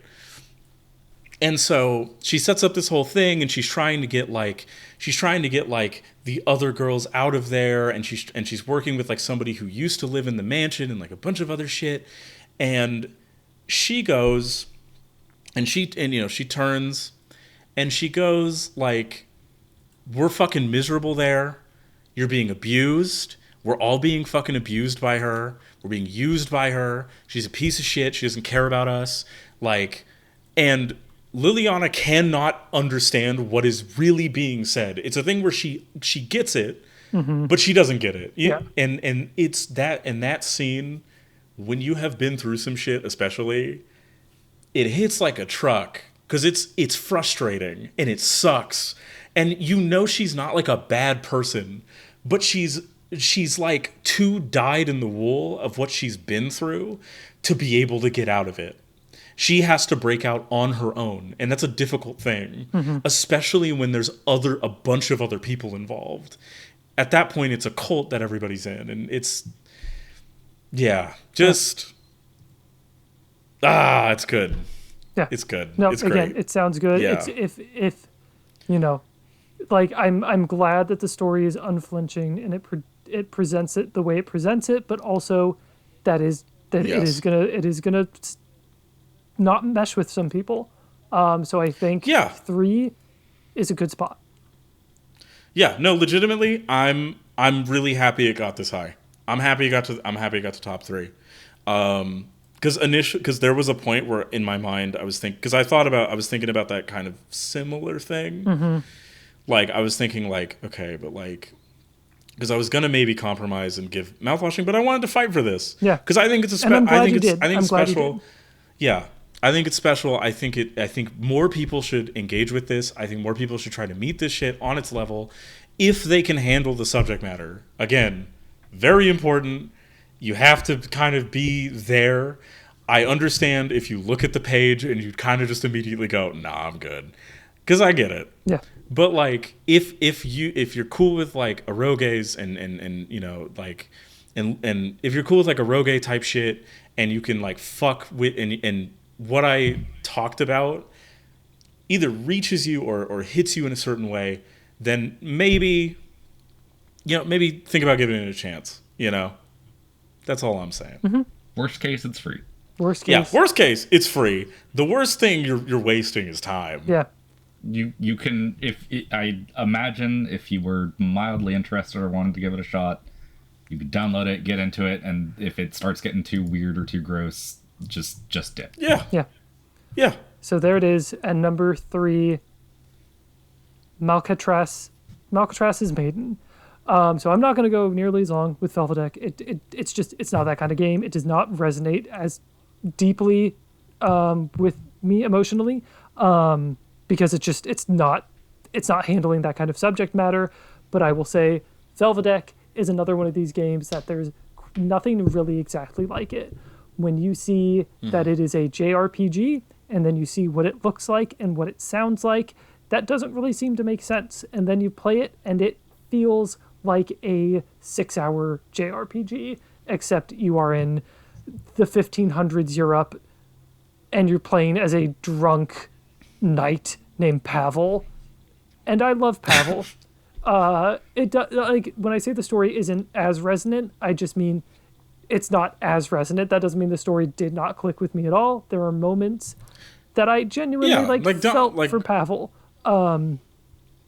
No, like legit, don't downplay it just because like Totally. mine was like fucked No, up. I It's know. like, But like, Please correct me if I'm wrong, but I, from what I've gotten of Felvidek, like it has some comedy elements. oh, absolutely, it is super funny. It is. There it's is wacky as there's shit. a mission in which you have to cut a guy's butt off to get into a cult. Okay. And what also do be like that. I played this. Yeah, my playthrough is about 6.5 hours. If you know what you're doing, you can probably cut that down to like 3. There are. What I think is fascinating is there is stuff you can miss in a playthrough. I would get a little lost at points because that's just what I do, and I would see other people's gameplay, and they were seeing like cutscenes that I was not seeing. I missed an entire party member.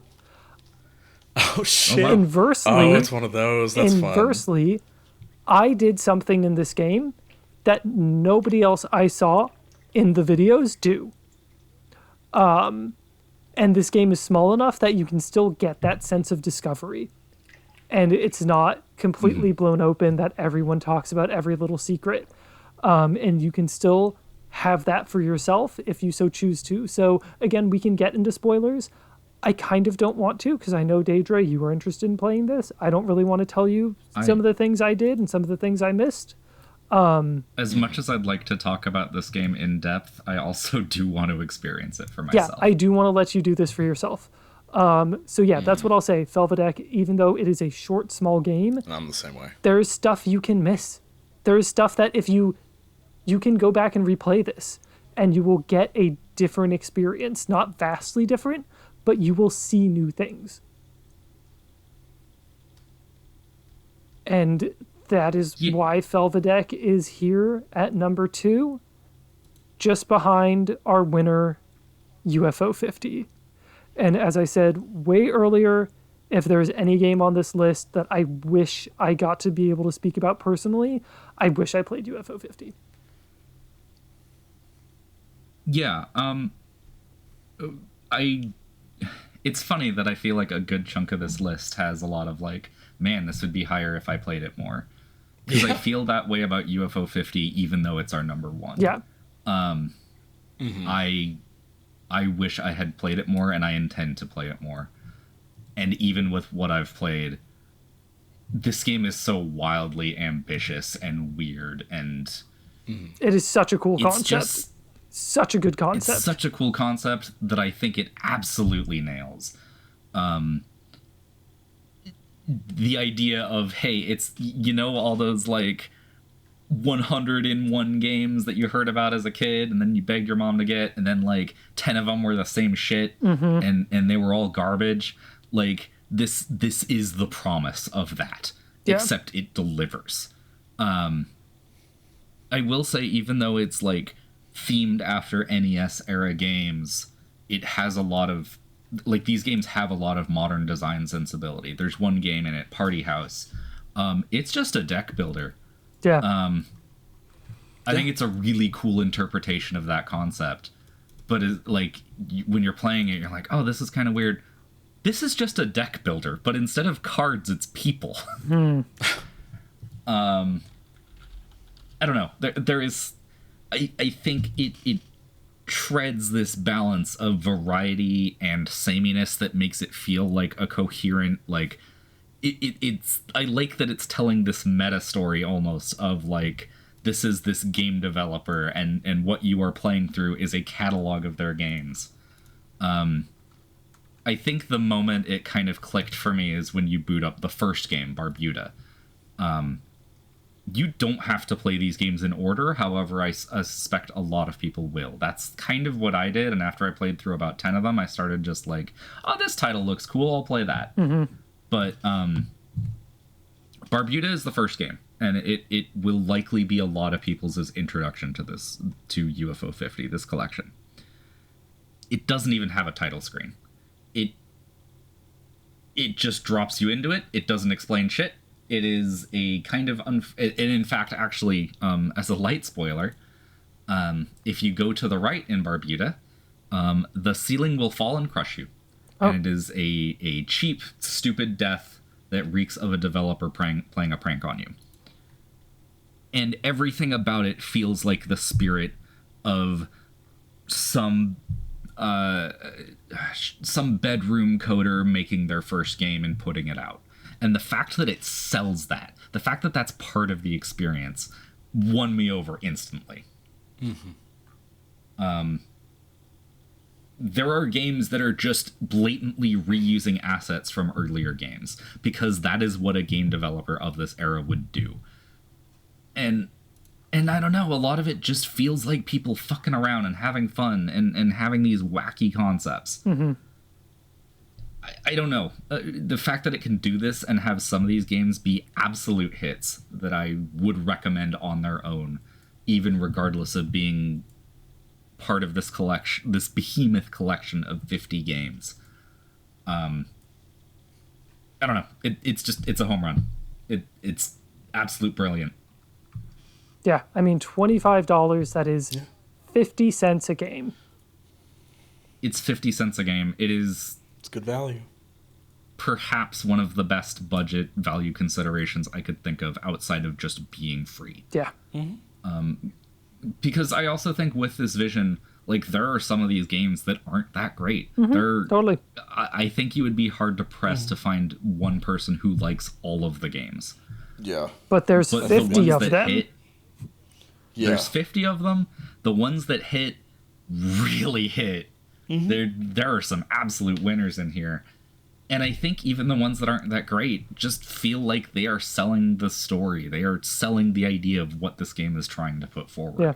And even when I don't like a game, I can respect what it's trying to do.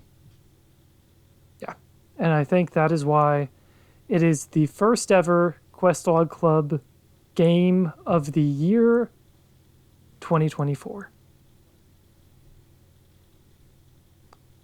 We will see how next year goes, hopefully. I will say we can do this all together. There was a little bit of production hiccups that made this a little tricky, but I think that would be squashed, and a lot more fun if we could do this all in person and have to stare each other in the eyes when I tell Sam that her baby is ugly. So and I multiple times try to get his baby out of here. Yeah.